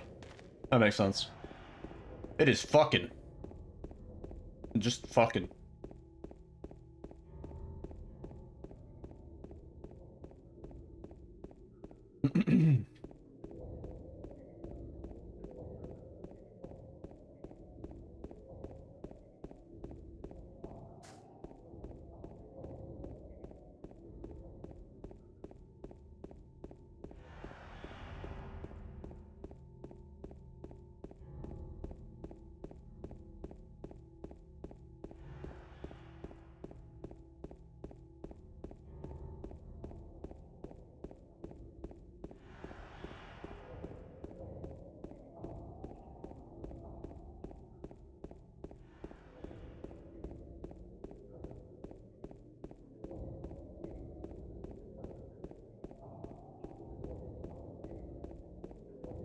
Oh my god, look at that movement. I fucked it up. Wait, I never let go of the text, so it despawned. I fucked it all up. I never let go. I was spacing out. It's all good. Still faster than I think we did last time on this PB. I was like, where's the body? Oh yeah. Let go of the text, genius. Honestly, the truth is, I just have a vice grip on my controller strapped around the X button. That's how it feels, at least. Oh, I have a pretty good story. Oh, I have a pretty fucking good story. So last night, honestly, it's not as bad as having to tap it now that I just have a turbo, but last night, some punk kids, no gold, bummer. Some punk kids came around the parking lot near my house to do some donuts or some drifts or whatever. I'm pretty sure the car may have been an X-Drive BMW. I think that's an all-wheel drive car, so I don't think you're really gonna drift very well in that. But he was trying it nonetheless. And he fucked up. And the tire... Yeah, okay, yeah. So first his one friend came through the parking lot in his BMW, and he was trying to drift, and he wasn't doing a very good job at it. And they were, I think they were identical BMWs. Or one was like maybe a few years older. And the other friend was like, don't worry, bro, I got this. And so he attempted a sick drift. And the fucking tire, the tire popped off the rim. And was like, it was his right passenger side tire as he was doing what I guess would have been like a left-hand side drift, right? Like turning the car inward from the left. And the tire fucking popped off. And it was pretty loud, first of all. That's what got my attention. I was like, oh, some kids are fucking drifting or whatever. And then I heard like the pop. And I was like, oh. Uh-oh, like, what was that, you know? And no one was harmed. Everybody was fine. Except for that dude's car. That dude's poor BMW. They sat around for a while. They had a portable air filler thing, but no spare tire, because a lot of modern cars just don't come with spare tires anymore. So they sat there for like 2 hours trying to fill the tire up with air, but like I think it was off the rim. So any air that was going in was immediately going out. Like no shot. You couldn't drive it. What am I doing? I'm so distracted. You couldn't drive it to the fucking mechanic because you would have just been driving on the rim. So they're out there for like 2 hours, and I knew it was gonna come to it, but finally they call a fucking tow truck. And the tow truck had to really try carefully not to like bottom out the front of the car because it was obviously very low. And yeah, they got their car out. The friends dropped off their girlfriends or something like that. There were girls with them. And they I guess the girls were like not very entertained, and so it looked like they brought the girls home and then went back to the car. No riz. No riz whatsoever. I fucked this run up, but that was a funny story. And I had to tell it. 1050? Wait, what the fuck? The girls were not impressed. Yo, check this out, dude. destroys car. Alright, 1046. Yeah, I mean, it's very possible he, like, bent his rim or something like that, too, because it did not sound good. It did not look good. I've been around cars a fair bit.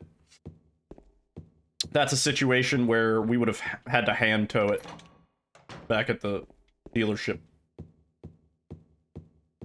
Like, yeah, you ain't driving that thing. Is this Ape Escape? Yeah.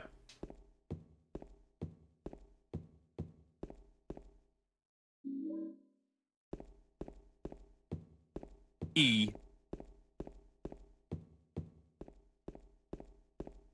The music of Ape Escape is actually really good.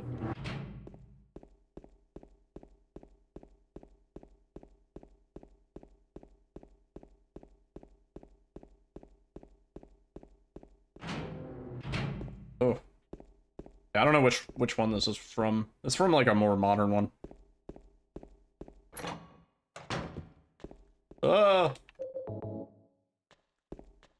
Whoa, that was fucked up. Yo, we're fighting Bowser now.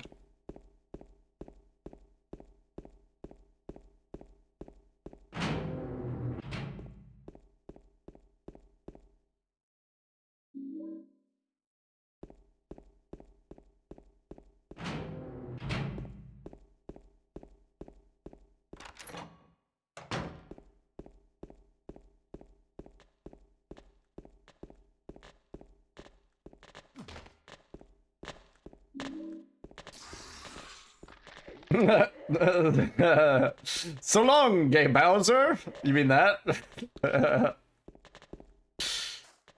No, he's saying so long.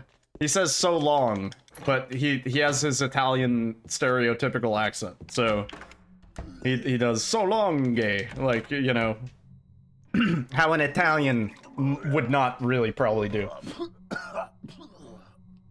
100% gay Bowser.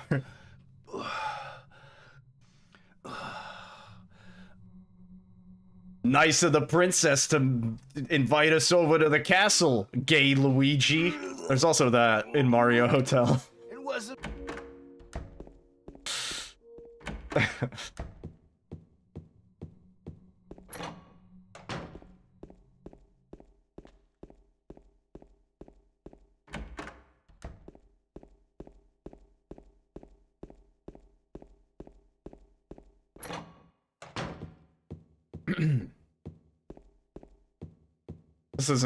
This isn't even good. How progressive of Nintendo.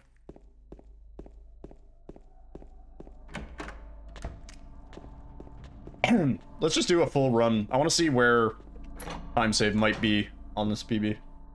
It's been a while. It's been a while since I saw Doggo.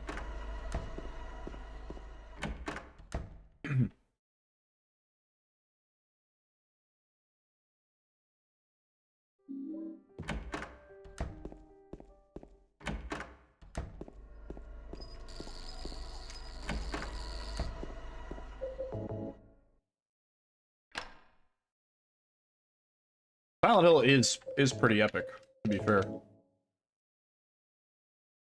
Oh, the most epic part is when you fuck up the interaction, like, really, really, really badly.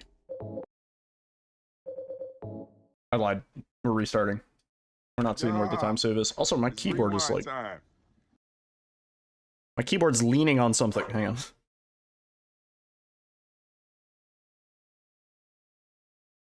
Every time I go to press... There we go. Wait, what? There we go. Every time I go to press escape, my keyboard, like, slides back.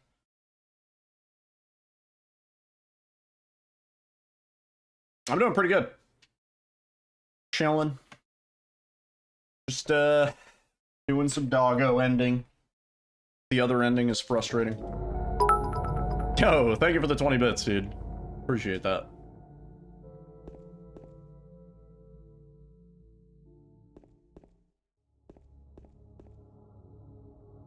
Yeah, I hope you're doing well. Isangeki. Thank you for the follow. Wonder who that could be.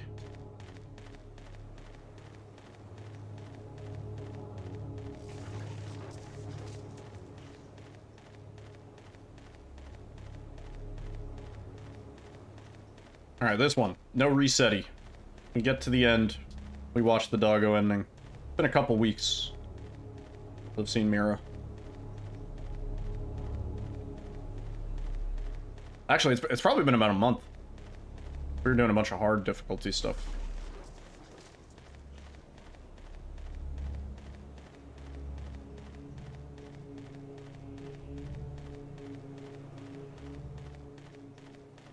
Oh.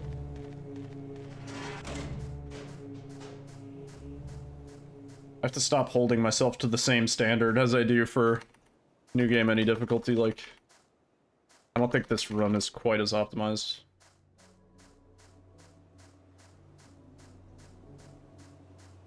I don't know though. Maybe it is. Maybe we were frickin' gaming. And then we stopped. Sometimes it feels like that. Sometimes I'm like, I swear I'm getting worse. Like...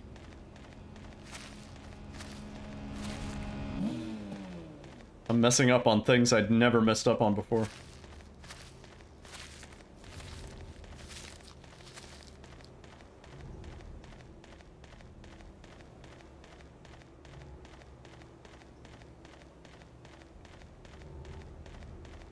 I have a hair just like slightly tickling my eyeball. It's a great feeling.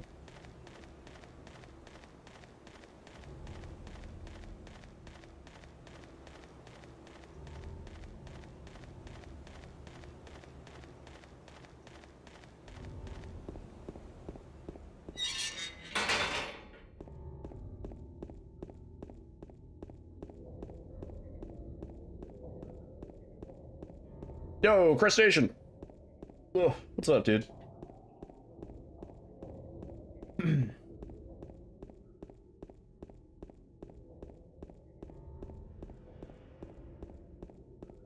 Hope you're doing well.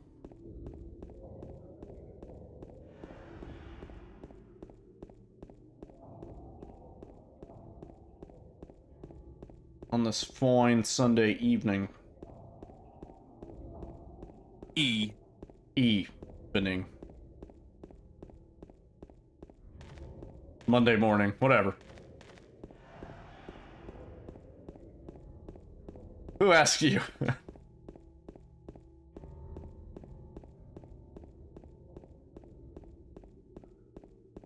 Yeah, future boy, don't spoil my day for me, okay? I haven't even gotten there yet.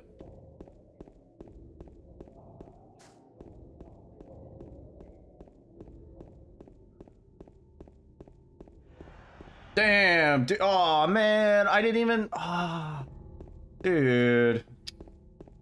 I never. Oh man, I didn't even get to. Bro.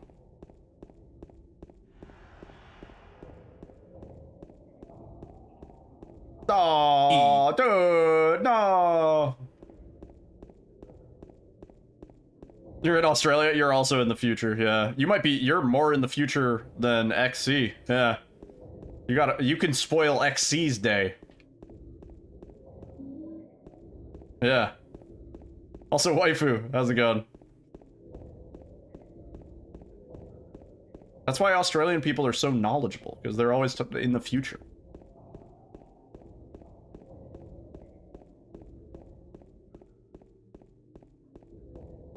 Eastern Australia, yeah. That's crazy. And waifu's in the past, holy shit. Crazy.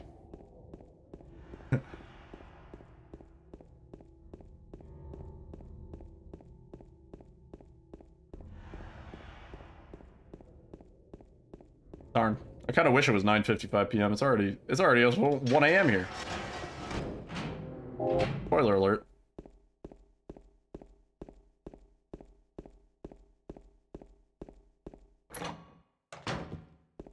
Oh, wise future seeing Australians.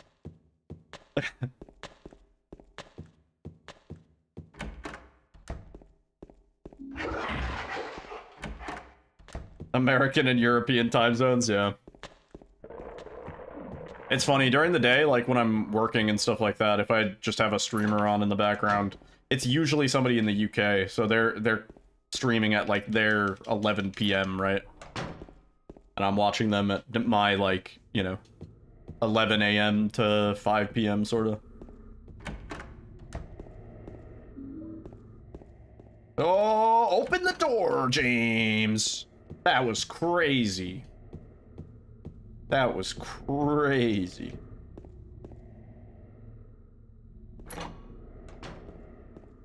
Toro's locked in, is he? Oh yeah, he is. The wall is pockmarked with gunshots. Thanks, Clef. I had no idea, dude. Oh.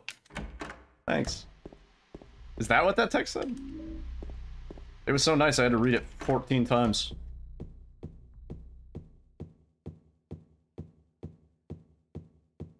His eyes are closed. He's falling asleep. The only thing he's locked into right now is a dream.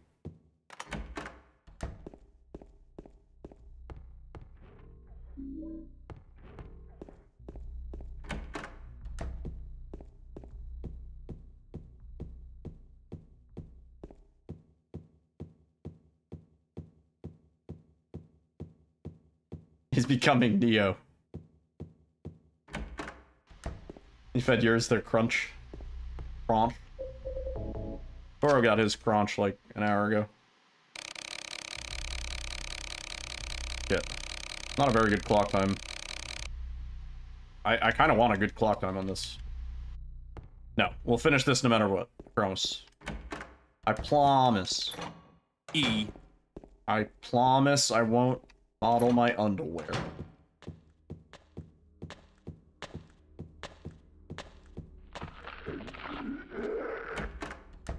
Let me check.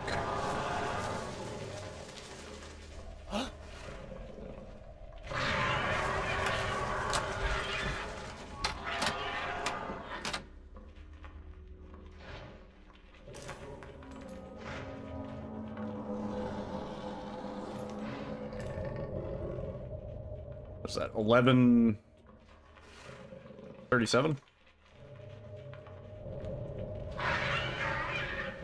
No, 11:38.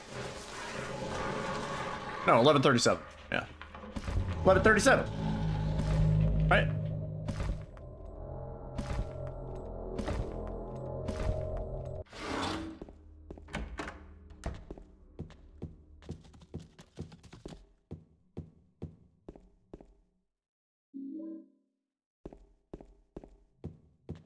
Whoa!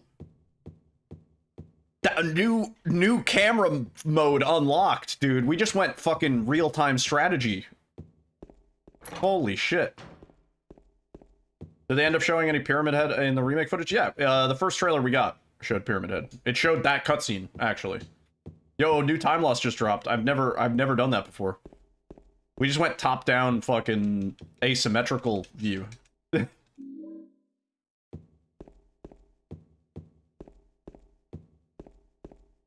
I've never had the camera angle do that to me. Maybe I pressed it too soon in that hallway or something.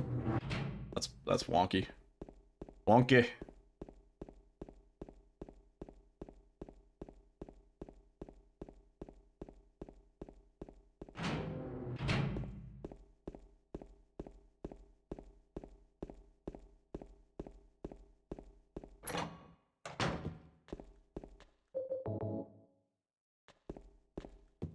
Oh, door.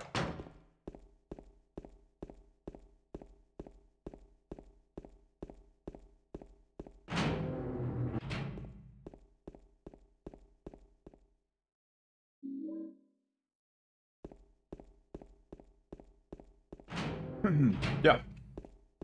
In fact, what I still want to do, in my YouTube video, I showed some of it, but I did like basically one-to-one sort of side-by-side comparisons of the scenes that were shown in the trailer with the original. I kind of want to go through and do that for the whole game, and then just upload that as a separate, just standalone YouTube video with no commentary or anything. Yeah, we've seen the whole game except for Eddie.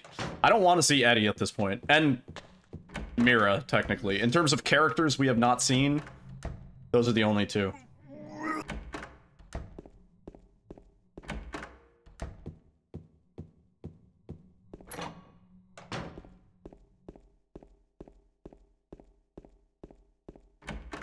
We haven't seen, like, Mary's standing model or anything like that, but that, again, I'm fine not seeing that. That I'd rather almost be revealed when I play the game. You know? Same with Eddie.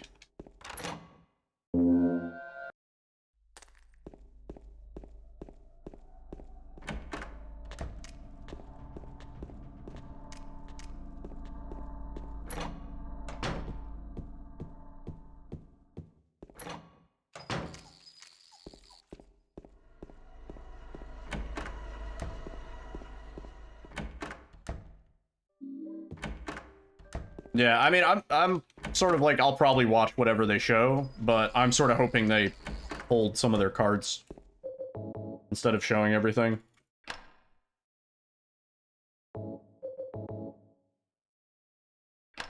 Maybe like one more trailer, but we don't need to see the whole game in video form, you know?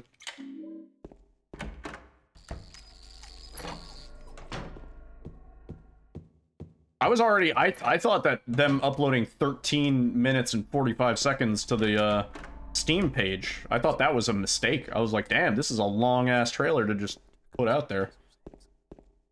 Oh, let's go.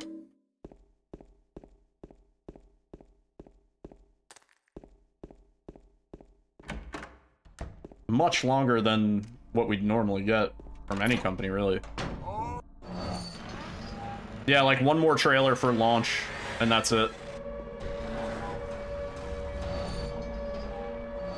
What I was saying they should do is recreate the original E3 trailer that, we can actually watch it in this, but if they recreated that trailer with the soundtrack and the original music, oh, people would bust so many nostalgia nuts, dude.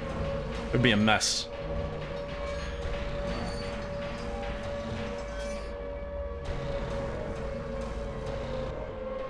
Are you able to set a white name on Twitch anymore? I think so. I believe so. I don't know.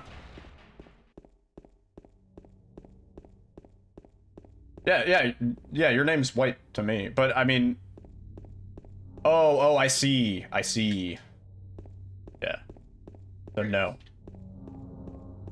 Don't swap it.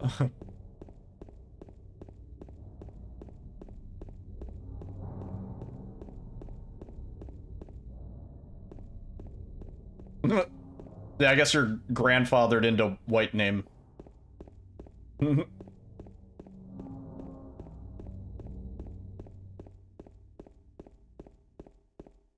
Mary?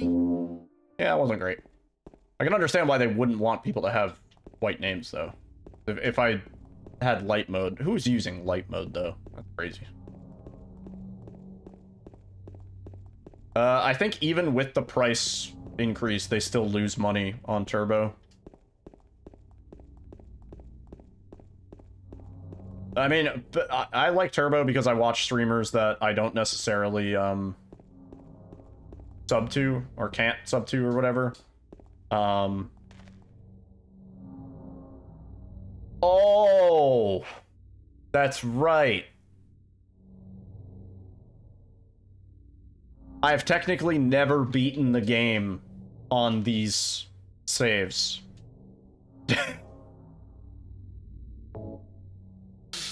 Right. Let me get my other saves, and we'll be good to go. I never even beat Silent Hill 2.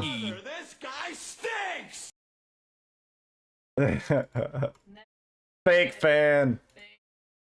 Fake fan, dude. Yeah, I think these are the, yeah, okay. What is this?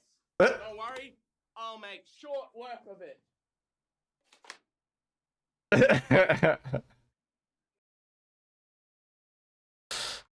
Pretty good. All right, if I do that, that should be good. Also, I want to increase the volume on these. I feel like they're a little too quiet. Even the loud ones are a little too quiet. Oops, I accidentally disabled it. There we go.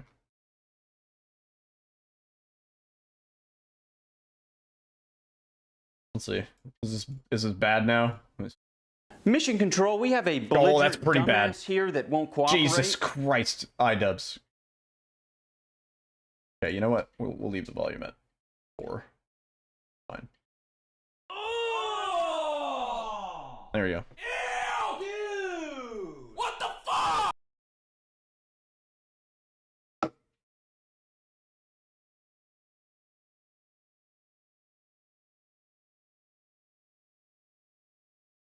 Okay, this should be right now.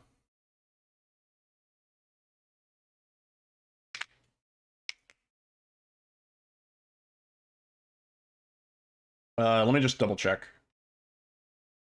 I think this is a yeah, this is a folder with every ending unlocked. That's what we want.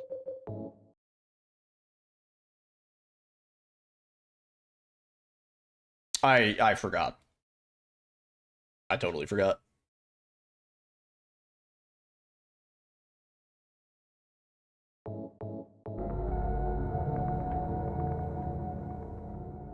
There's always a big Destiny 2 fan. I mean, she's been playing it a lot recently just because, well, just because new stuff. Wow. She liked it. I think she's beaten it by now. She's doing collectibles and things. Have I played Sekiro? No. Not really a big, like, Souls. I know Sekiro's not necessarily a Souls game, but that variety. I probably like Sekiro more than some of the other ones.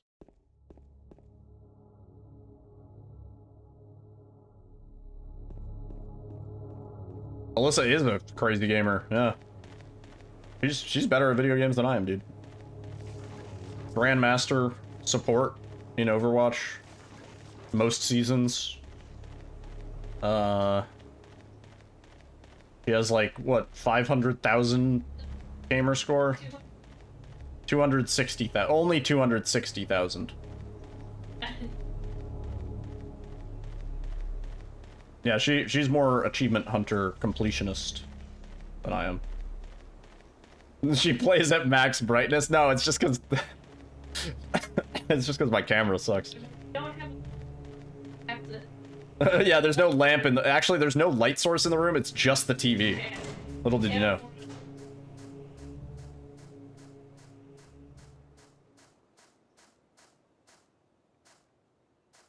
Yeah, Alyssa's kind of fucking cracked.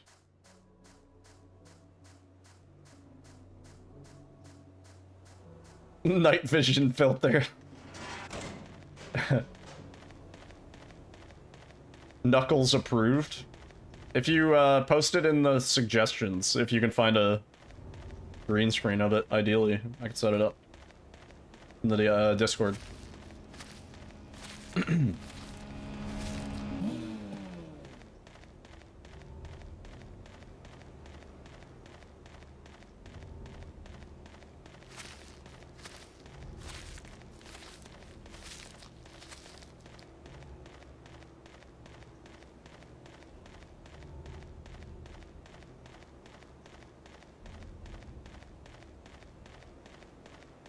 You have the platinum for RE-verse? Okay, alright. Shut up.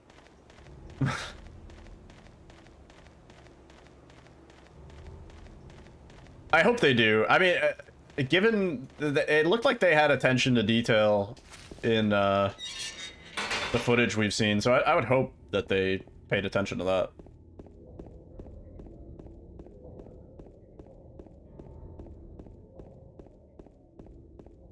You found exactly the one with green screen? Yeah, post it in suggestions.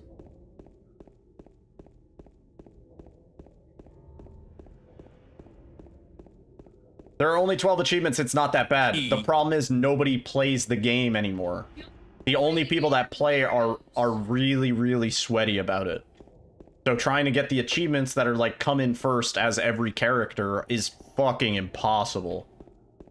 You have to sit there for half an hour per match, and then you're gonna just get smashed because the only 5 people playing are sweat lords, and this is the only game they play for some reason. It's you. They can only afford one game, and it's a game they didn't even have to pay for because it came for free with Resident Evil Village. Imagine buying Resident Evil Village and the game you play in that pack is RE-verse. She's on Xbox.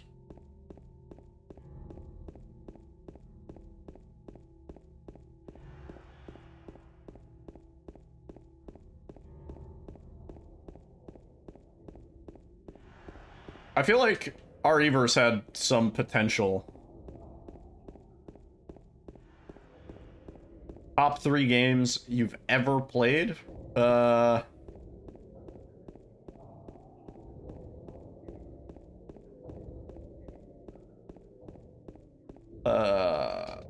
they're all gonna... Mine are gonna be really obscure, surprisingly. RE7 is one of them.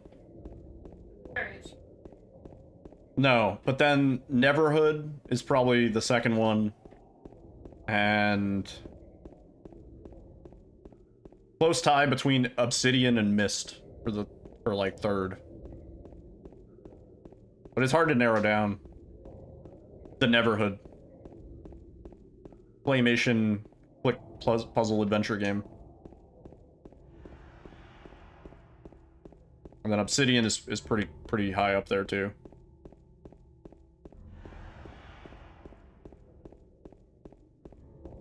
Yeah. Not games you would expect, I guess. I mean, I would put Silent Hill 2 in there, kinda maybe, but not over the games that I grew up with and have like deep nostalgia for. I didn't grow up with Silent Hill 2. Yeah, it's Neverhood is the game made completely out of clay. Yeah, I should play it on stream again at some point.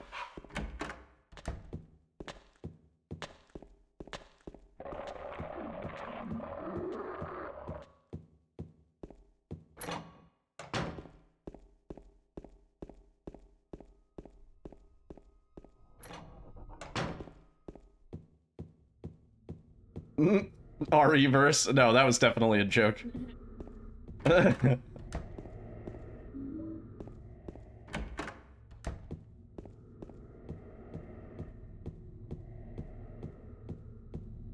They should have made a Wallace and Gromit game. There might be.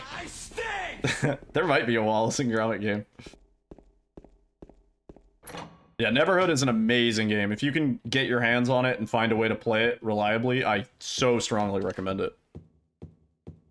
Such a fun fucking puzzle game. Really, really creative. Great music, too. In fact, the music was like 2 songs ago on our playlist. GTA 3. GTA 3 is a good pick in there. Yeah.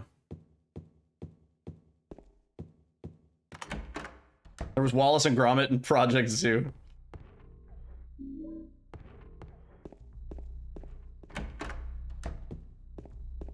The crackers, Gromit! We've forgotten the crackers!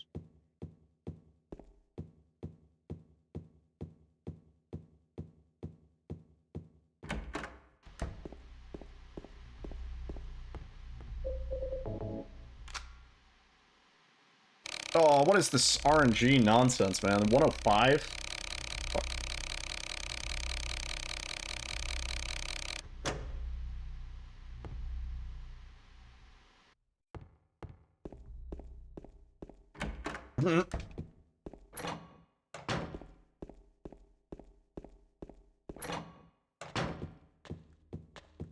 Final 2, Final Fantasy 7 OG.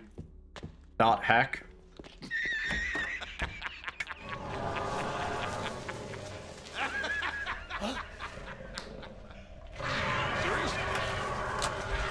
You serious? Hang on. What was our clock? It was bad. It was 106. Wait, frame... Oh, yeah, I guess so. What a god gamer. God of a gamer. Seriously.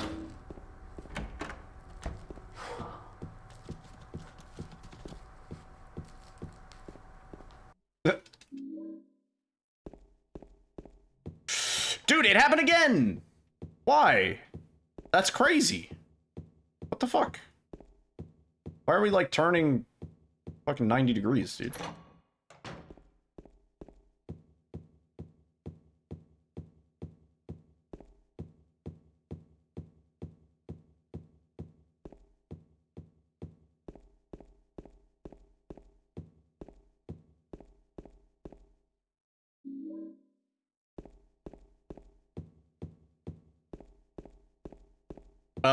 Never got made beyond the first room. It was just a demo of the first room. It was a cool idea. Yeah.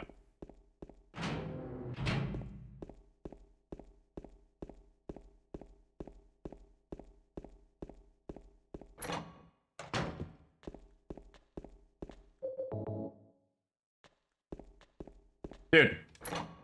Ugh. Yeah, just use Scum VM. Play it that way.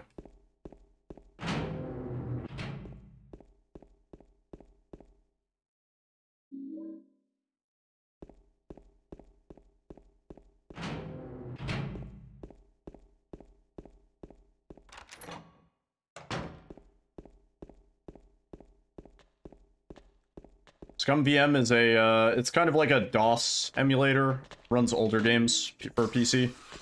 Not necessarily DOS, but just older games that have compatibility issues. I would say it's better than DOSBox in general. But similar.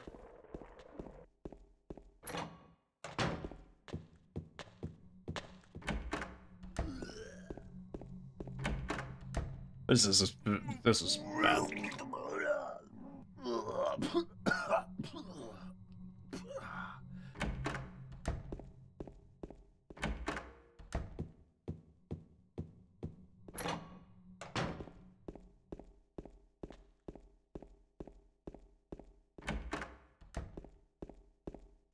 It's not that difficult. There's a lot of guides and stuff like that.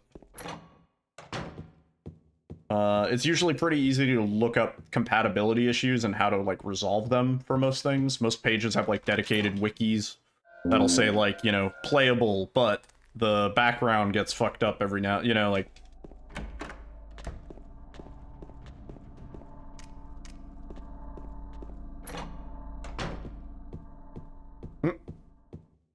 It's not time consuming. Time consuming is like doing the, if you want to compile your own Super Mario 64.exe for the PC port, that shit is a little time consuming. You gotta like download a few things. Oh, you gotta open up a command prompt and type in some shit. That is a little involved. Yeah. But general emulation is like really, really straightforward. Angela. Angela. Okay. Arcade machine emulation is also a little tricky.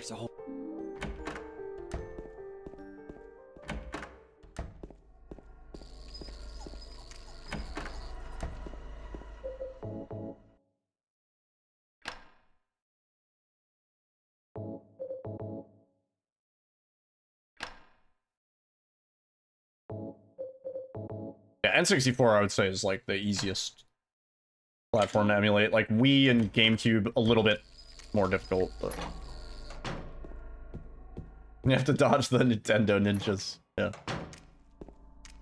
Yeah, I mean obviously, you know, don't download a virus, but oh.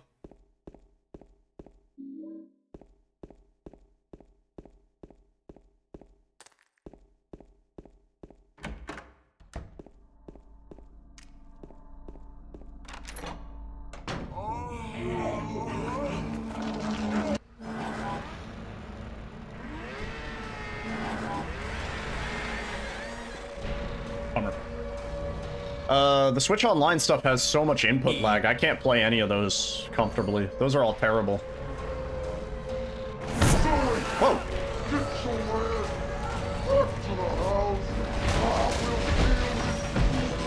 Yo, Vince raid. That's why the sirens are going off, dude.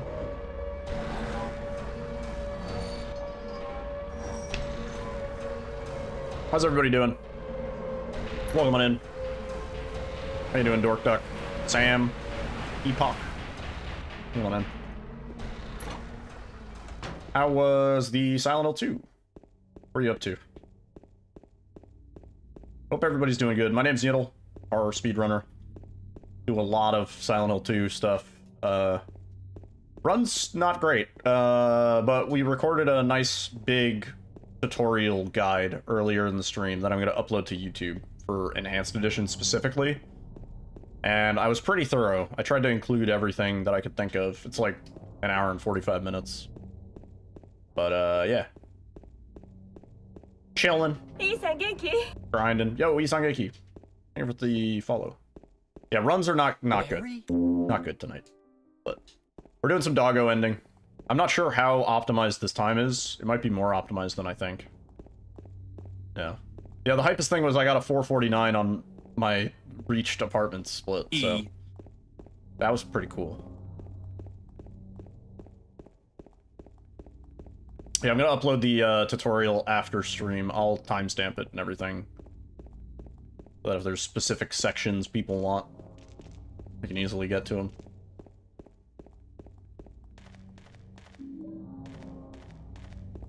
Look at that. Dog key actually spawned. I forgot that my saves... I was using saves for New Game Any difficulty, which don't have any other... and it has no ending ever completed to try and guaranteed leave ending, so...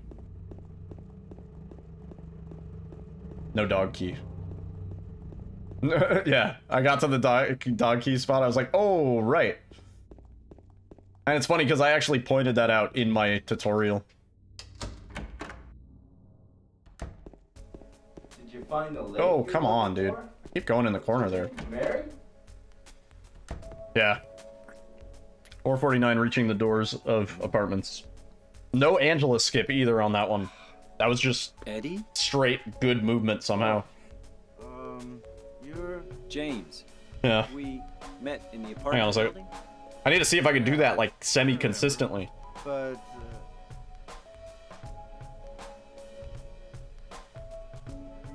Are you alone here, Eddie? No.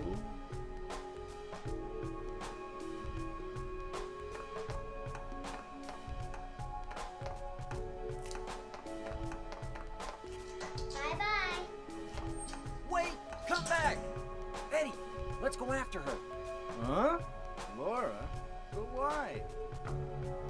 Laura. Is that her name? That's what she said. This town is full of monsters. How can you sit there and eat pizza? She said she was fine by herself. She said a fatso like me would just slow her down. He said the thing. Forget you.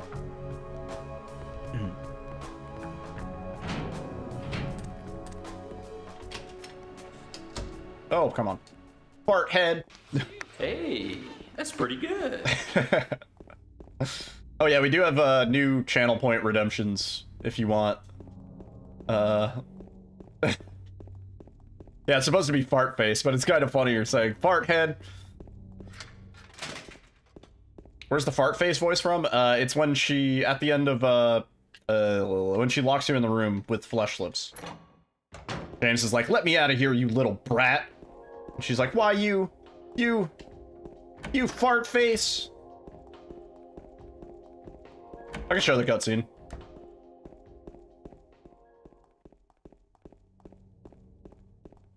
To be fair, I think I watch cutscenes more than any other runner of this. I've watched a few people's runs and I'm like, oh, it's only me watching the cutscenes? Yeah.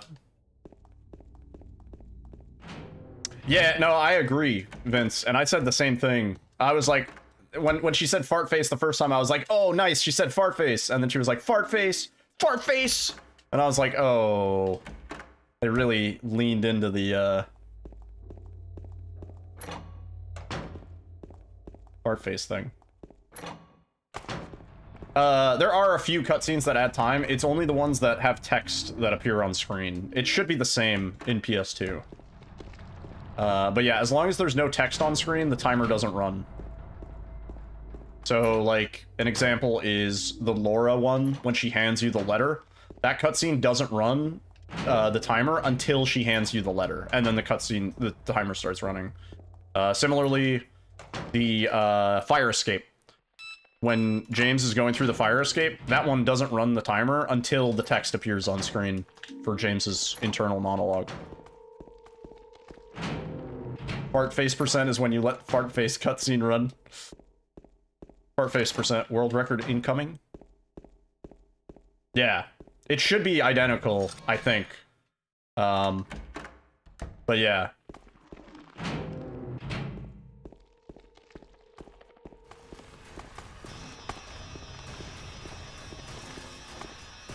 Oh, yeah, James, yeah, you're right, yeah. Correct. Yeah, that one too. 54.89. Yeah, so it's important to get out of that one fast too.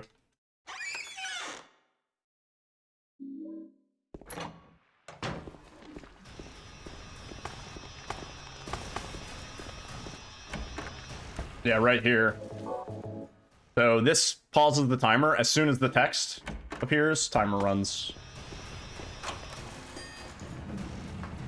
Oh.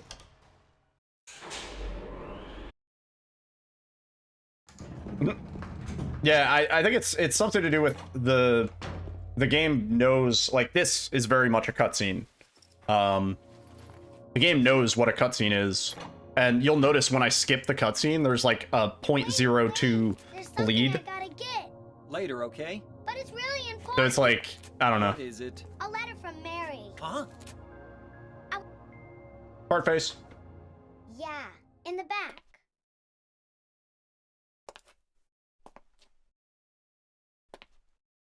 Laura. What are you doing, Laura? It's further back, in the desk. The desk? What desk? It's behind the pipe in the remake. Laura! What are you doing?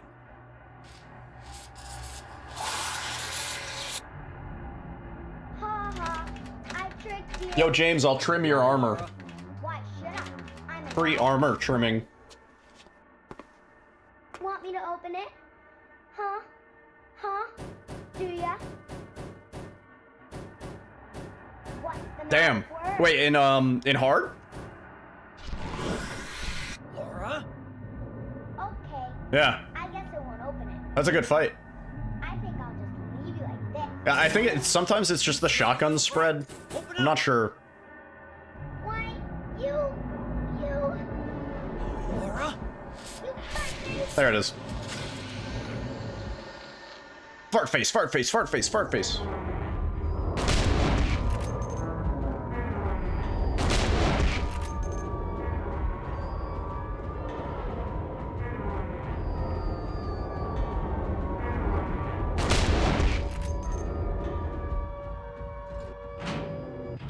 Yeah. Ugh. Yeah, I mean, she's a bit of a brat. James could have just said please, and she probably would have opened the door. James just handled the situation bad. Cool.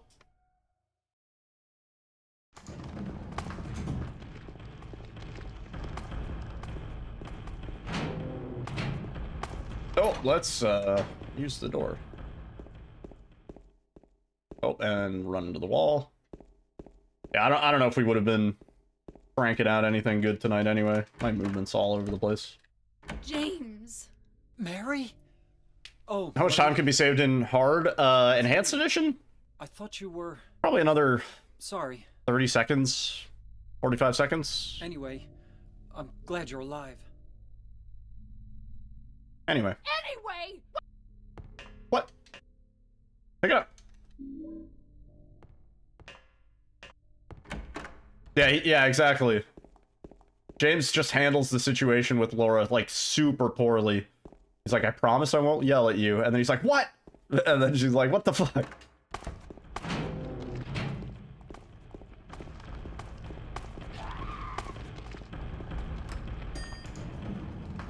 Yeah, I have no idea for PS2 what an optimal. There's so much more you have to deal with on the PS2. You can't quick save, which causes like a whole bunch of problems in hard. Causes you to bonk into walls. The only reason we don't bonk into walls in hard on PC is because we quick save everywhere, because it avoids that. So we have to quick save like literally everywhere. Anytime we're running any distance, we are quick saving. Oh, also, yeah, you can't avoid Abstract Daddy, so you have to do Abstract Daddy. That's true. No out of bounds, also. And that section in hard probably sucks. It's probably like 2 or 3 minutes, if I had to guess. How does it help you with bomb? Yeah. Yep. And something about quick saving resets James's speed and stamina. The section that we normally skip with the out of bounds. You have to drop all your stuff off in the locker, right? To use the elevator?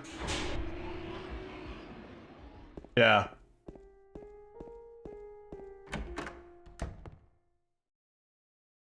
Also, that hallway with Pyramid Head is also probably a big problem.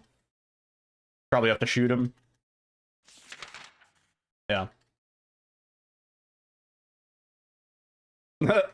Yeah, I don't know how you would do it. Once you get past, like, the trigger for where the transition to upstairs loads, there is no, like, real trigger back, sort of. So I could see how if you got past that, you might be able to pull it off. I don't know how you would get past that, though. Yeah, if she dies, it's game over. Yep.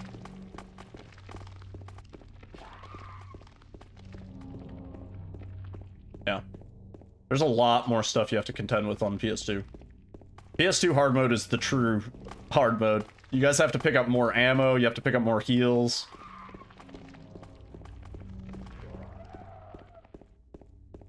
Can't avoid the bonking mechanic.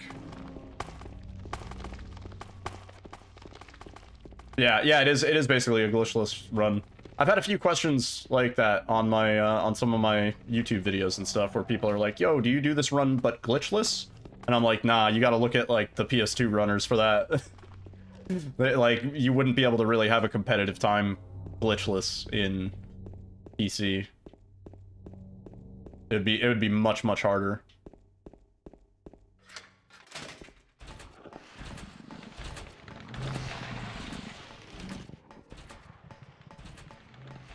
Yeah.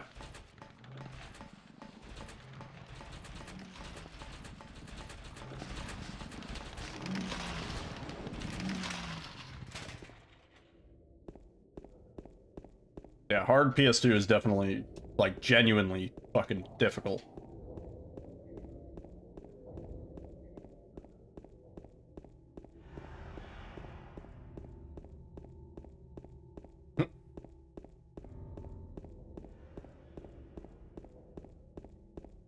Damn.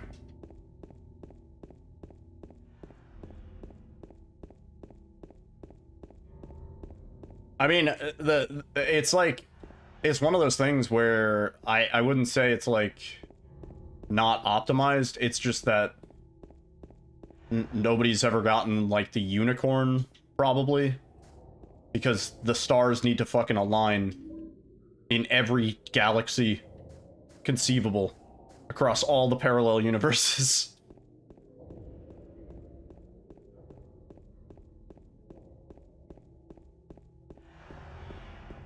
Yeah.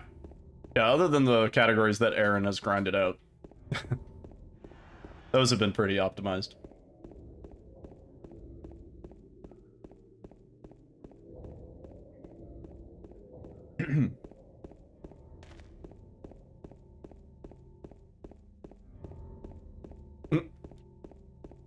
I'm not only a member, I'm the president.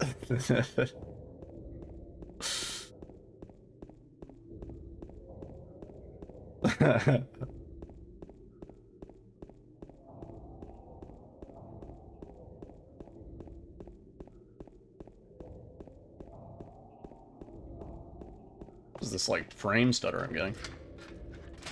That's wild. Yeah, I don't know if this run PBs, but I kind of just want to see where time save might lie in these splits. Probably is time save in hospital. I just had a really, really bad hospital.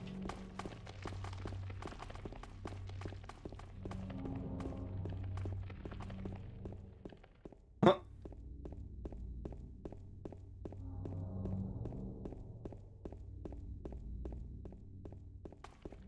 I like seeing that Silent Hill 2 is still a relatively, like, it's a regularly speedrun game. There's always at least 1 or 2 people working on it.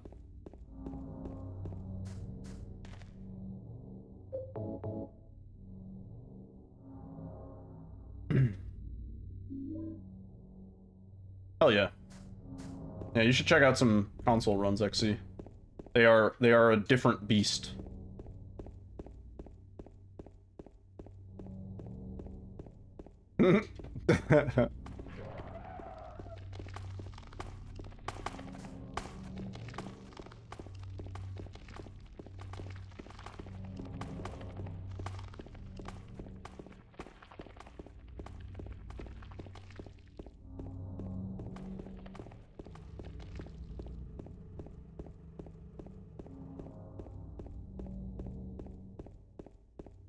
Hard main game is actually pretty brutal. I remember being surprised. I was like, damn, like,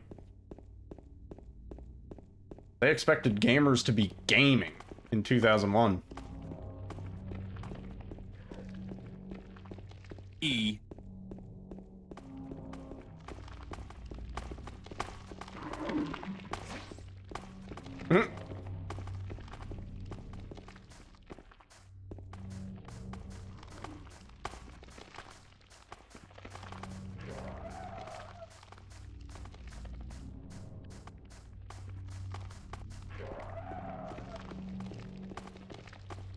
Oh yeah, I would say Aaron's runs are pretty legendary. I knew about Aaron through speedrunning Silent Hill 2 before I started speedrunning like played Silent Hill 2. It was just like I had heard his name around, like, oh yeah, he's the Silent Hill 2 guy.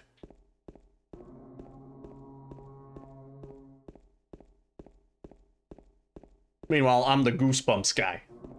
And the Ghostwire guy.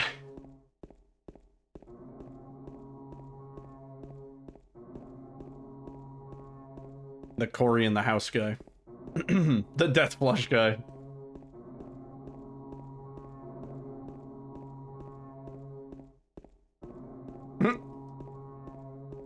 That's funny.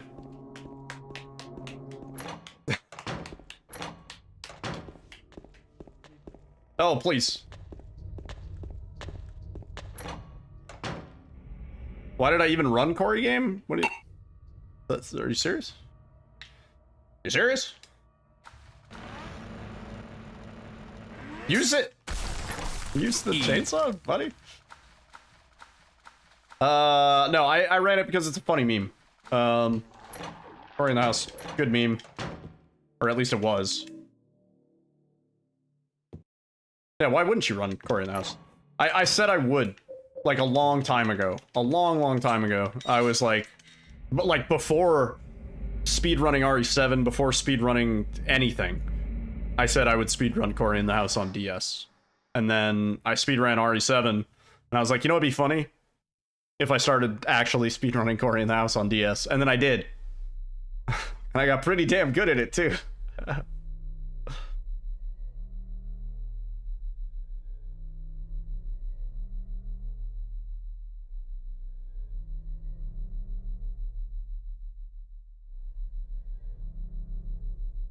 Killing a person ain't no big deal. Just put the gun to their head, pow, Yep. You killed him?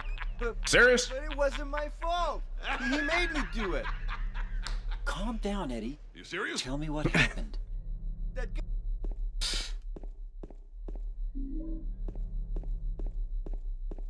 That was great on multiple levels.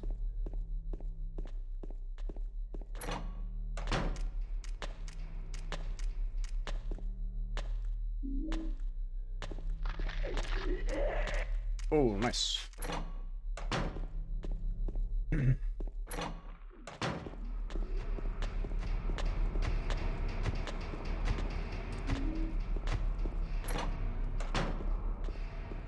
What is Chex Quest HD?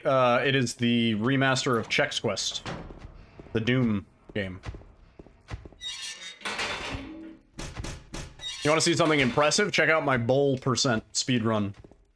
XC. Yeah, that's the game where you get zorched by the phlegmoids.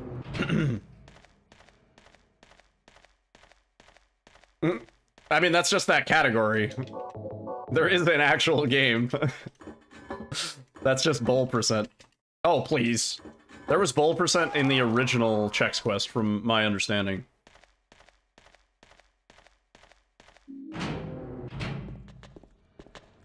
What is the idea? The idea is eat a bowl of cereal as fast as you can. Of Chex cereal. What, do you need more? Do you need more information? Because I can't give it to you, that's it. Yeah, so...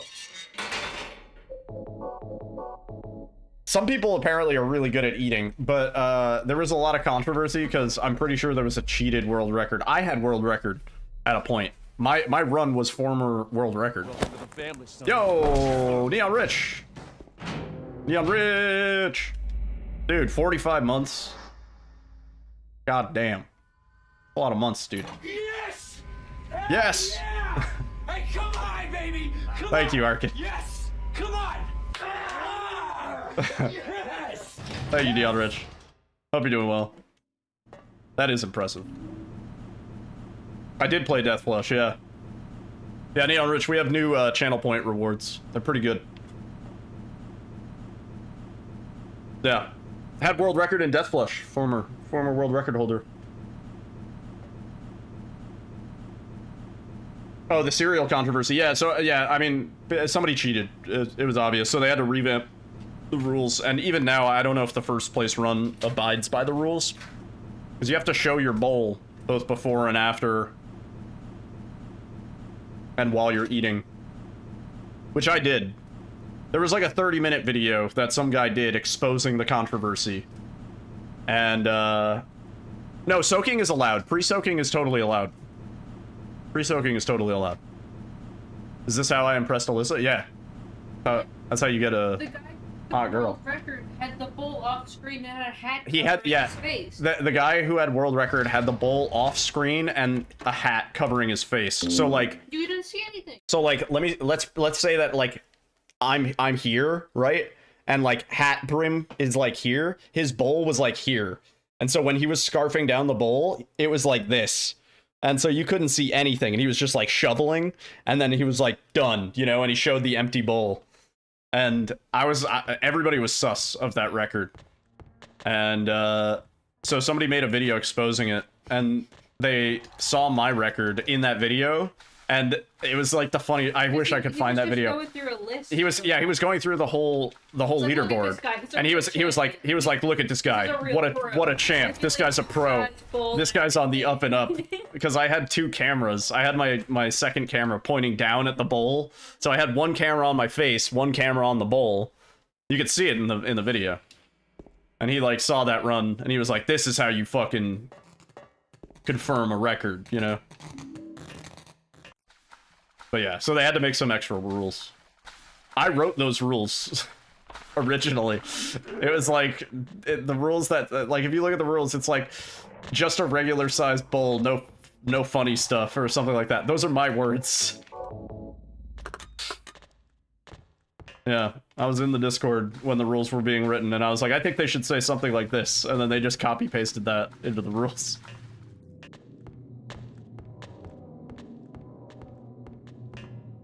Yeah, Good times.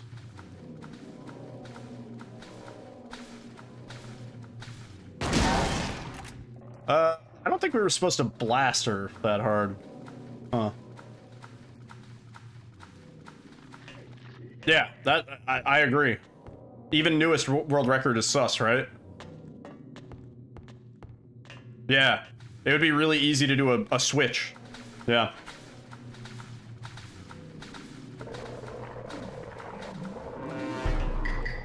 Yeah.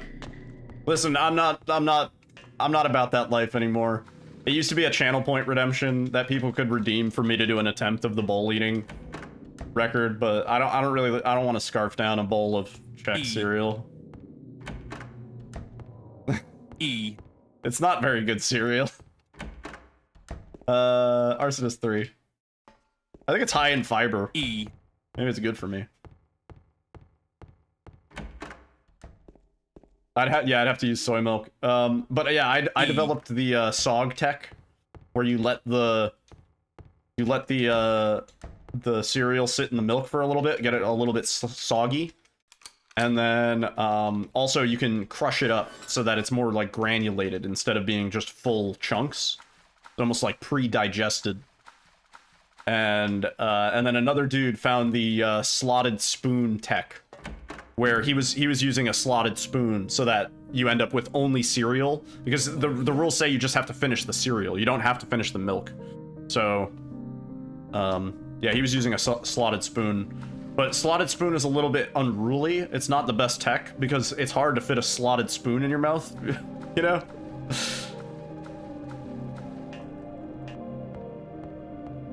Do you have to use spoon to eat? No, I don't think so. You could chug it.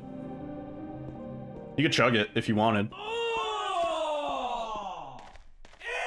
Ew, dude! What the fuck? It's not that gross. Eat it with a fork. E. Yeah. How was Goosebumps? Goosebumps was revolutionary. I made that leaderboard. That leaderboard did not exist. Will I speedrun the remake? 100%. Yeah. Whether it's a good or a bad game, I will be speedrunning it.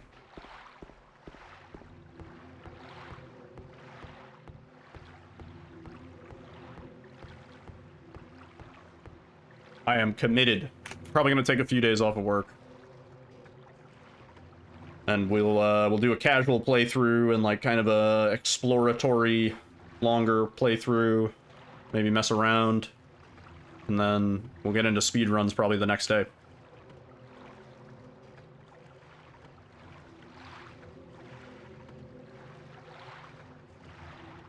And I'll get tons of people in my chat saying, bro is already speedrunning the game, didn't even get a chance to enjoy it first. And I'll be like, dude, watch the 14-hour stream I did yesterday where I played through the game in a sitting for 14 hours. Like, give me a break.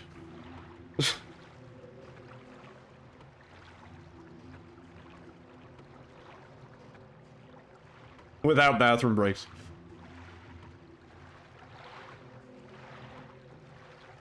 Yeah, I'm already committed, Vince. I'm gonna go from casual play into speedrun. If only I didn't ban the best copy pasta ever. I don't think it's banned anymore. I think you're allowed to say it. I think you're allowed to say it. The iron liver. Iron, it wouldn't be your liver.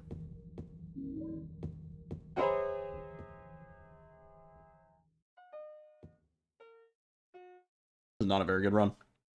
I like how he waves the shotgun in that general direction.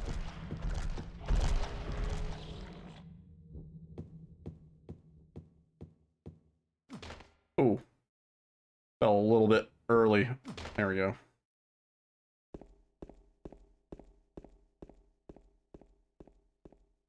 Was this the Risk of Rain early access OST?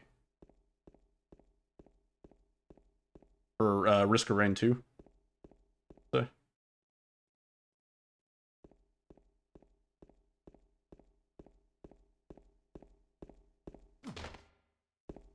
Such a banger. I kind of want to go back and play more Risk of Rain, but Too many good games these days. Oh, let's just pick up the shit.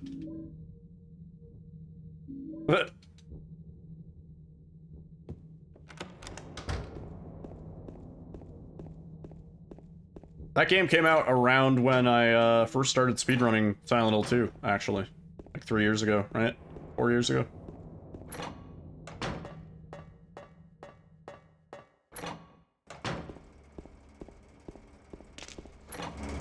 Has it? No, the full game. Full game. Yeah. I remember I was playing that in between learning the speedrun.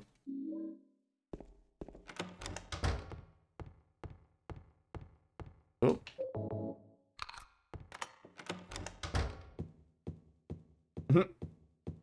It's funny how you remember, like, game things, like large life events. Yep.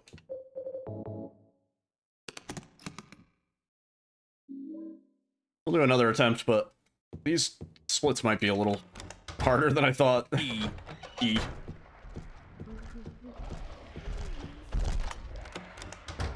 Dose is our last code. Oh.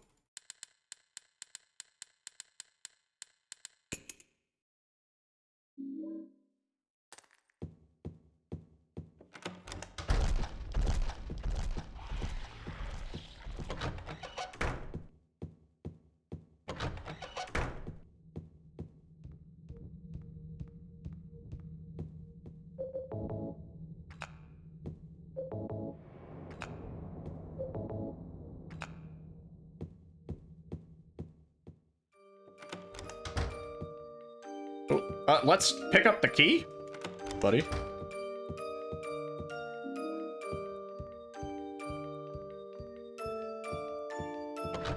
We still have to watch the videotape, right? You can, yeah.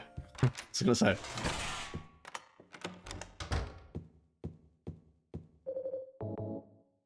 Ooh, that was such a fast videotape interaction, though.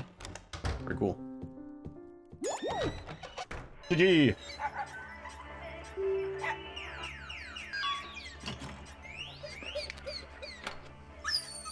I haven't seen this ending in a little bit. It looks so good with the enhanced edition.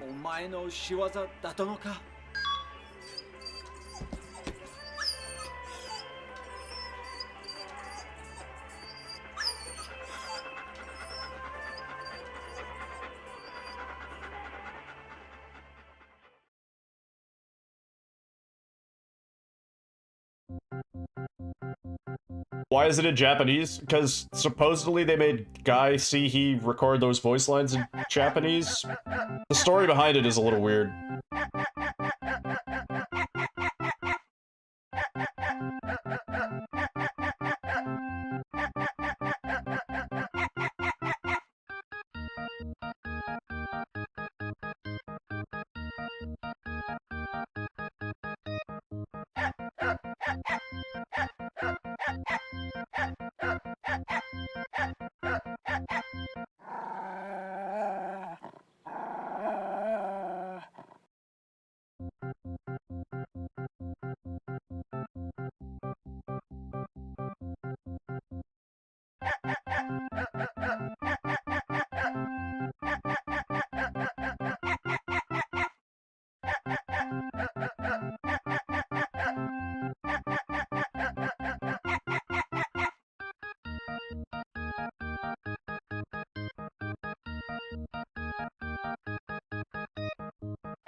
Same.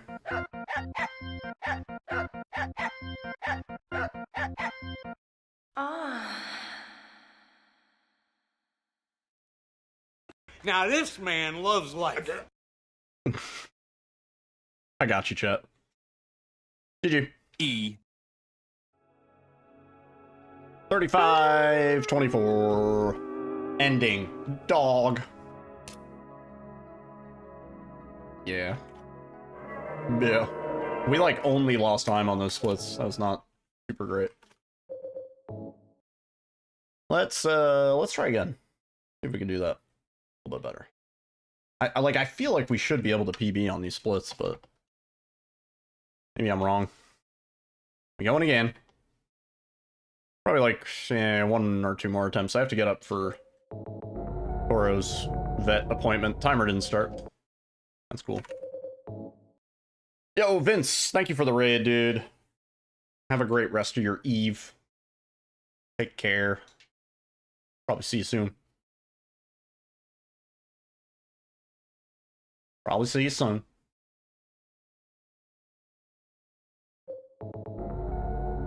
There we go. Now the timer started.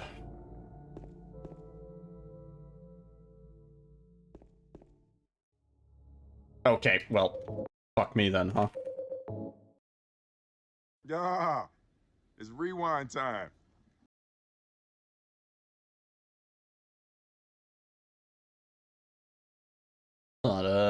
Not goof up the text storage, please.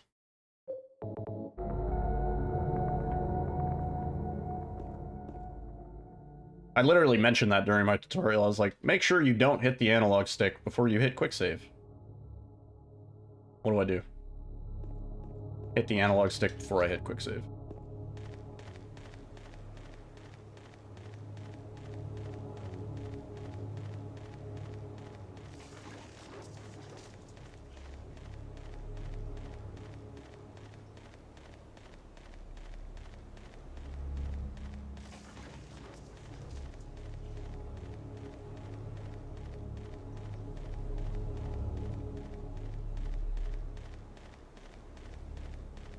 Let's try and get on pace on these splits.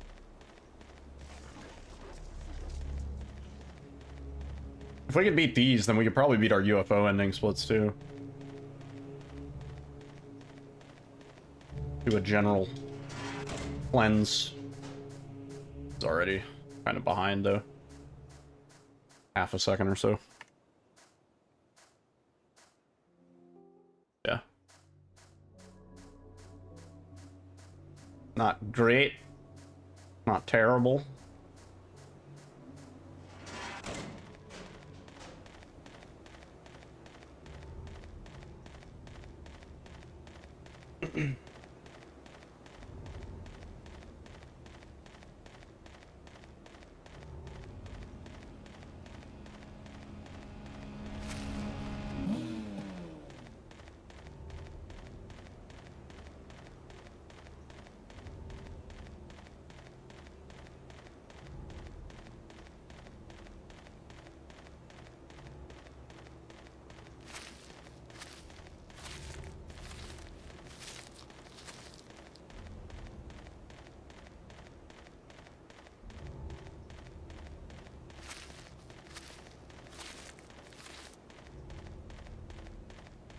The hub song from Ape Escape?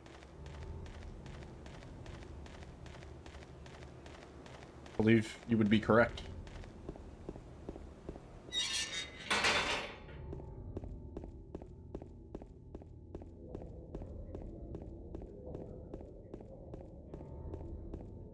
It's not the same composer for Ape Escape as Bomberman Heroes?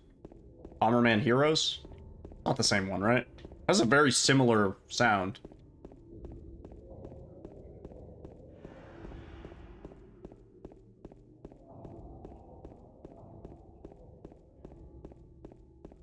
That Bomberman Heroes soundtrack fucking owns, though. That is one of the sickest N64 soundtracks.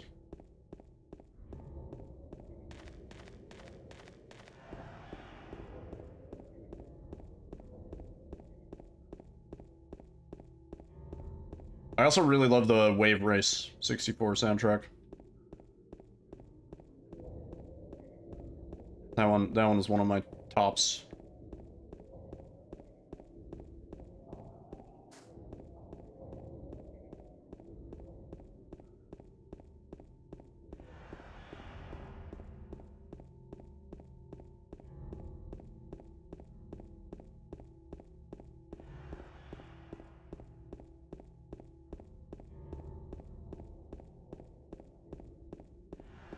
Now Mario's sleepy.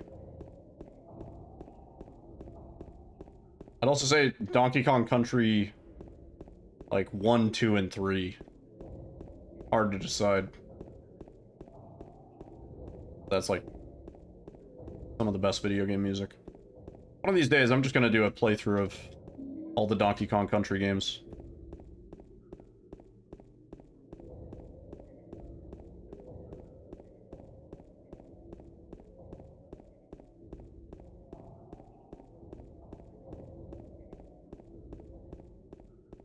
A lot of games that I just want to, like, dedicate a month or two to playing.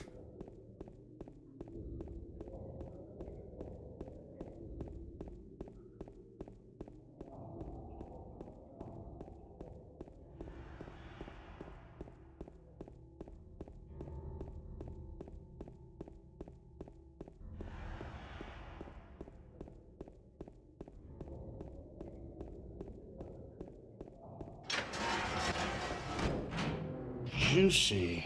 Wow. Look at that. Keep it up.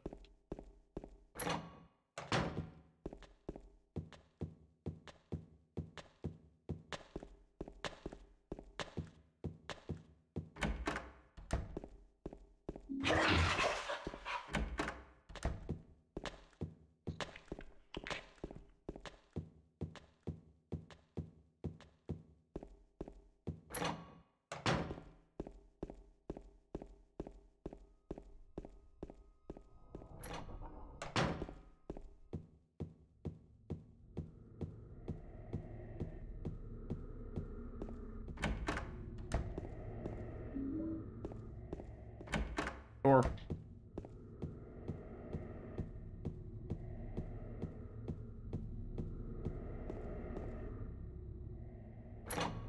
E. E.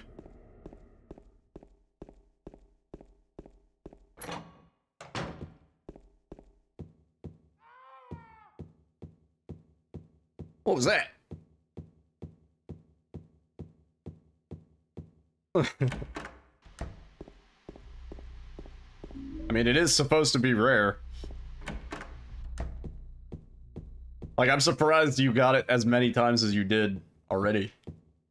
Kind of crazy.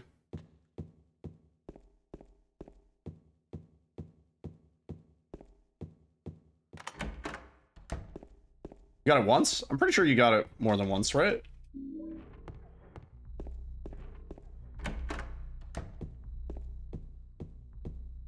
Oh, you did.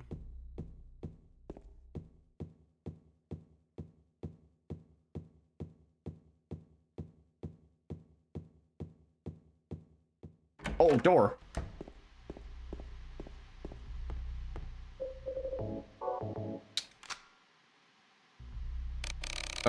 Fuck. I got confused there. It's like 11, 35, 36, so not great. E. Clock hit me with the E. Ooh. First merchant, though. Nice. Let me see what that was.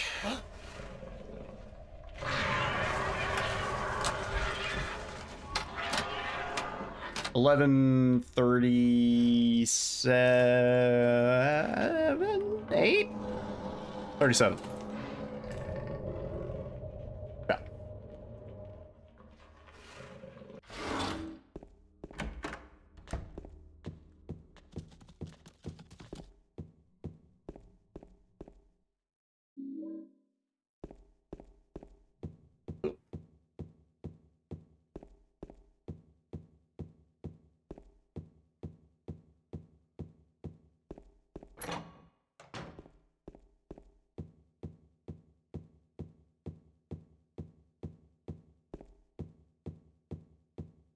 Good stairs. Good stairs.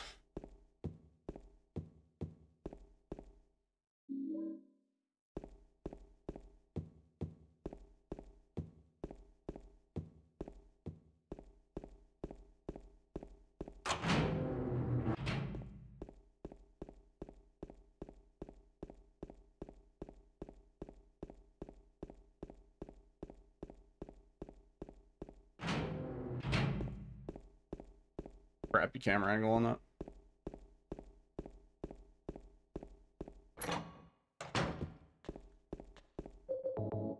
Keep second guessing whether I'm gonna get it. Then I lose a little bit of time on that interaction. Not a lot, but pisses me off.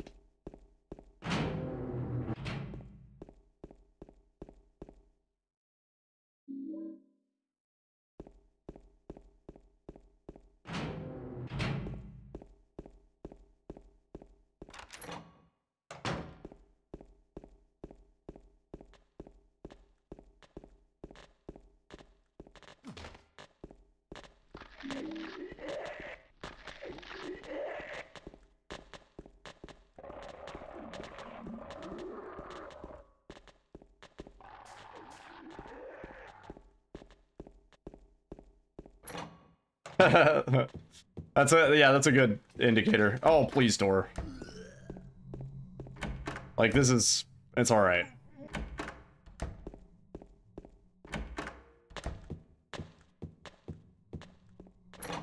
That won't be the case for everybody, because some people do this in the other order. So, like, some people would run outside now to pick up the coin.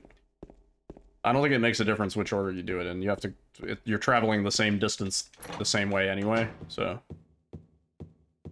Yeah. Yeah.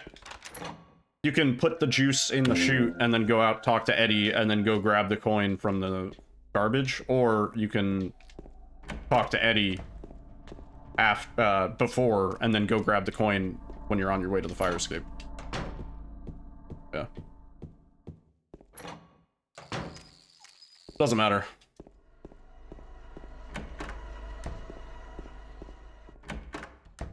Does the plank do any damage to Pyramid Head in the stairwell? You mean in the first fight? It does. I think.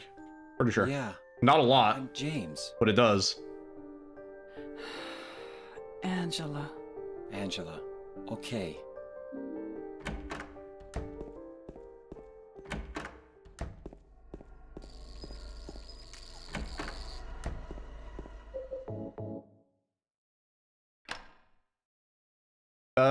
Yeah, I'm pretty sure Ecdysis does the whole game with the plank, including all the Pyramid Head fights. I could be wrong, though. That would be the best way to check.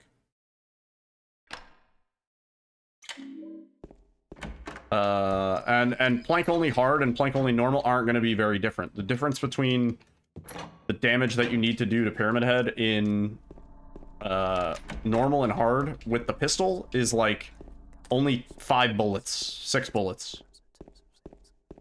It's like 42 in, or no, it's less, it's 4. It's like 42 in hard and 38 in normal.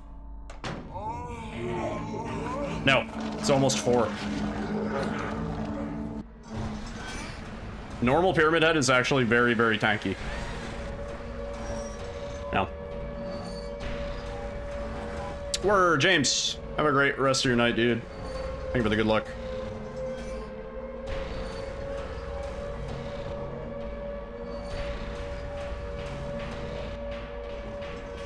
Yeah, it's like 36 to 38 shots.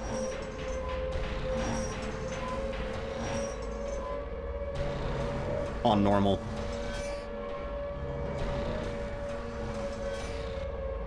I'd reckon that translates to probably like 70 or 80 hits from the plank, maybe more. It's got to be a lot.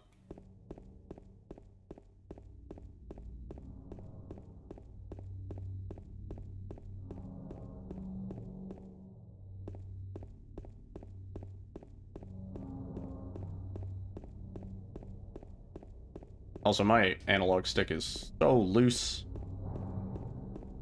Becoming kind of a problem.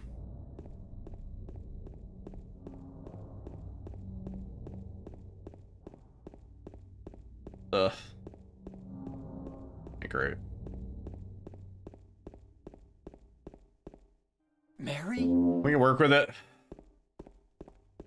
Not lose any more time.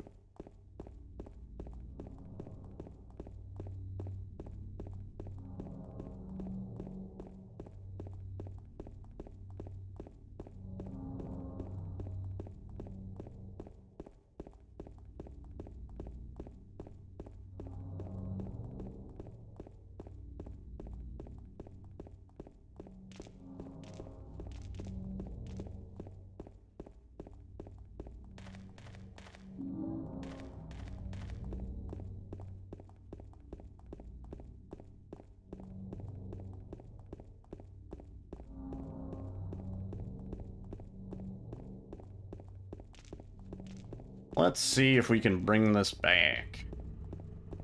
Oh, jeez, camera. Camera, chill.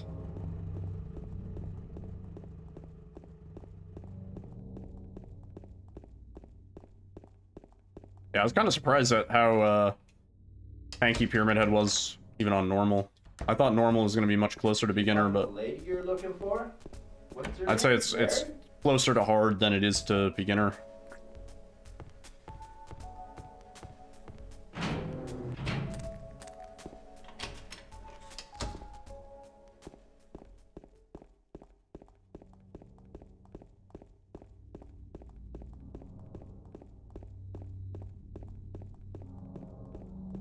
You could try, like, maybe if you got him stuck, like how we do on the hard run, maybe you could just whack him over and over again with the plank. I don't know. I don't know if he would cooperate.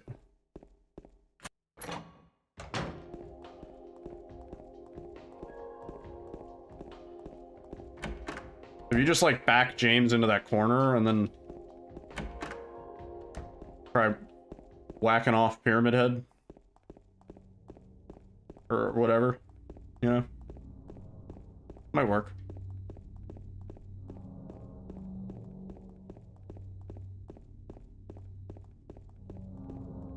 Ugh. Apparently, our run for dog ending was pretty good.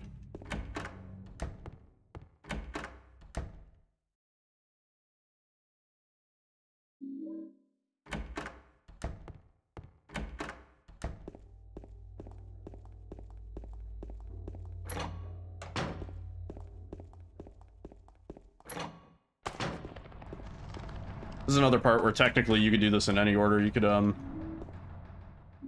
get the key first and then come back for the shotgun. I've seen a few people do that. Oh. In fact, I might be one of the only people that doesn't, but it's the same amount of time. Oh, please. Same amount of distance covered anyway.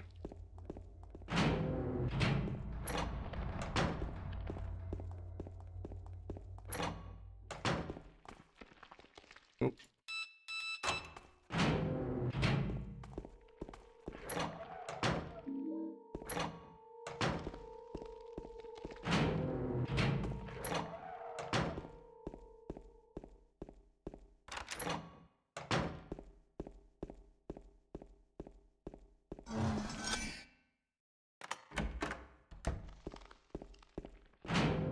We actually have a really cool code.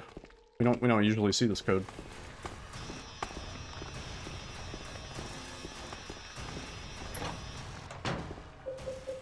What am I doing? Well, fuck me. 1, 2, 3, 4, and 3, 5, 3, 4. 3, 5.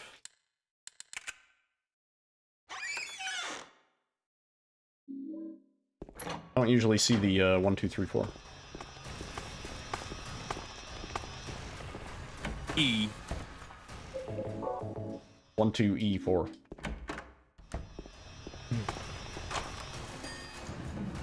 Door.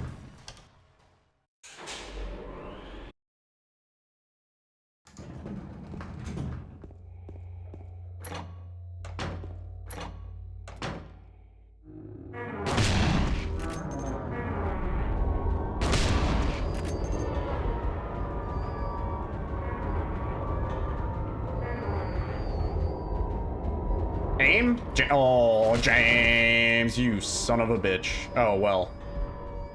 Okay, or that, I guess. Sure.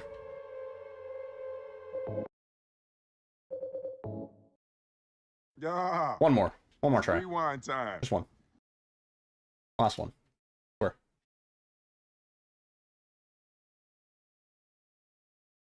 I can quit whenever I want to. Okay.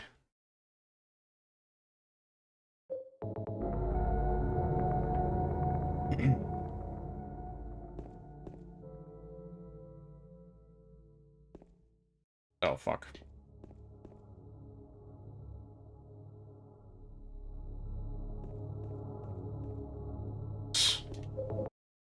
Second behind. Yeah. It's rewind time.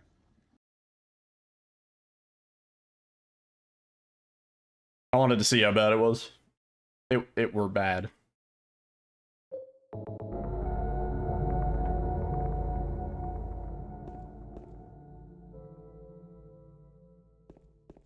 I went so close to the car there. That's not ideal. Yeah.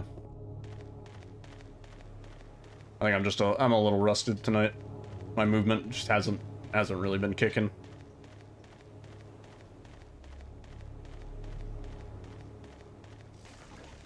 I really just think I need to hit myself with some caffeine. I haven't had coffee in so long. Coffee. I feel like if I just had a single, not even like a full coffee, like just a few sips, I think it would turn me into some like cracked out speedrunning machine. And I kind of want to see it. Or I don't know, maybe my heart would just explode. One or the other.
E. E.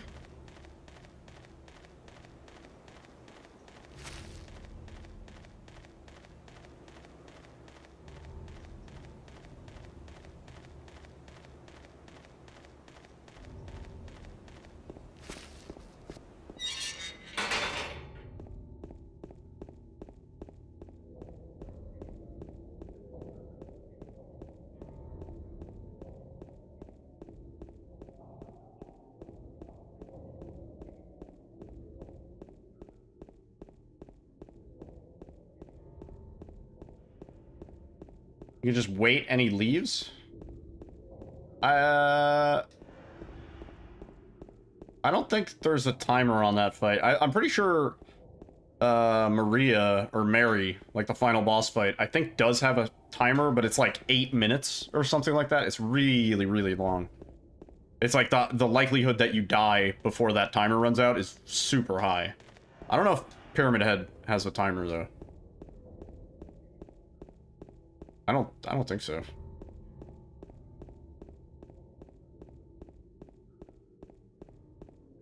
Yeah.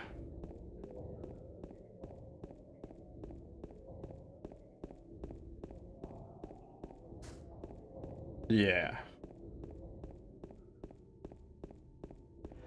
Also, we got RE4 music. Kind of fitting.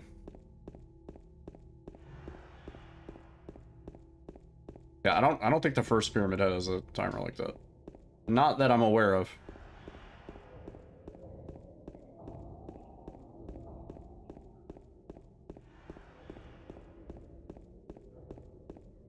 But also, I'm not in the business of waiting around. I'm not in the business of waiting around for no stinking timer, dude. Gotta go fast.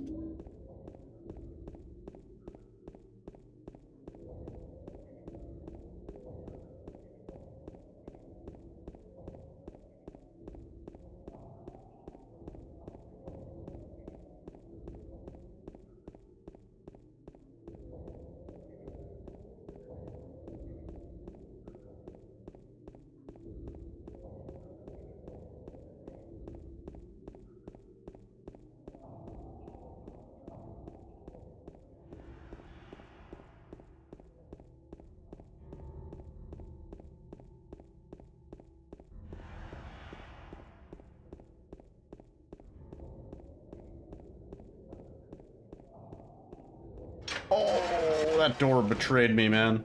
A bummer.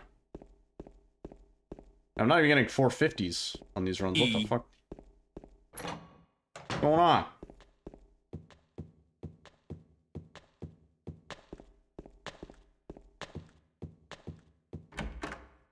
I've downgraded my first split. See, I'm getting worse, I told you. I'm just getting worse. What's happening? Who am I? What am I?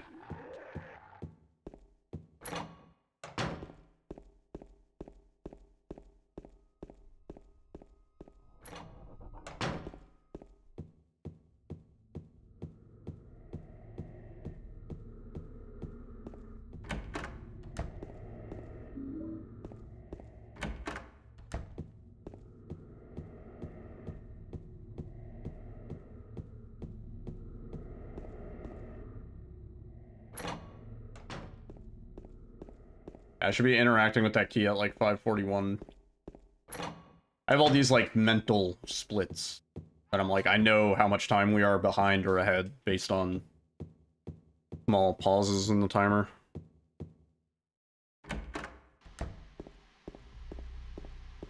Relatively accurate. Yeah.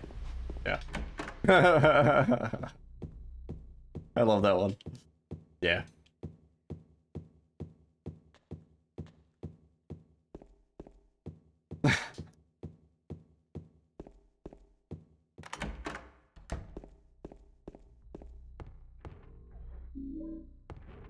E. I mean,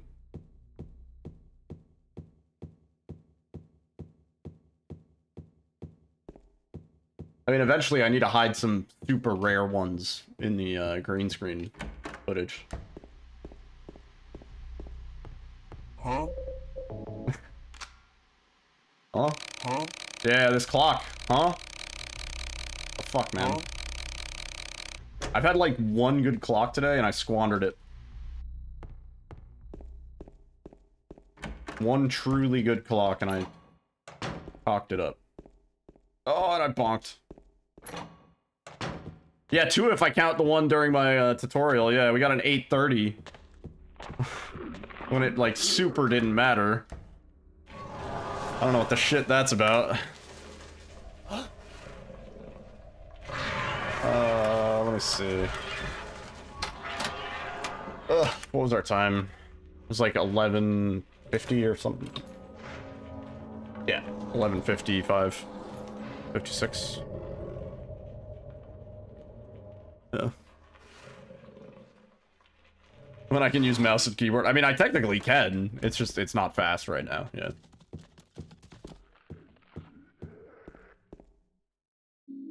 Yeah, I've been pretty much a controller speedrunner for the last couple games. Crow Country and this.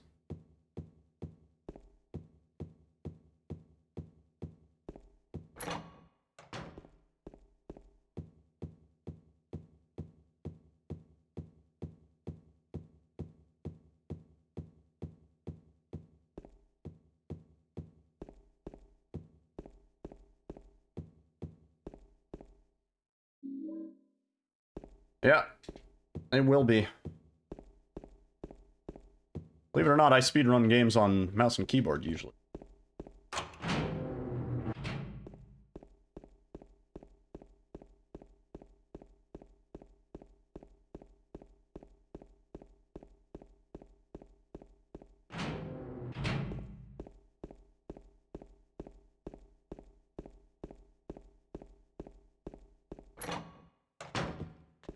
Oh, is that Wave Rate 64? It totally is. I took 2 notes and I knew it.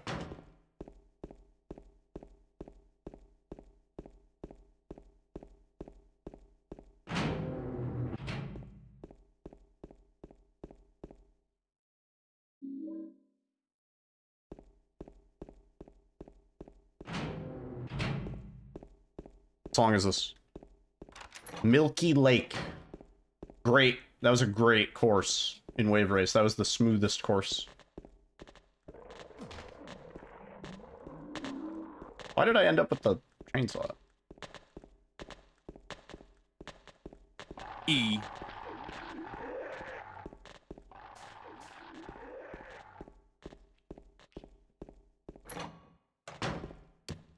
Not a good time.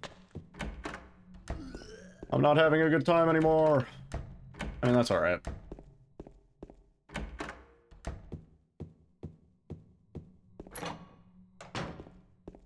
Yeah, I might just be burnt out for the night. How long have we been? 6 hours? Yeah, maybe I'm just a little burnt out. E. Might be a little burnt out for the night. This is not unwinnable. Oh, yeah, unless I do that.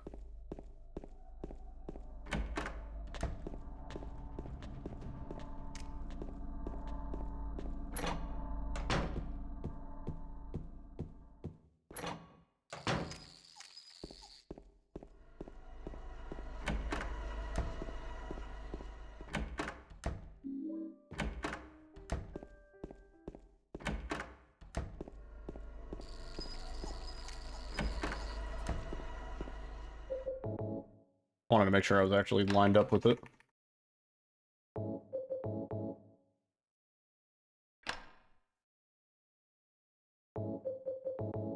Could have done that better.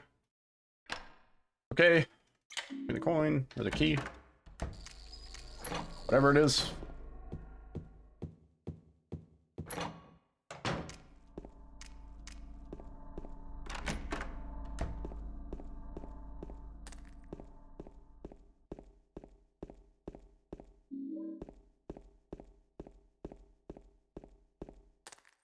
Nice. Good whisper room. Oh yeah, go in the door though.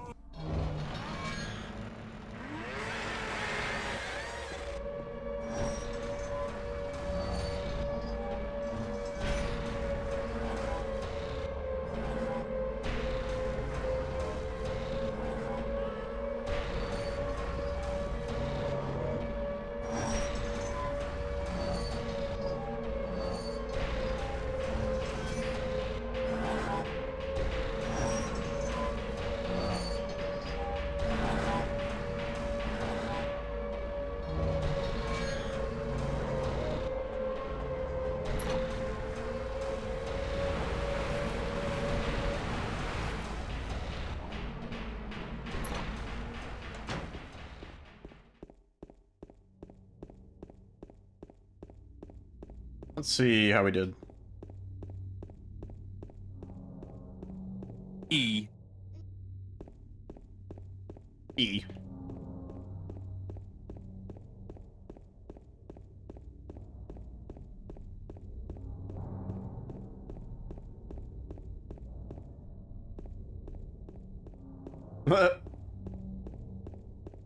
Yeah, you'll get it.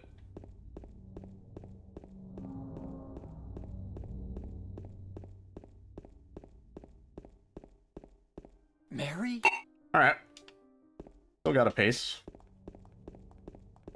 Statistically, if you do it 120 times, it should happen. At least once.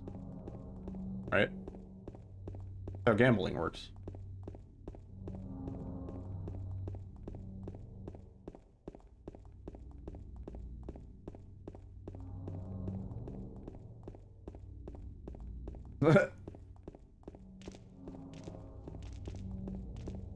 I mean, I guess that's the cosmic probability of it, yeah, of anything happening or not happening. But no, it's a 1 in 120.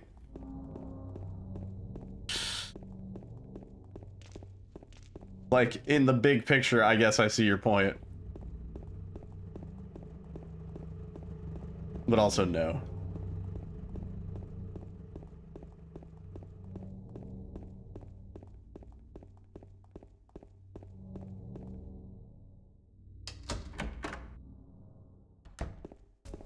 Did you find the lake you were looking for? I don't know what's happened to me, but I can't do this fucking room right, apparently. I keep going into that corner. What? I'm so baffled by that.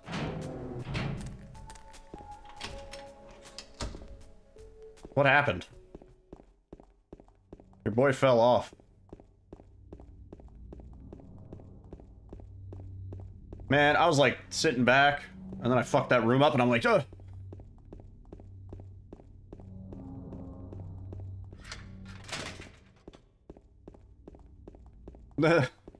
There's a Silent Hill. I don't know. Nah. Not for me, dog. Gonna be a no for me, dog. Whoa, camera! We're going weird with it, dude.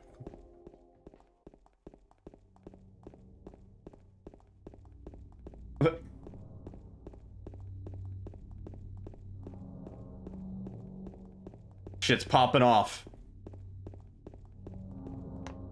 Damn. Could have saved time there. I didn't beef the movement. What is going on with my fucking camera? Why did it rotate the opposite way? What? Game having a laugh?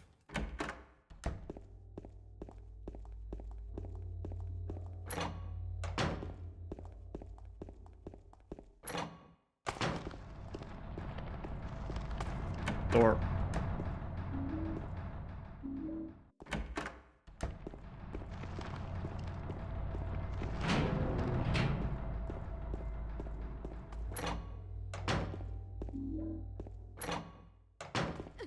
What? Yeah, I wouldn't interact with those people. Assuming those are people. I would say, not worth your time.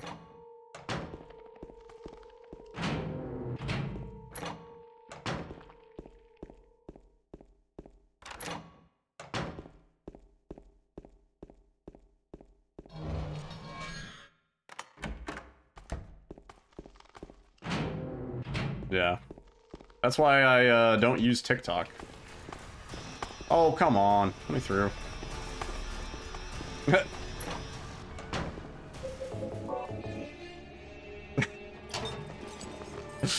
52-31. 85-33. 5. That one's good. That one's really good. Yeah, I think I'm pretty burnt for the night.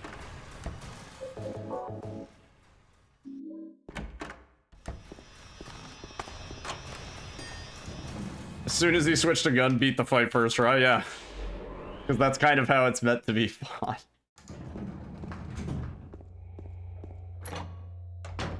Yeah, I'm pretty sure you can kill him with the plank, but you probably have to cheese it somehow. And I'm gonna guess this dude did not have the brain power to cheese anything.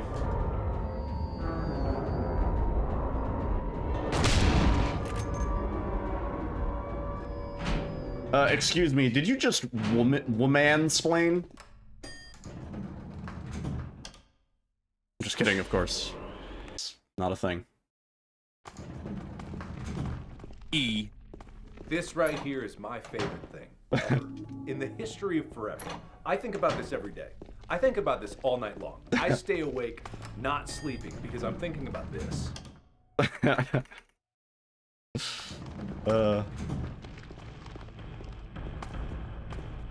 Whoa, man.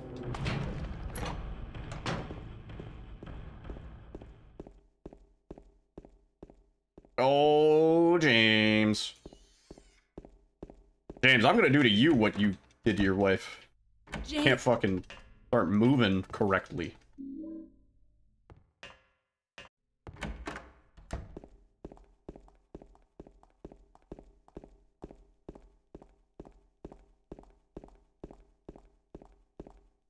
Let me in.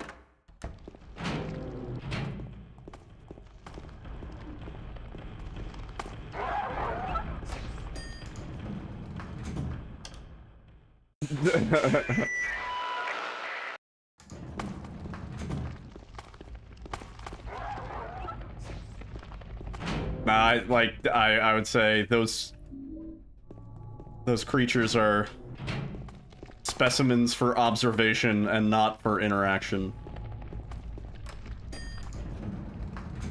That would be my formal assessment as scientific officer on this expedition. We must adhere to the Prime Directive.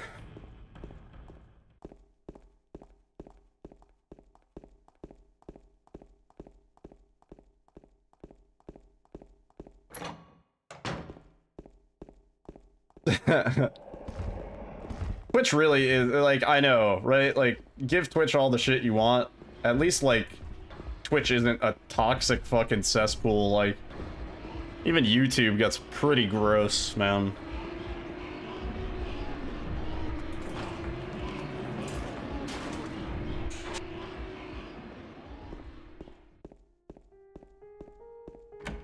Yeah.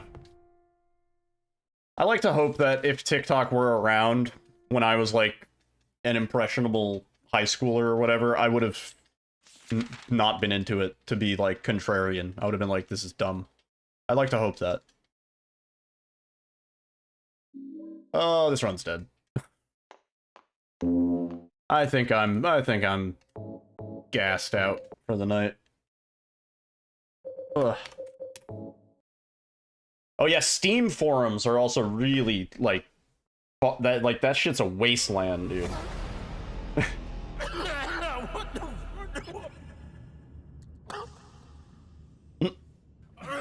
Oh shit. Yeah. I'm so glad. That is the best thing I've ever added to my stream. That took so long to set up, and it looks fucking great. I'm really glad I did it. Anyway. Let's find somebody to raid. I'm sweaty. Eh. That's quite big. I need to, like, put something there. Impressive. My fist. I don't know. Let's see. Who is live? Who can we raid?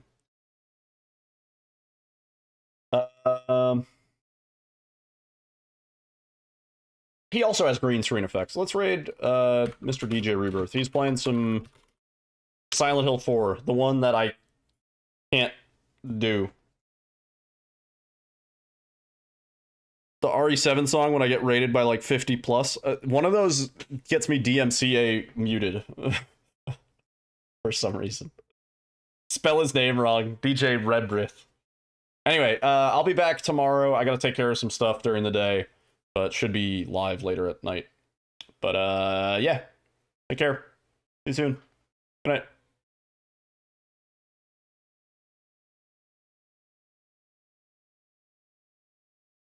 Another one.